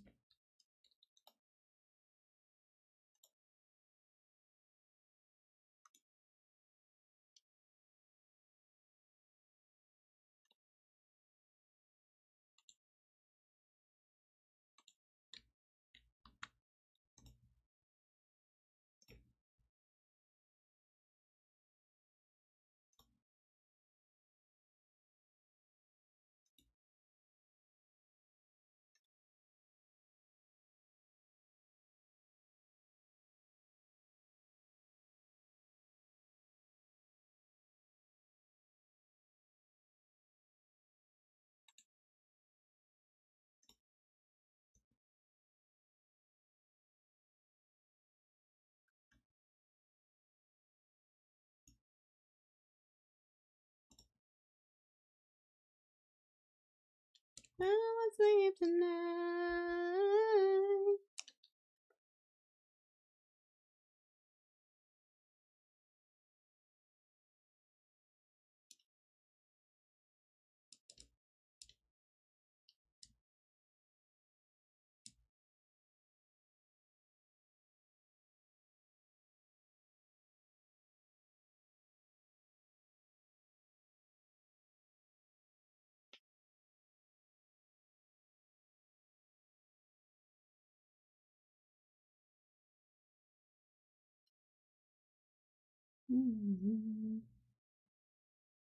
Here we go again.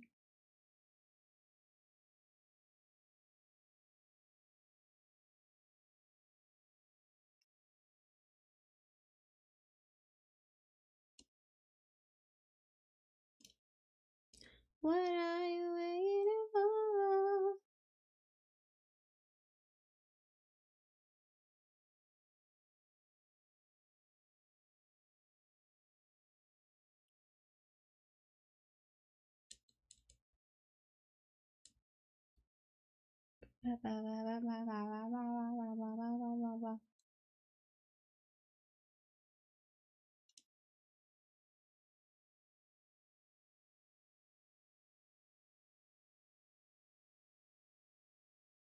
What addictions? But I want non-fiction. In this city, really hot, not waiting.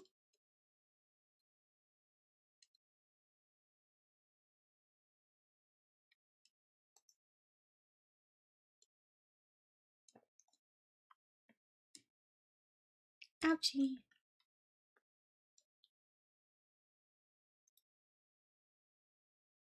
Hot to go.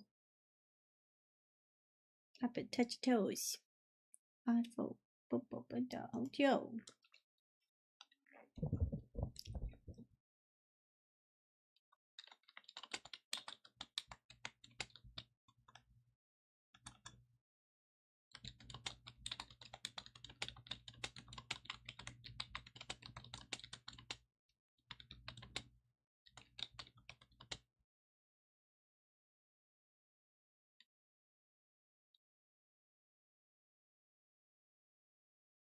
Spear.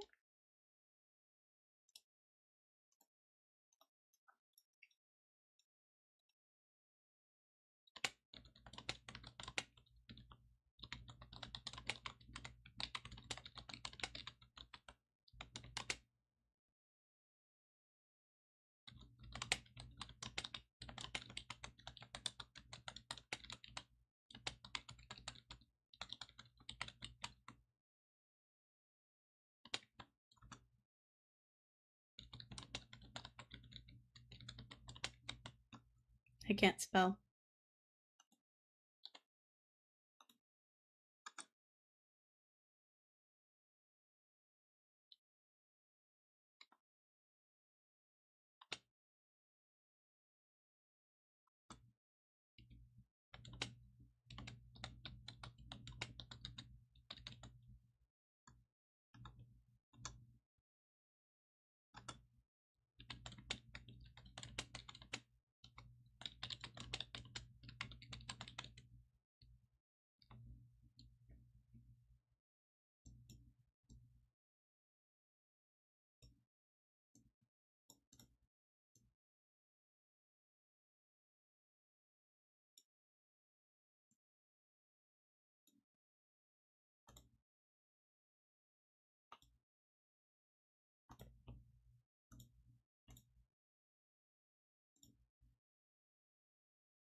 hard times. They make you down and laugh when you cry. I still don't know how I even survive.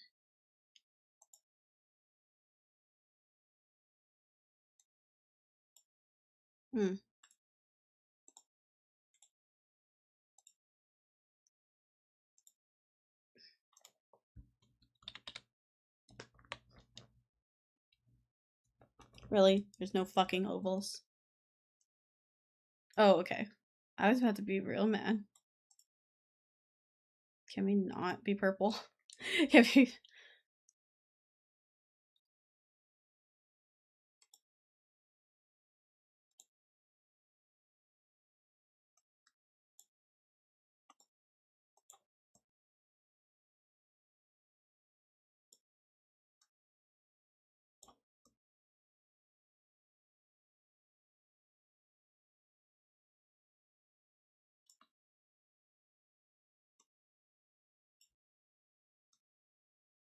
Ma'am, no cussing in my Christian Minecraft server. Bitch, it's my stream. And my stream.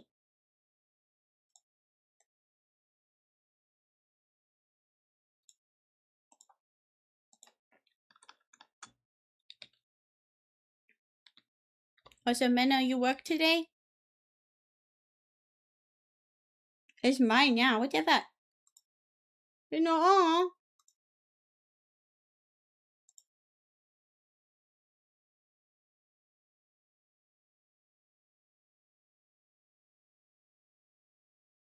No.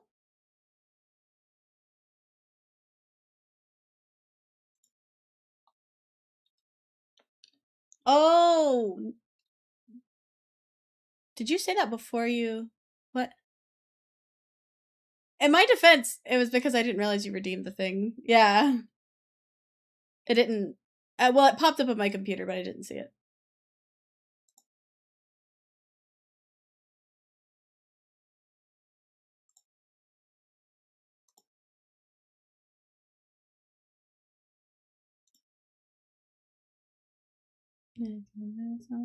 To come down on me. Stop there and let me correct it. I wanna live a life with a new perspective. Your face, and I admire your expensive taste. Well, too bad. New perspective. Idea. You should be never getting out of here. Woo.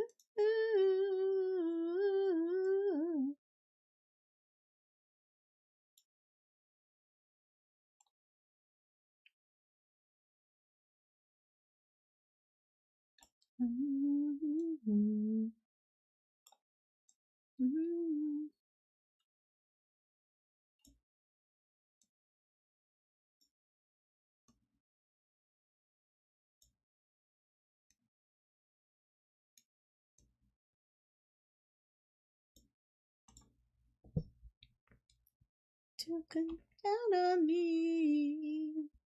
Oh, let me go. Yeah, why we about you, Pepe?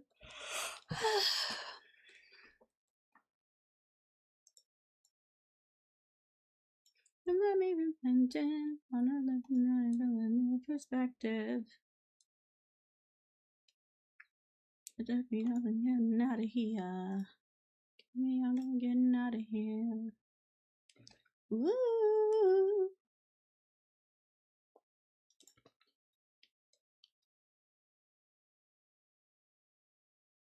On you.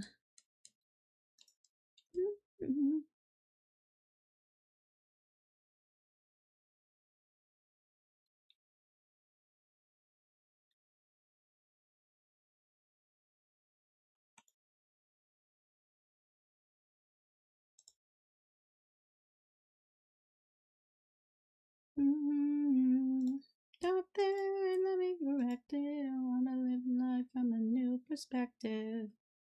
Not because I love your face. You admire your expensive taste. Well, 2 years and then we connected. I wanna live life from a new perspective. I fucking hate. Sorry, Biddo. I hate that color. It keeps making everything purple. I'm sorry. Eh. It make an ugly color. I keep making ugly color. I don't like it. It makes me angry. Get me out of here. Woo.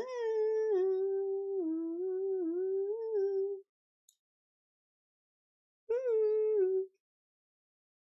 Also, Benno, you work today? I assume.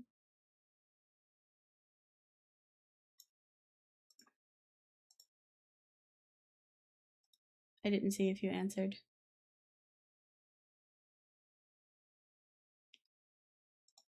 Come for me. So I get my money back, or how does this work? Yeah, I can give you your points back. I mean, not that you want them back, because you've been complaining about not having money, like not having things to spend your points on. Okay. Would you like your points back, Memo? Oh, my back. Oh, no, don't.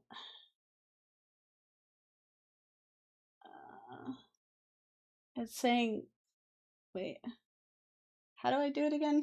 I don't remember what I'm doing. Can I give them back? Wait, no. How do I... My work for family, and my dad actually wants to do stuff. Oh, okay. Oh, right. I forgot this is the week that they're, like, moving. Well, you know what I mean. Like doing moving things.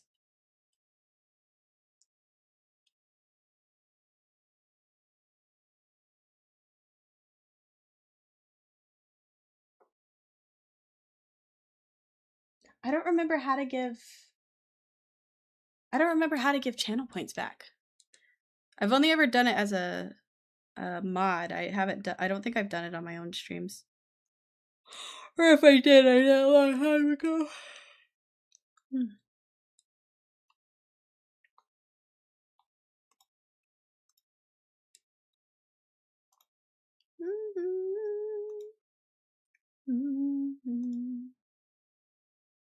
You gave me.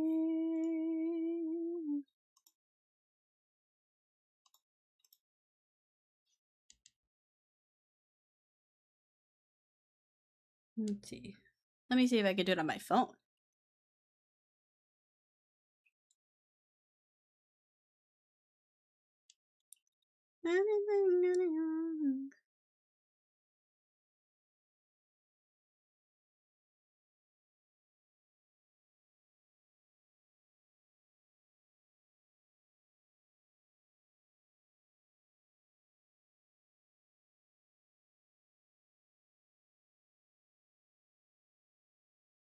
There you go. You got your points back.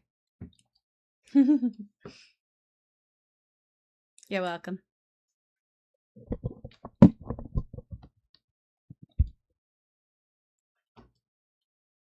I had to do it on my phone because I couldn't remember how to do it on PC. Back to 4K, yeah.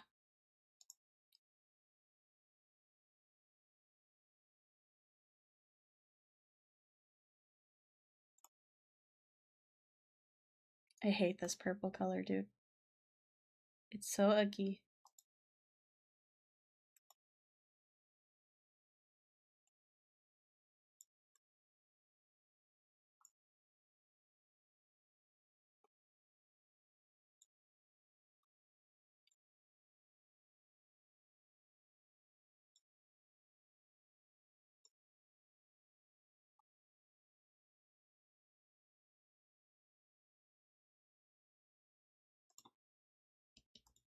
Pat. Hey, Tanks. Yeah, I saw you said pet. Hi. Pat? Pat? Psst. I confusion. Instructions unclear. You gay? Rude.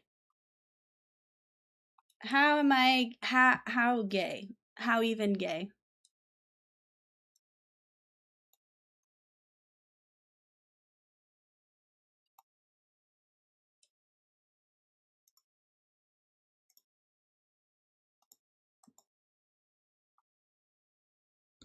Oh, even gay, Leon. Thanks.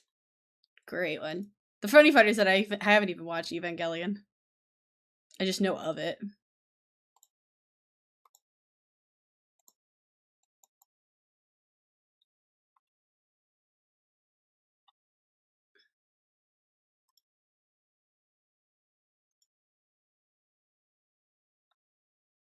I was about to watch romance animation. Oh, nice.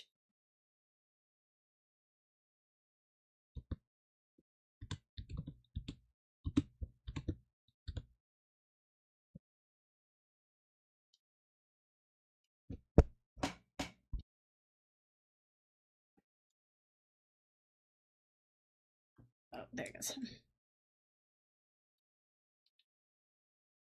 Can you not? Like, I've added so much here to my playlist since we watched.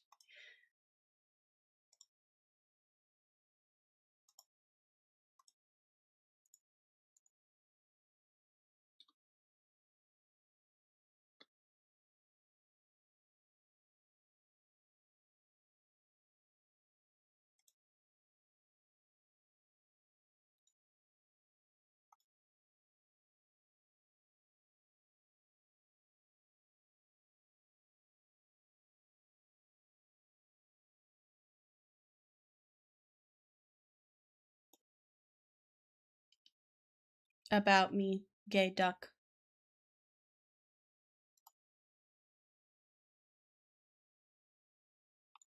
Yeah.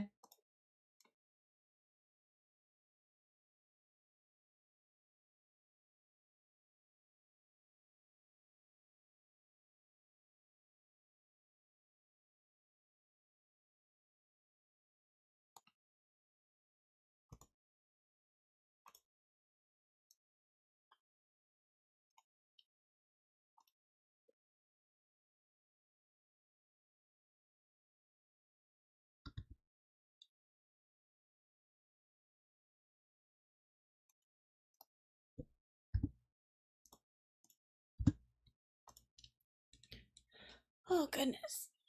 Oh, I was trying to tough it out. Oh, wait, Duck, I forgot. You say if you're pan or bi. I don't know. I think pan. Oh, I just find people pretty. I find men pretty. I find women pretty. I find non-binary people pretty. Yeah. So probably just pan. Because I don't really care if somebody leans towards masc or femme.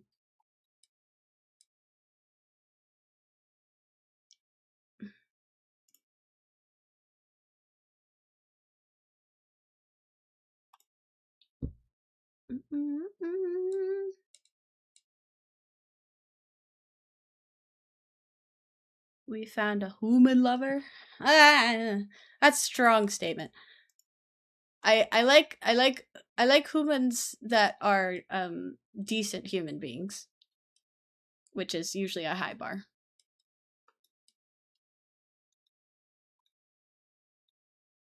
Oh my god.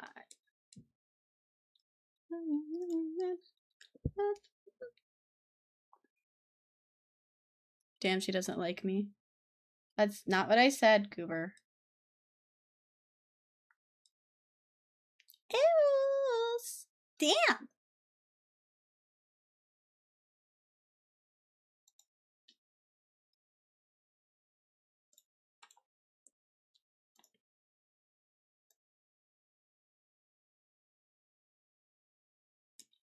It's not that I don't like you. I said it's hard to like people.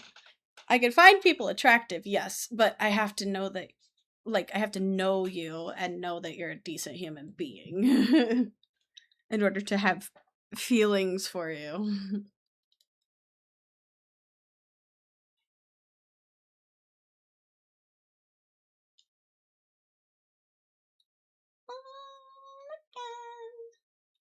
All right.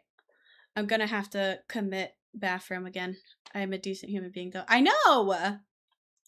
But you have a partner. I mean, I think you're cute.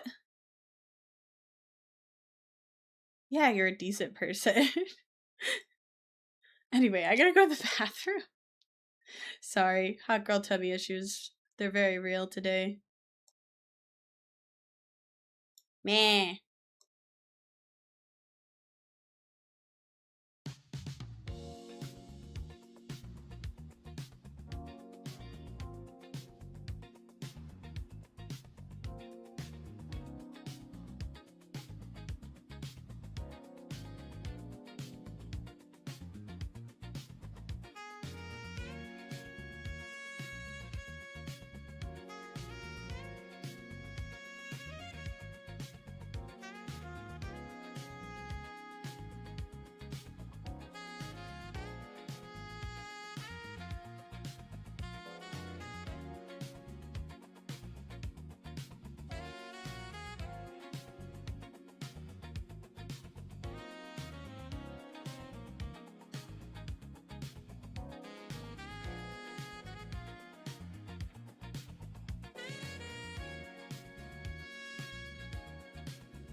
Hi, welcome back. Aurora's cute. Thank you for coming to my TED Talk.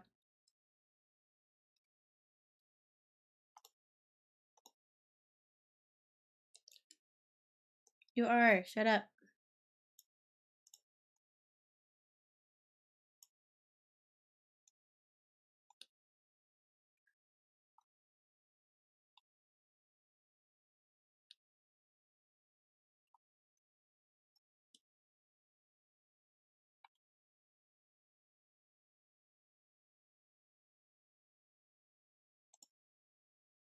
I'm like anti-cute. No.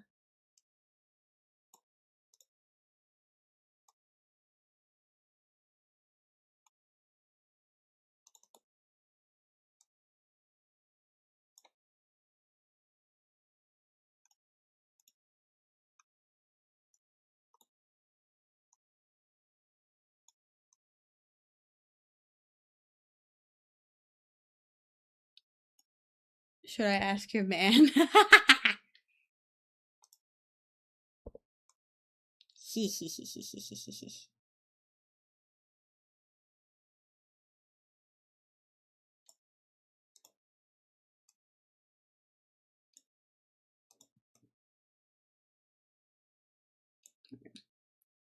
Hi.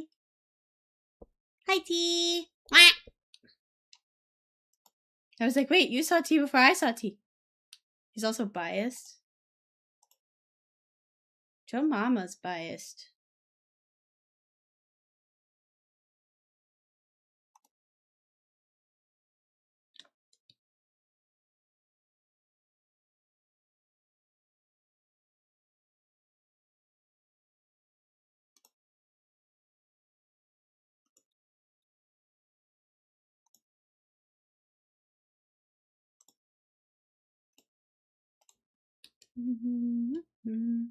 Aurora. Shut up. Shut up. Accept that you're cute. I'll fight you.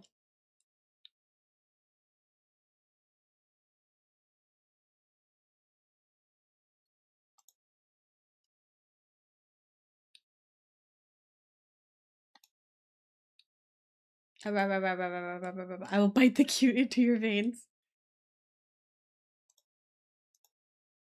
Ah, yes, like a parasite.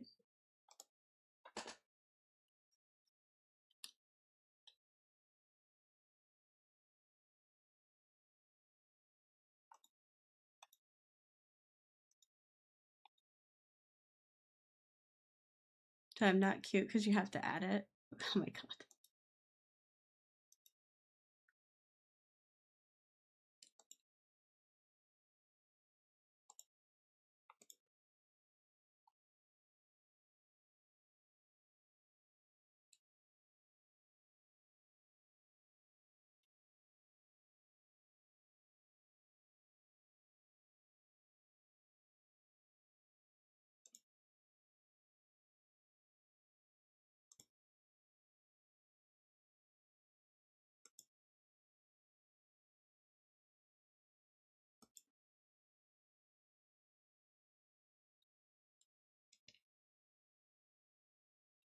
Permission to spray a cat? I mean, you don't have to ask me.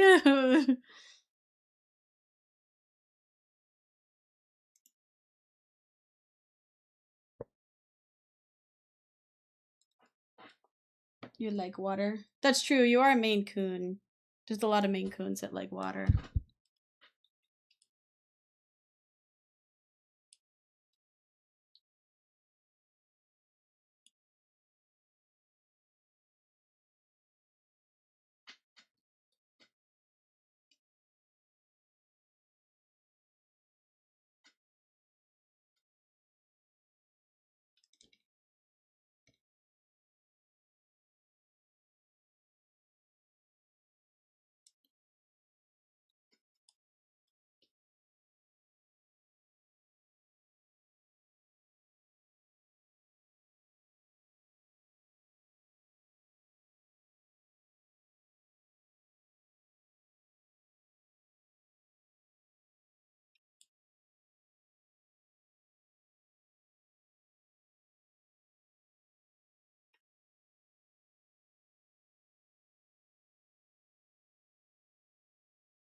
Come on.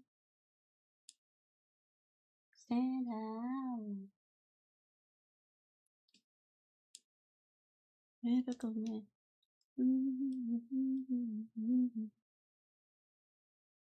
It's just a matter of how. No.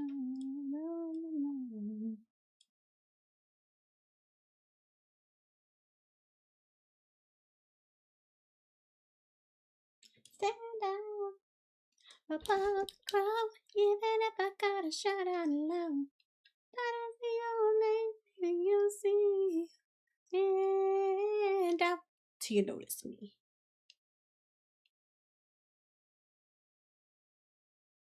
Sorry, I'm having to do stuff on my phone. Because the Instagram I'm trying to link is not logged in on this pooter.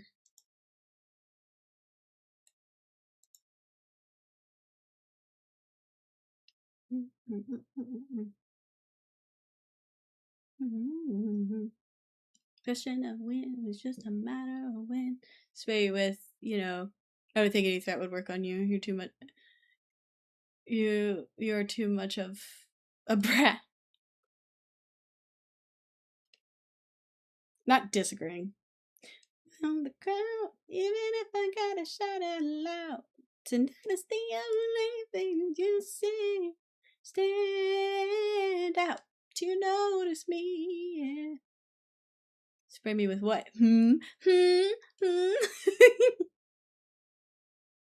I'll spray you, alright.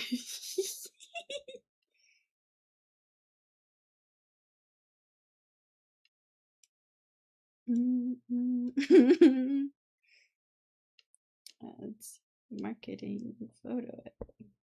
I'm whatever it takes. Piece of cake. Stand out on the ground, even if I were to shout out loud. Cooking oil. Guess you missed my other comment then while you're on phone. Yeah. Yeah. Stand out. Tonight is the only thing you'll see. Gonna stand out till you notice me.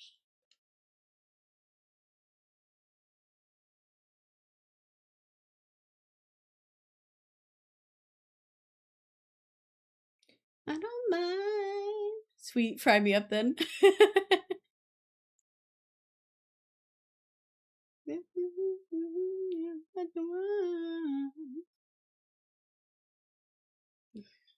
No. Gonna do. Okay, I gotta take your eyeball rights away. Sorry, guys.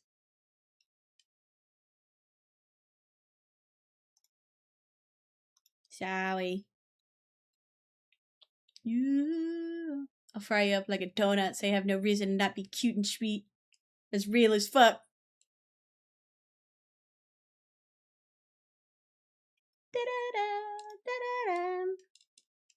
Selective hearing, heard the good outcome of what you said, Ducky. Oh. Switch counts.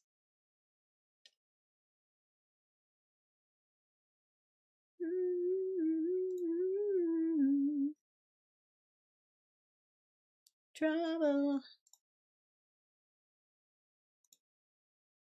What are you gonna do? Nothing about you.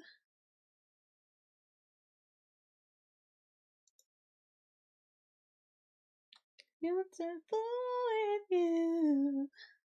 Oh. Fun. Living in the real world. Ain't it good being all alone? Got to be on your own. There's no one on your own. Ain't it fun?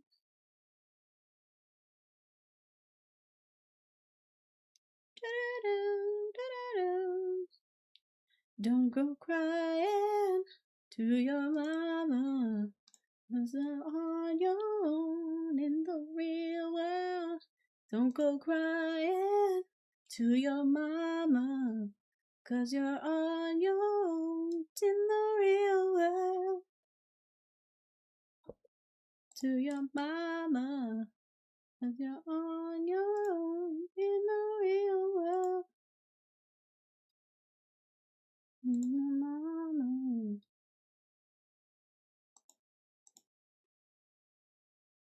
Ain't it fun? Maybe now you're one of us. Ain't it fun? Ain't it fun? Ain't it fun? Ain't it fun? Living in the real world. Ain't it good? Being all alone. Fun.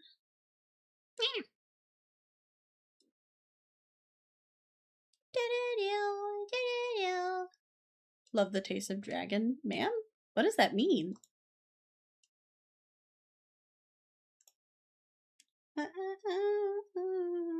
Don't go crying to your mama. Oh, the real world.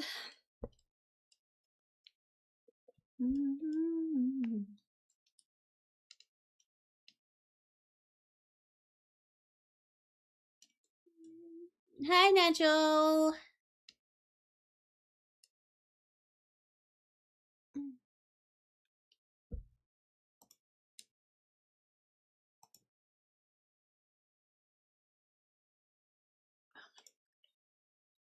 I fucking hate you. I hate you. I hate you. Why are you doing this to me? You should have connected to the correct account. Okay, whatever. We're gonna do this old school then. Canva's being dumb, and I don't feel like fighting it right now. I don't feel like fighting it right now. So we're just gonna put a fucking image. I'm gonna put a link on it.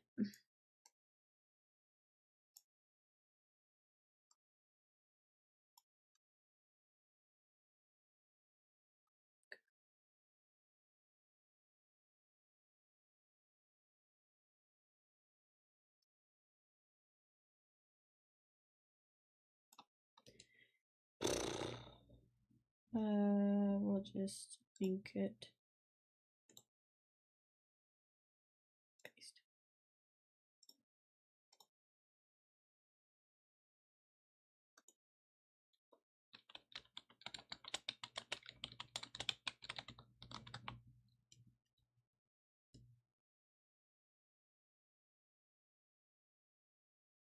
Oh, right. Feathers.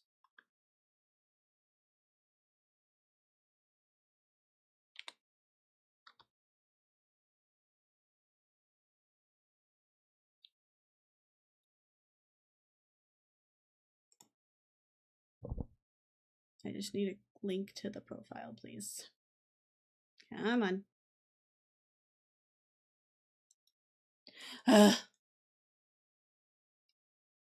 Yes, give me a page. Me just want page link.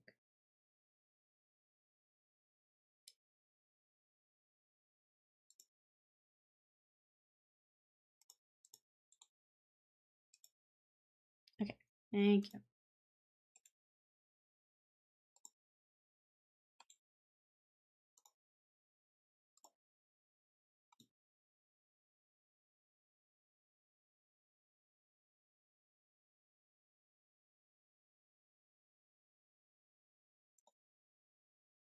I have so many jokes I'm gonna keep to myself. What?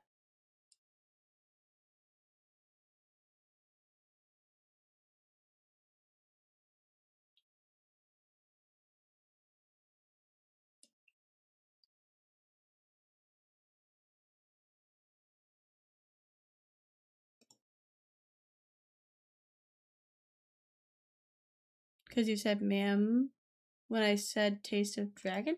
Yeah, because I don't... Are you, like, making a Dragon D's nuts joke?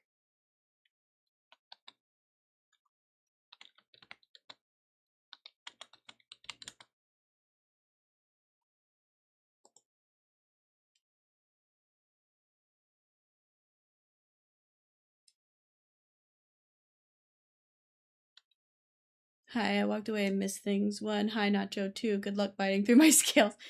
3, I need the check-in now. Understandable, have a nice day.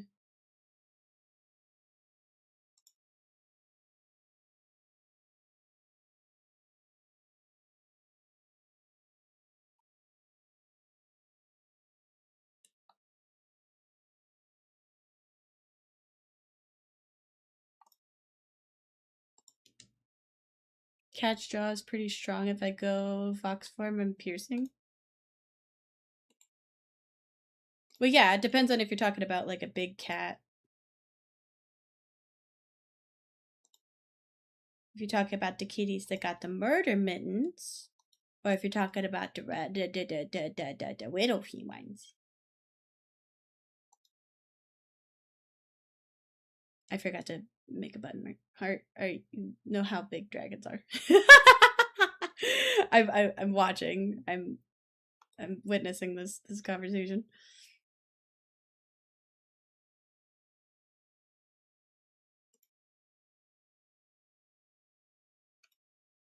Okay, that works. That works. Let's go. Okay.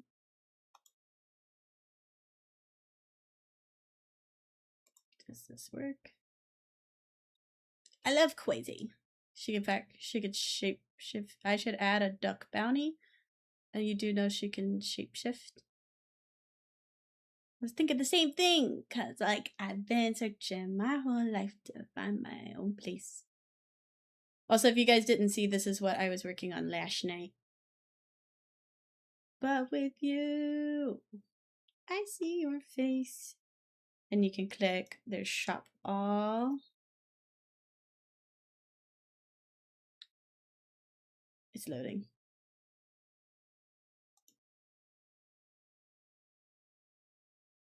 Unless you're fine with duck. I'm fine with duck. But yeah, you can shop all. And these are things I don't have photos of just yet. But most everything has photos. Including the shimmer necklaces. And then I have my prints. I included my stickers in here. And then my jewelry. Say goodbye, pain of the past. You don't have to feel it anymore. Hello? Okay, I was like, why is it not loading?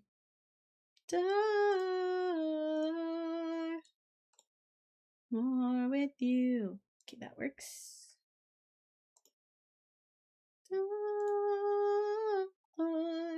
Okay, that works.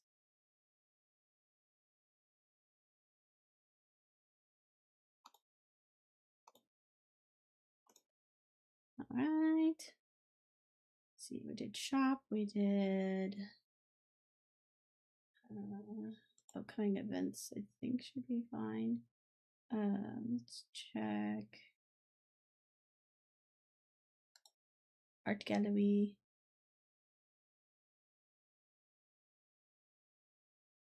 Oh, did I not publish this yet? I need to publish this. Whoopsies!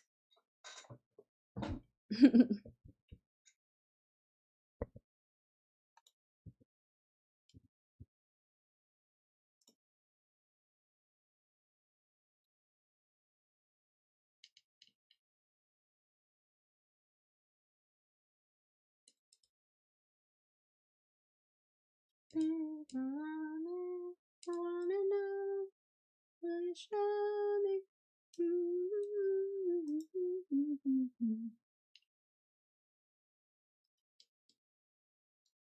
Let me make sure this is published.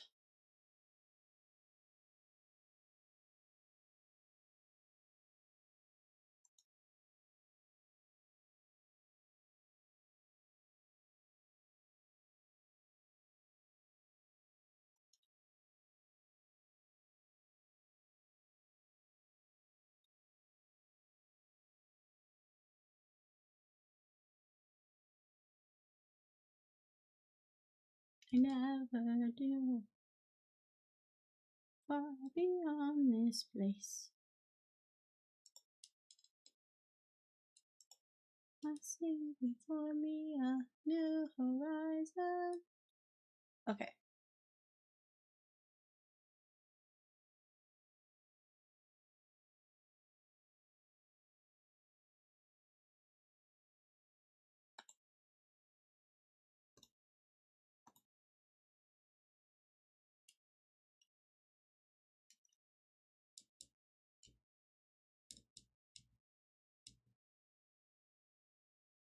Okay.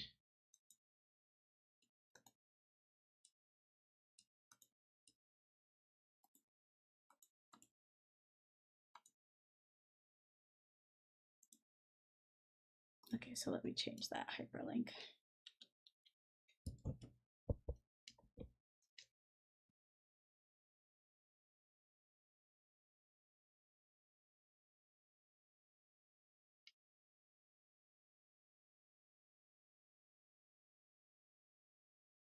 Can you show me?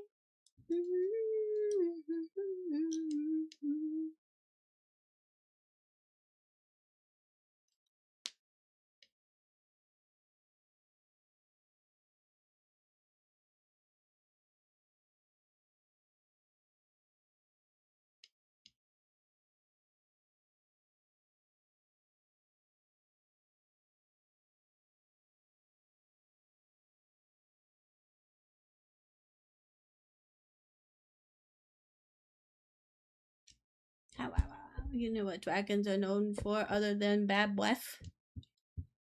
Temper tantrums?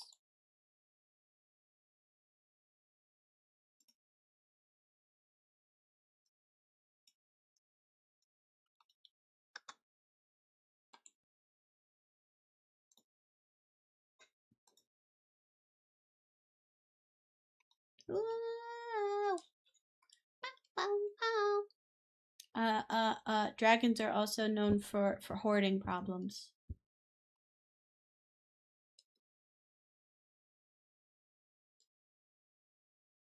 Oh, a non-TOS site.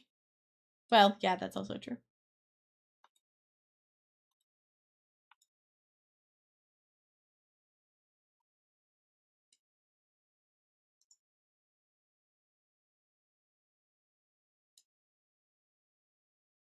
Okay.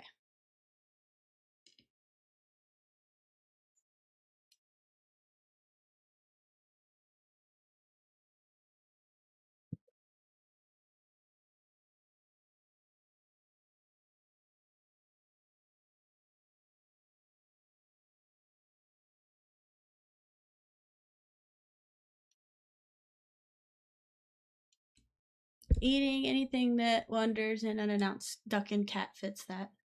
Sorry, you two have to catch the stray. What? I didn't do nothing! Ah! I was a good noodle. I did a productive. I did a big brain. Okay, my website's done. That means I can check in on game that I totally didn't forget about over there. That's fine. I ended up taking a break to go bathroom anyway.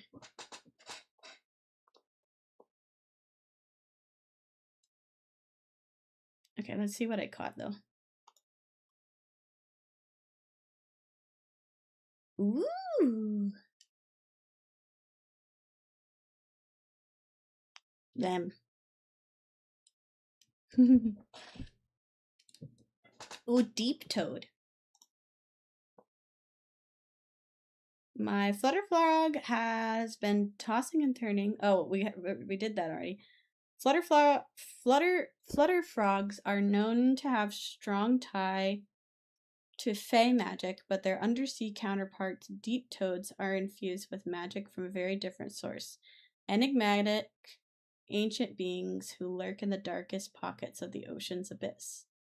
It's impossible to say with any confidence which of the two versions of the spirit came first, since so little is known even today about the murky depths and what secrets are hidden there. Deep toads have webbed fins protruding out from their round bodies instead of wings, and a lantern atop their heads to help illuminate the blackest waters, and quite poor vision without it.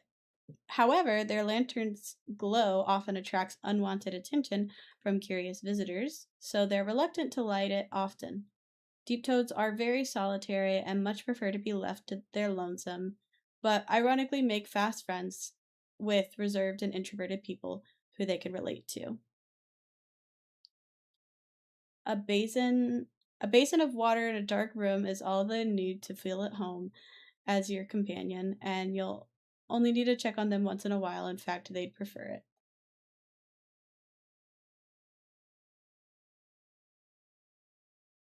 I never imagined that my flutter frog was longing to visit the undersea cousin, but I am thrilled to have visited. Coral and kelp sway as schools of fish and spirits dance between them.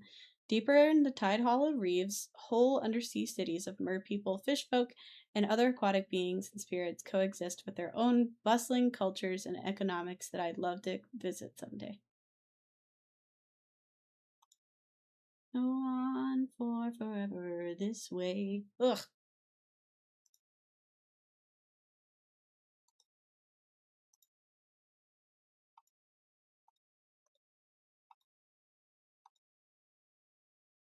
All we see is light.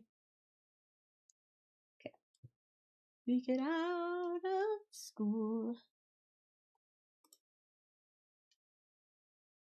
Your exhale, what don't need to do.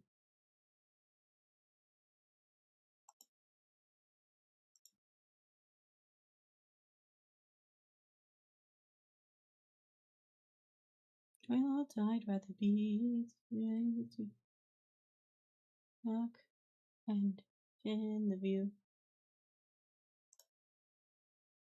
and take in the view.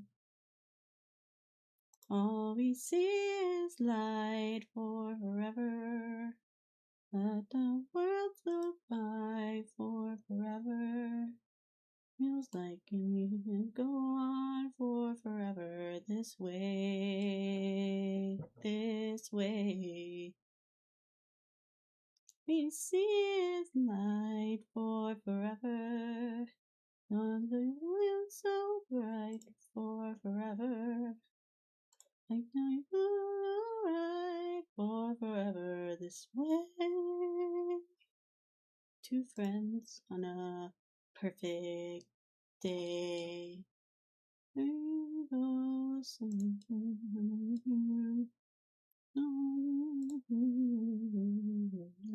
about me. There we go. One foot after the other, one to another. Climb higher and higher. Your entire world hangs on my face.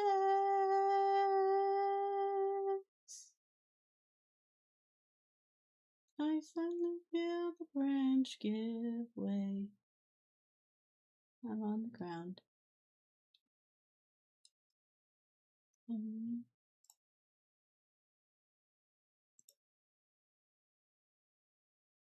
Coming to get me. He's coming to get me.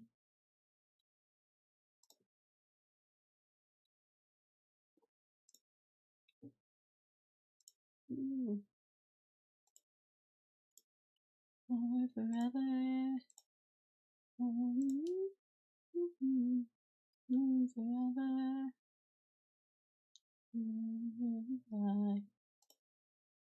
This way, this way.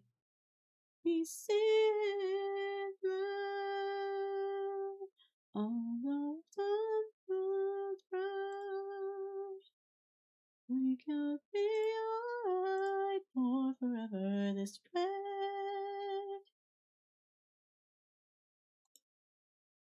My main magic is ice, baby. Ice, ice, baby.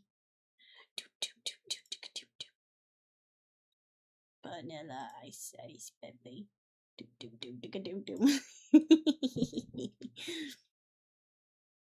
I'm playing dress up, don't mind me.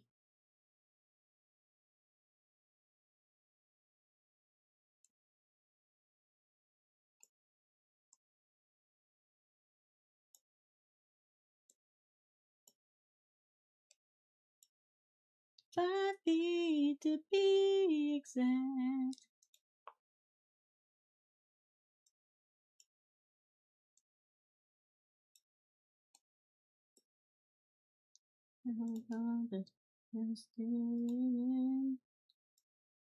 Not the greatest separation.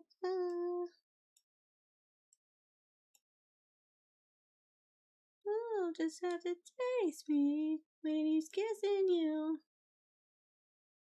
I bet you do.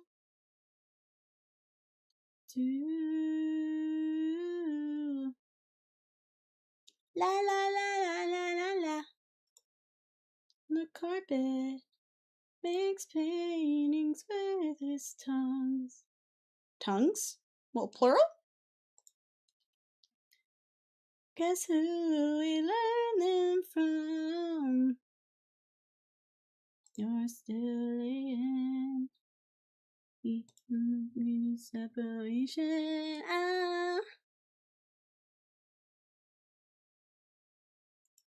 Oh, just have to taste me when he's kissing you. I bet you do. Me too. La, la, la, la, la. Don't mind me. I'm going on a shopping spree. No, I'm already there. Once or twice, and I care. Oh no, I want them to share.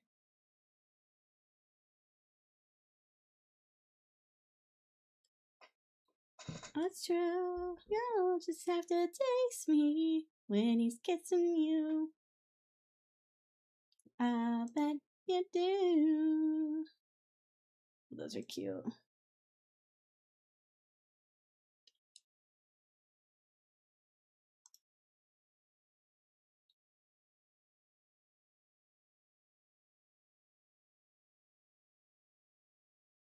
Just have to taste me when he's kissing you.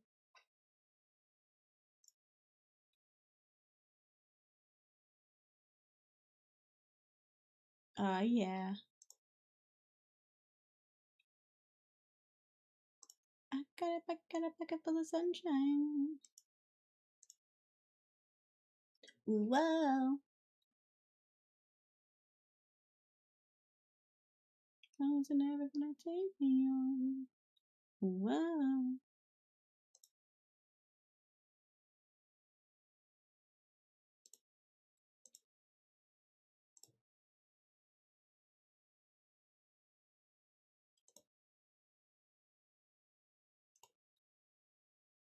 No, I'll just do that one. There you go. That's more accurate to what my outfit looks like anyway. Okay, guys.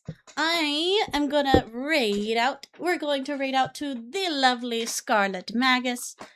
They are doing an indie showcase of video games. Probably spooky ones, but I don't know for sure. Send your love over there. I'm gonna go probably take a fat nap. I might be back on later playing Zomboid. We will see. I have been live for a long time, but thankfully the website shit is done. I have my shop up.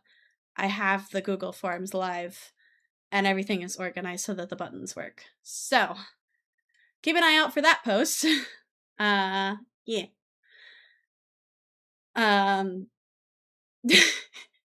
All right, guys. I will see you tomorrow.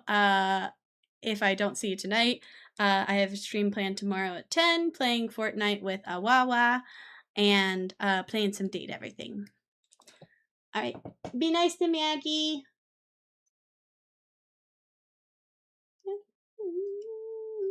Bye.